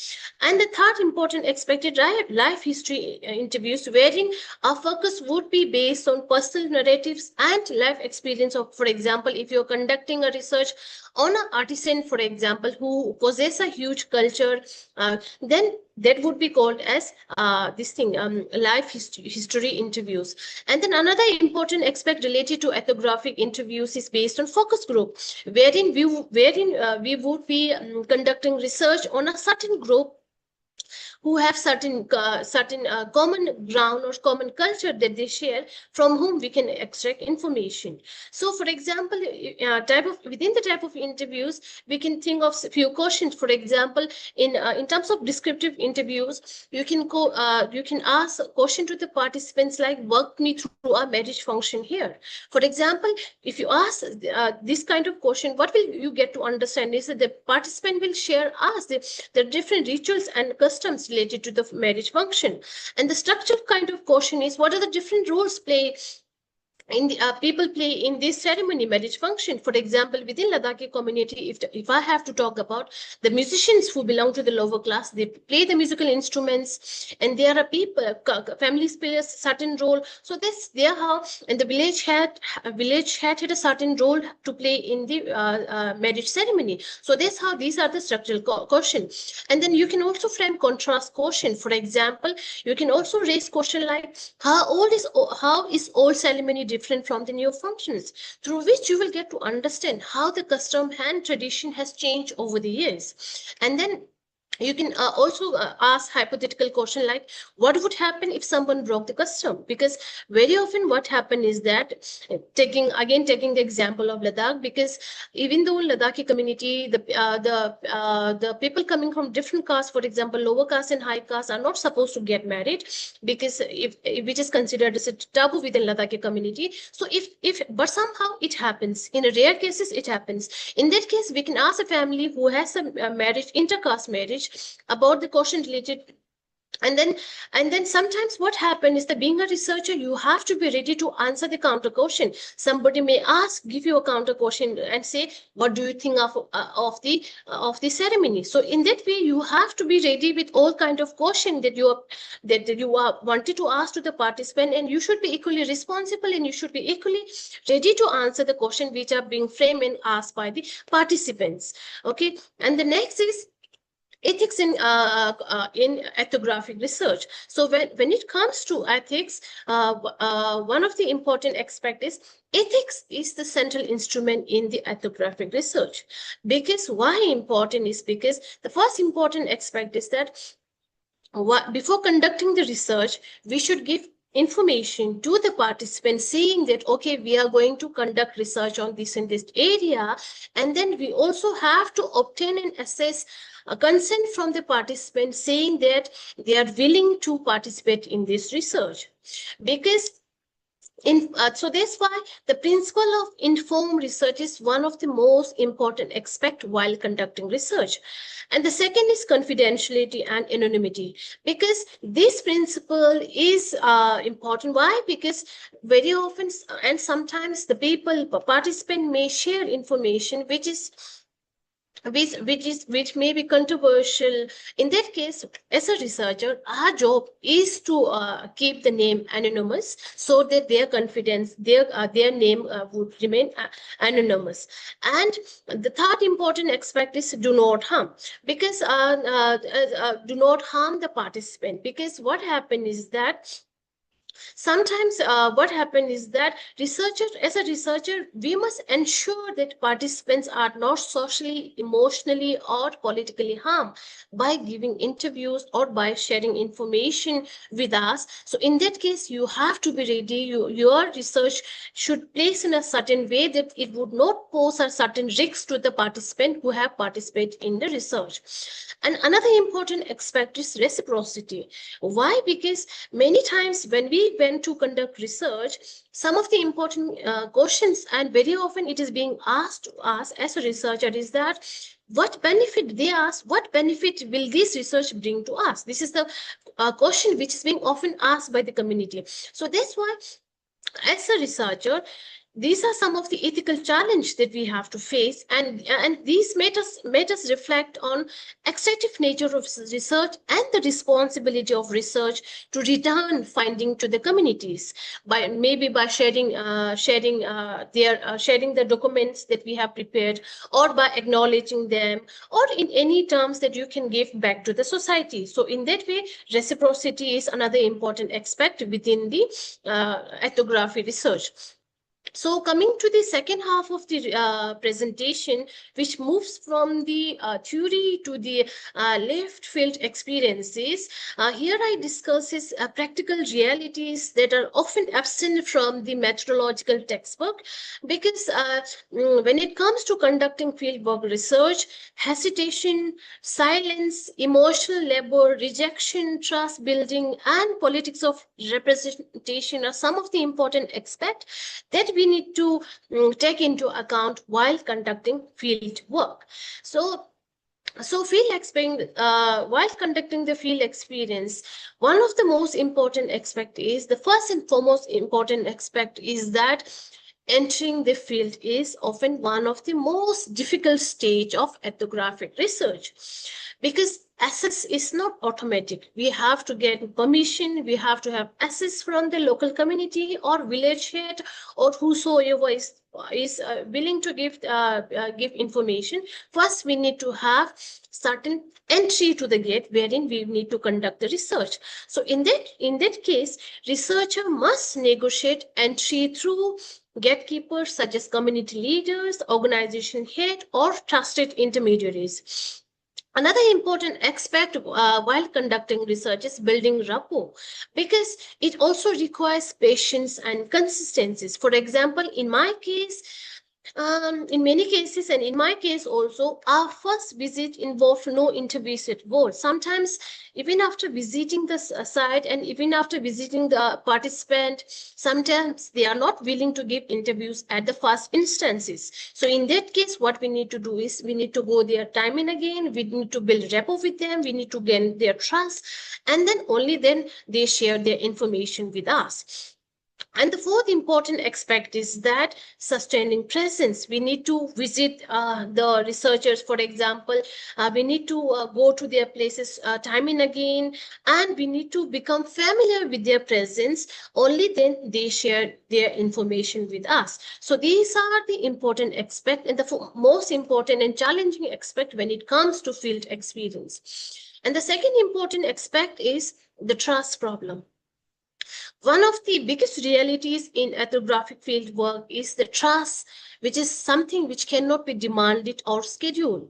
Because many participants, initially they refused to engage when we went to conduct research. And because the hesitation from their side is also valid, because many when we talk to the participants, many of the communities have had previous negative experiences with researchers. So that's why they were very reluctant and hesitant to share information with us. So that's why it took some time for us to gain their trust. And the other important aspect is that trust is something which develops slowly through repeated presence with the communities, informal conversation, and consistency is another important aspect. So while conducting research, the field survey taught me, and I'm sure it must have taught many of the researchers, that silence, hesitation, and refusal are not failure of data collection. They are themselves meaningful forms of data, because by saying no to our query, it shows, it reflects that they have had certain negative experiences with researcher. So that's why they are saying no. So that's why as a researcher, we have to gain their trust. We have certain moral responsibility to build our trust with the participant through consistency, through presence, and through informal conversation. So this is one of the important aspects that we need to think about as a researcher to gain access into the field work. So another important aspect which I have faced, and which are the voices of the people from Ladakhi community, is that Sometimes people would ask, why would we give interviews? So participants question the purpose of documentation, and whether in terms of cultural heritage, they ask whether the heritage, our heritage, would be misused or commercialized. Because very often in today's modern age, what we get to see is that we get to see commodification and commercialization of our heritage. For example, in Ladakh, many of the monasteries artifacts are being sold, and many of the scriptures are being commercialized and are in the process of commodification. So that's why, of course, it is very natural for the participants, especially I'm talking in the context of Ladakhi people. So they ask the question related to the heritage, and they ask that whether their heritage would be misused or commercialized. And some of the participants viewed their traditions and their heritage as very sacred, and they believe that it is not meant for public circulation. So these and then another important aspect question that they would ask is that see, you are conducting the research, but what would we benefit from giving interviews? So this is another challenge that we have faced. So and then they also ask who gets represented in the research, and then they also ask who controls the narrative. So we have to understand, and we have to be we have to understand that participants would have certain reluctance and hesitance in sharing their narratives because of the past betrayal, fear of misuse, and no perceived benefit, or sacred boundaries, because these are the common aspects that they have already experienced over the years, because of which they very often the participant would ask this kind of question to us.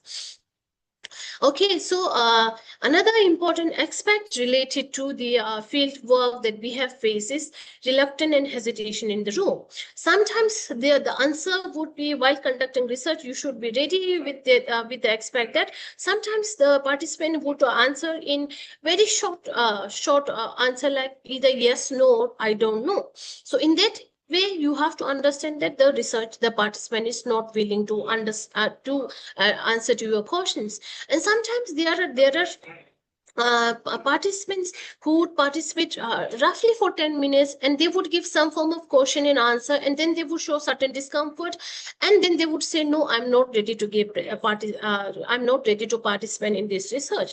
These are also there, so you also have to be mentally prepared while conducting ethnographic research. And then there are also instances where we met people who would share 3 hours stories, and sometimes what happens is that while narrating this kind of stories, sometimes they may deviate from the question we have asked, and they would choose to spoke on something else rather than the question that we have posed or we have asked, and we cannot say no to them, we cannot say full stop to them. So in that case, we also have to understand that there are also these kind of instances where you have to face while conducting research.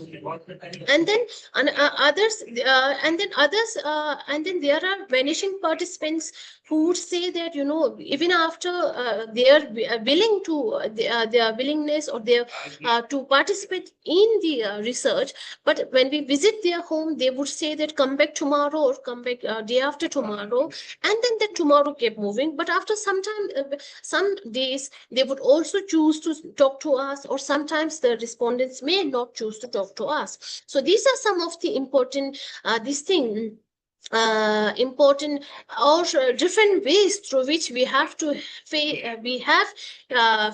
while conducting research. So these different narrative taught us that ethnographic interviews are negotiated spaces rather than research controlled interaction, because ethnographic research is something which is not, as a researcher, it is not in our controls. We have to understand that being an ethnographic researcher, most of the time the interaction is being controlled by the participant rather than whom the researcher. Okay, now if we have to come to the strength and limitations of research, ethnographic research, First of all, ethnography research is something which provides a deep, contextual, and human-centered understanding of a community, of a culture, of a heritage, of people, and then it also captures nuances and complexity within a community or within a social custom or traditions, and it also reveals phenomena which we may have not studied or people may not be aware of, because ethnography research is something which we have to live in within the community. Only then we will get to conduct the research. And one of the important characteristic of ethnography research is that it provides a space and voice to the marginalized communities, because so far what we get to see, for example, many of the if you have to talk about the colonial theories, for example Franz Fanon, or for example Gayatri Spivak, or we can talk about Edward Said for that example, who talked about the marginalized community and how the knowledge is being produced and it is being shared and it is being controlled by the rich and the powerful people who write the knowledge according to their perspective. But in the ethnographic research, what we get to do is we need to represent ourselves as the marginalized community, and we get to represent their voices, their feelings, and their custom and culture by giving voice to their community. And also another important characteristic and strength of ethnographic research is that it generates new theoretical framework. And so that's why these are some of the important strength of ethnographic research. And when it comes to limitations, it also have ethnographic research has its own sets of limitations. First of all, it is very time consuming, and then second is that it is emotionally it is very demanding, and it is shaped by researchers' subjectivity.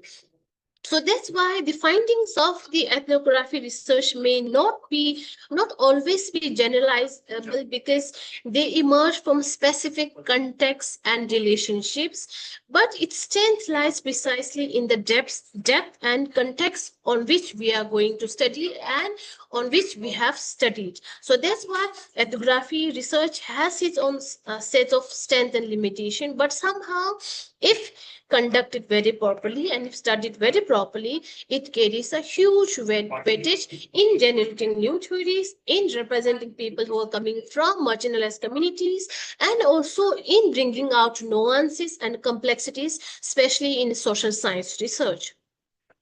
So coming to my case, the Ladakh experience, because my research, some of the research projects that I have conducted are based on Ladakh specific. So that's why this thing. I would call this the paradox of openness, because many within Ladakh, while conducting research, ethnographic research, what I get to observe, what I get to see, and what I get to understand is that many Ladakhi participants were not ready to share their narratives and experiences with local people, and they are more open to the foreign researcher. And this may not be true, and this may not be common with other field or other field area that you are going to conduct research, or the areas where you may have already conducted research. Because within Ladakh, what I get to see is that, because my research areas include caste system in Ladakh, folk tradition, folk areas, cultural heritage, tangible, intangible, and then oral narrations, ritual, custom, tradition, marriage ceremonies, and all. So within those aspects, what I get to see is that many participants, they feared judgment, gossips, hierarchy, and social consequences within their own communities if they participate in such research, especially if conducted by local themselves. However, when it comes to outsiders, they believe that outsiders are socially more neutral, because they believe that if it's outsider researcher, then he or she may not reveal the information to my community or my neighbor. In that way, my identity would remain anonymous. So that's why these paradox, the Ladakh paradox that I talked about, became especially visible when discussing sensitive topics such as caste and hierarchy that I've talked about. Because when talking about caste system within the dominant class or higher caste in Ladakh, the narrative of the high caste people often begin with saying that, see, there's no caste discrimination as such, and then they would emphasize harmony and equality within the Ladakhi community. But on the other hand, when I spoke to the people coming from the lower caste people, they have a different experience to share. They demonstrated and they shared and their experience of saying that how they are being discriminated and marginalized by the people who are coming from the higher caste people. So these aspects, the paradox of openness that I talked about in Ladakh specifically, it demonstrated how positionality, how identity shapes and it plays a significant role while conducting research, and how hierarchy plays a significant role, and how internal power shape what can be spoken freely and what cannot be spoken freely. And this narrative also reminded us that communities are not homogeneous, culture are not homogeneous, and that different group experience the same culture differently. For example, in the case of Ladakh, as an outsider, you may think or you may believe or you may assume that the Ladakhi community must be sharing a homogeneous culture.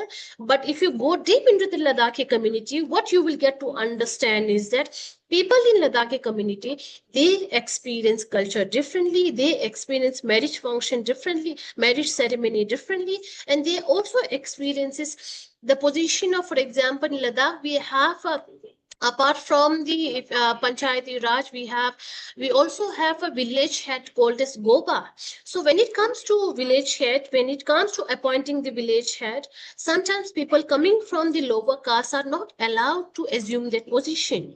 So it reflects and it determines, it shapes the power narrative within communities. So that's how the knowledge is being produced. For example, if we have to talk about from the political science point of view, we have Michel Foucault who talked about power and knowledge, how power and how he talked about power is being shaped by who, knowledge is being shaped by who controls the power. He has stated that knowledge is power and power is knowledge. So in the case of ethnographic research, sometimes what we get to see, specifically in the case of Ladakh, what we get to see is that if you are conducting a research based on, for example, caste system research, what we get to see is that knowledge is controlled by different people based on their different narratives.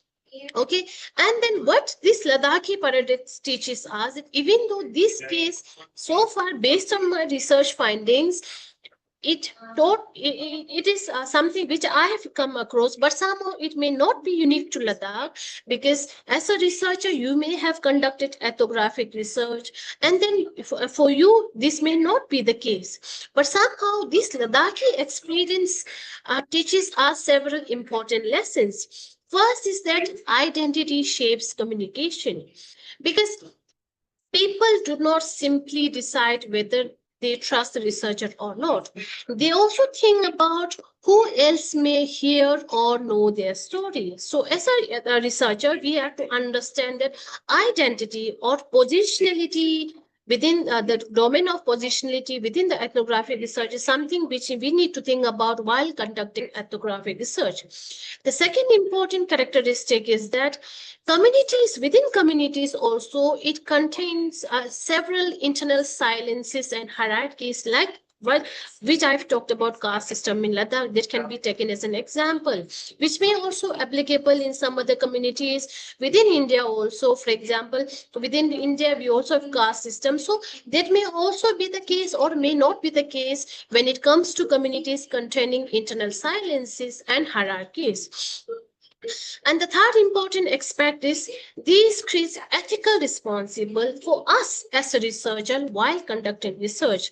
Because when participants share information with us, they share information with us because they trust us and they have given their confidence in us, thinking that that they will keep our name anonymous. So that's why as a researcher, it is very important for us to protect anonymity carefully, because otherwise it may pose a risk to the people who have shared information with us. So that's why conducting a research comes with certain responsibilities which you need to carry out very efficiently.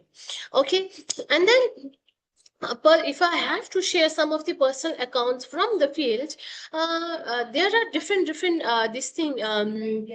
Different accounts and different narratives that I come across. For example, there are cases of people wherein an elder who spoke only after tea, because wherein when I went to visit an elder who has a rich knowledge on folk and oral traditions and oral narrations, we went to him once, twice, and thrice, but somehow he was not willing to share his information with us. But on the fourth visit, he very happily shared all the information with us. So what does this reflect? This reflects that ethnographic research is something which needs patience, time, and dedications, without which you will not gain and you will not have access to proper and productive research and information from the participants. And another instance is wherein we also come across communities that said no to us, because they believe that they have they when we went to because this was a focus group research, when we went to talk to them, they were like these community, this village, they said that they are not going to share, they are not going to give interviews with us, but somehow if needed, they have stated that we are willing to share our own common information with us, because so that's how they have they have shared a collective information with us, rather than sharing and giving separate interviews by different people within that community. So that sort of expect, or we will also come across while conducting ethnographic research. And then third aspect is that we also get to see artisan and people who have stated that when we went to interview a woman who is a folk singer, but somehow she belongs to a lower caste people. So while documenting her narratives, she was like one of the first questions that she raised was, how will I represent it if I give information to you, if I share knowledge with you? And the second is that when we showed her the documentation related to some other individuals who is also folk singers, when we share their pictures and the book of that other person on whom we have carried a research, and then she asked one of the second question that she, will mine also look like this? So when we said that your information, your knowledge will also be acknowledged, and we will also give you due credit, and we will also produce a book like this, only then she was willing to share information with us. So these are some of the important some of the field narratives and instances wherein we get to face different people and different narratives while conducting ethnographic research.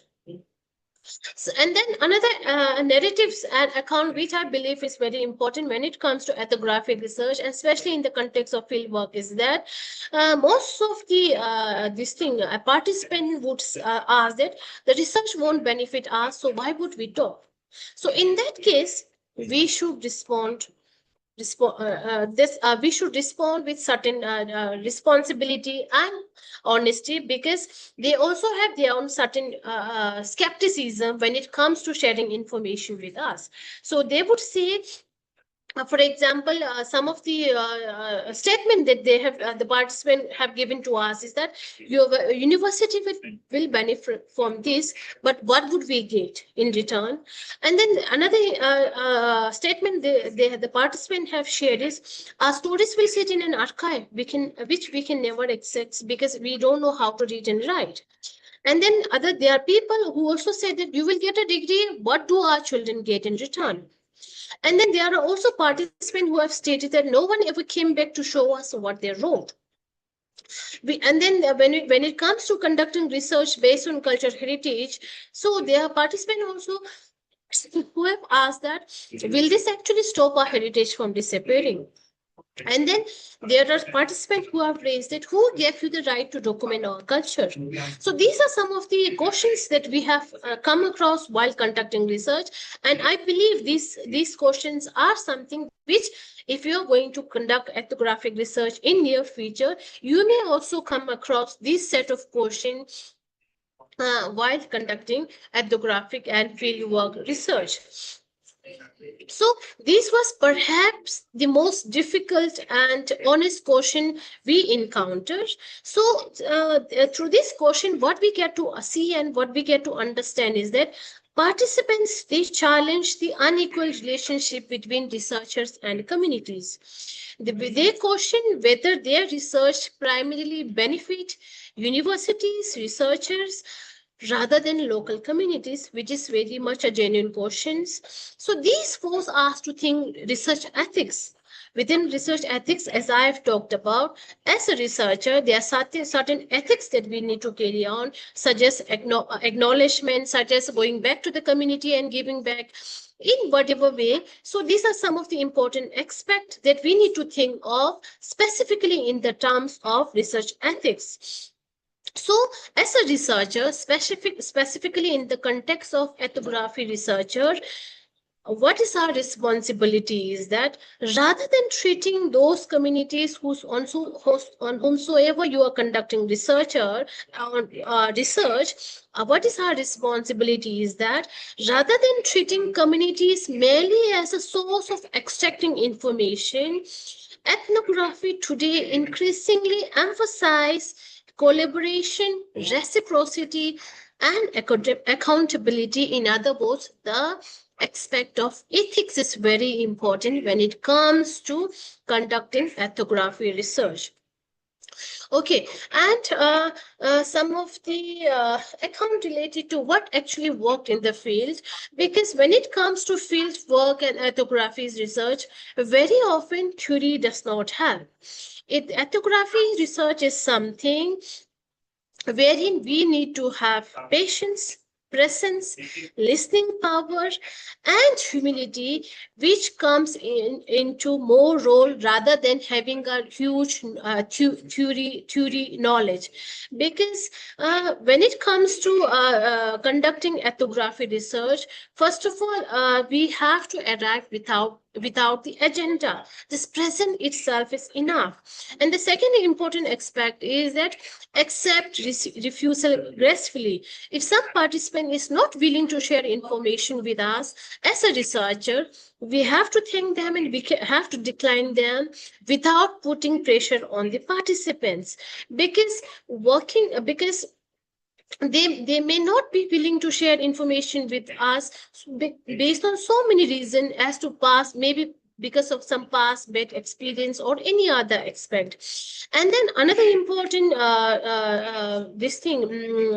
thing that work for us in the actual field work is that working with the trusted local intermediaries help us in a great essence, because these local community members, they help us to bridge the cultural and emotional distance between the researcher and the participant. So these field repeatedly told this field work, specifically I'm talking in the context of the field work that I've carried out in Ladakh on different research themes. It taught me that relationship matters more than rigid questionnaires. Sometimes, in order to gain answers to the question we have had, first of all, we need to build relationship with the participant. Only then they will willingly give information to us. So this is something which worked for us, and it may not work for you, but somehow this is more or less very important, especially if you are a social science research who wanted to work on ethnographic research, wherein you wanted to carry on field-based research, wherein you wanted to go on field, and you may want to conduct research based on any sampling method, whether it's random sampling, purposive sampling, focus group sampling, or any kind of sampling. But somehow these are some ways through which work for us, and it may work for you as a researcher. So some of the key lessons from the field work is that, first important aspect is that refusal is a data too. Sometimes if somebody is saying no, it is also data for us, because refusal and silence are meaningful form of data, because they are not willing to share information with us because of their past experiences, because they may have thought that they may get certain kind of acknowledgement or something in return, or some ethics or some respect or any other way, but somehow because of the past experience they may not want to share information with us. And second is important lessons that we need to take into account is that trust is something which cannot be rushed. In order to carry out ethnographic research, trust is something which takes time. In order to have a productive research, ethnographic research, we need to build trust with the people on whom you are going to conduct research. And third lesson that you have to carry on is that ethnography research is something which is deeply shaped by positionality. For example, if you are women, if you are women and if you are conducting research on women, it may also have certain consequences, or you may gain more information from women because you are a woman. Especially, for example, if you are conducting research on domestic violence or sexual harassment for that matter. So if you are women, if you are conducting research on women, position of your identity, it shapes huge in conducting ethnography research. So in that case, who the researcher is, whether you are outsider, whether you are insider, whether you are women or whether you are men, whether you are educated, whether you are local or whether you are foreigner, all of these aspects shaped what people share, what participants share. And another important lesson and another important thing that you have to take into account is that ethnography is not only a research method, because ethnography is a way of being present with the community and with people with respectfully and with certain kind of ethics. Only then you will be able to gain trust, and only then you will be able to extract maximum amount of information from the participants. So that's why you have to understand that ethnography is not only a research method, it's more than that. Ethnography research is more than that.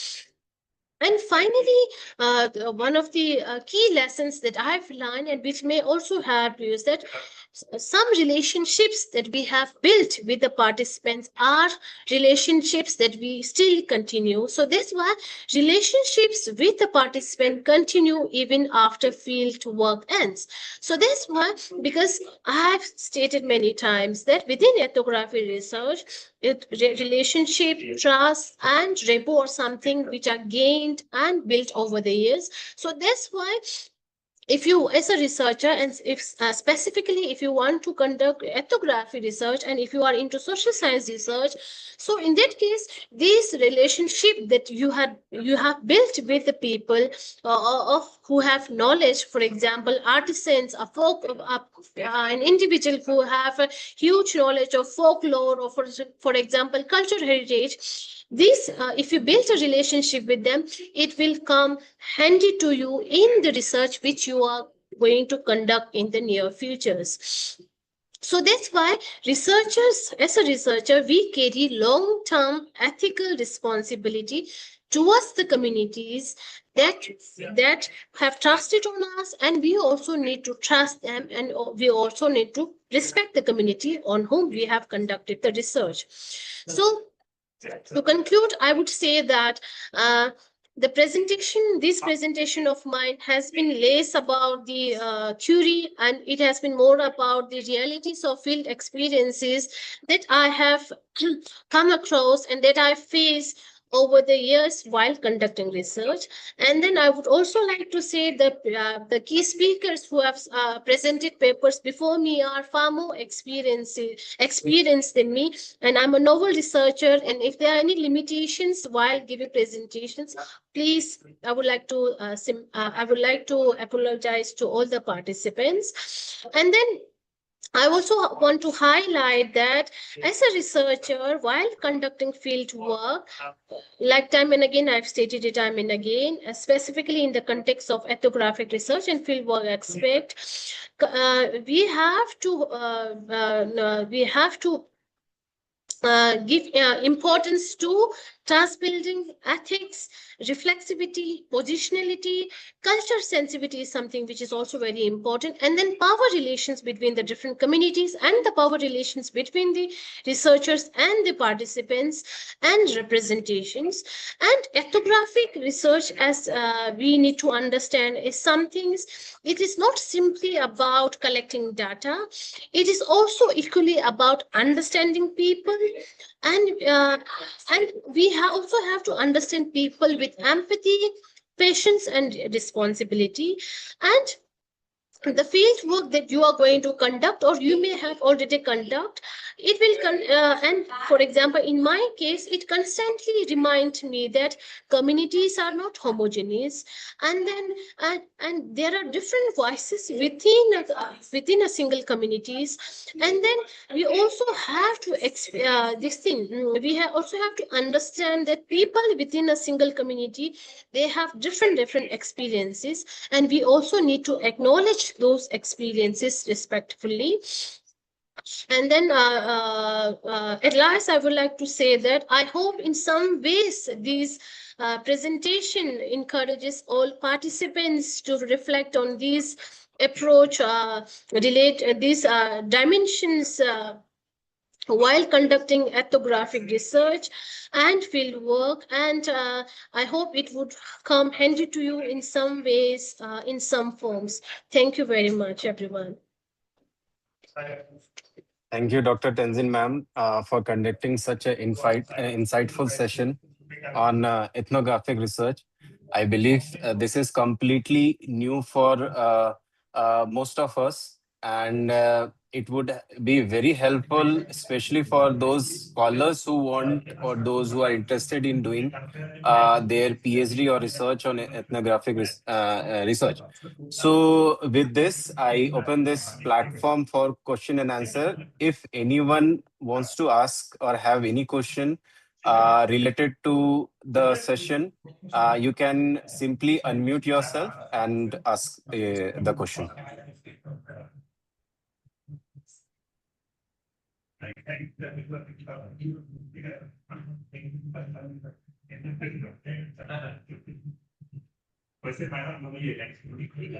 Uh, I think it is already late, Tenzin ma'am, and all are in rush to conclude this session. So if you have any question, then you can later on we can discuss on the. Okay, we have a question, a hand raised, Dr. Shantini Banerjee, ma'am. Please ask if there is any question from your side.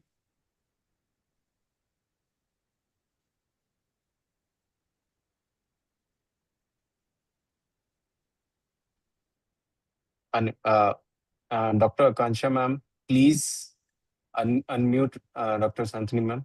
Yes, please. Just give me a minute. I think all the settings have been made.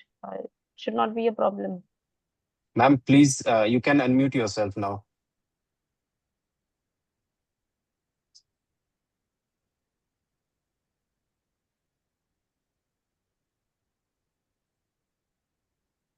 Till then, I think Harshit has also a question.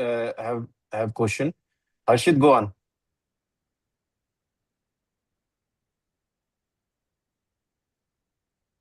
Please unmute yourself.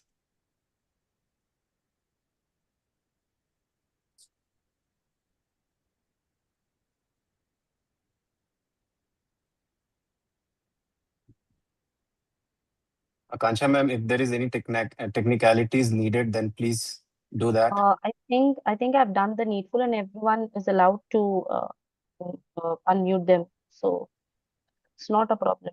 Anyways, I'll just check.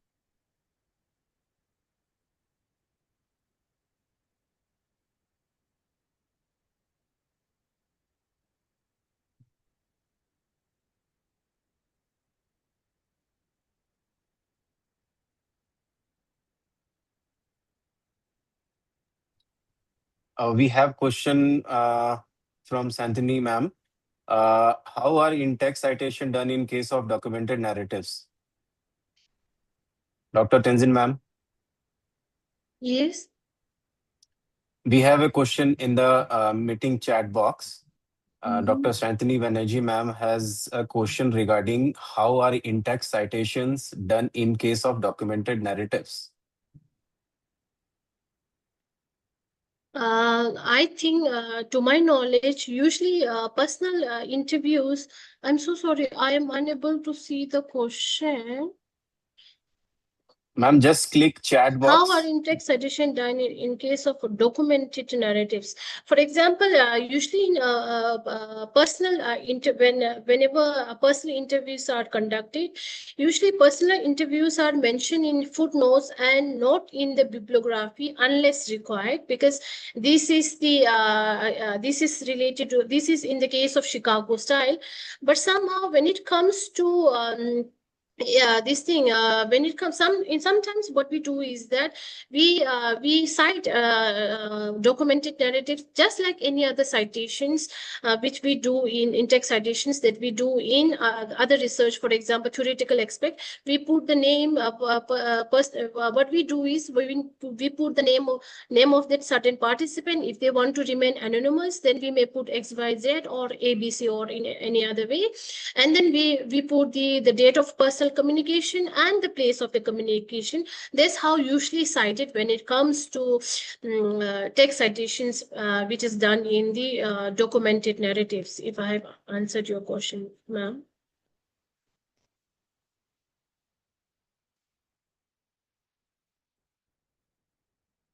Yeah.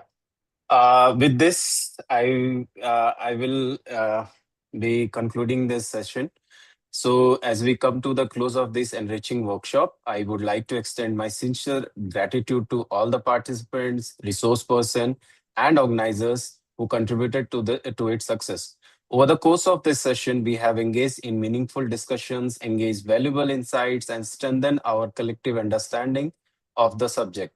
I hope the knowledge and perspectives gained here will continue to inspire your academic and professional pursuits. Let us carry forward the spirit of learning and collaboration beyond this platform. Thank you all for your active participation, and I wish your issue continue success in your future endeavor. Dr. Akansha ma'am, that was all from our side. Over to you, ma'am. I think we can have a picture together. So I would request all the participants to kindly switch on their camera so that we are able to see, and give me a second. Ma'am, could you please just stop sharing your screen now? I mean, if yes, yes, Animesh sir will do the needful.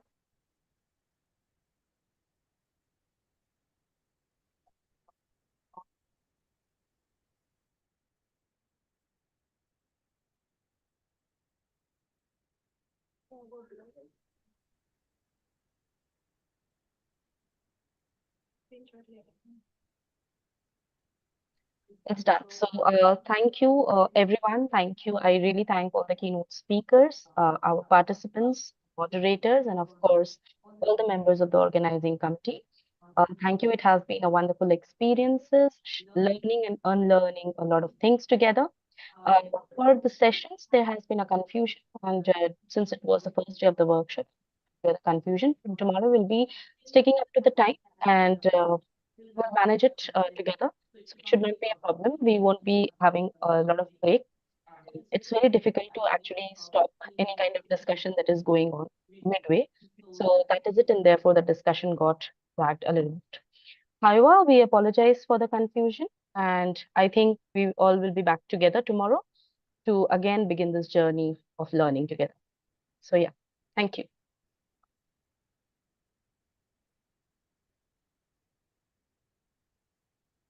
Yes, so I'll be ending the meeting now for everyone. Thank you, everyone.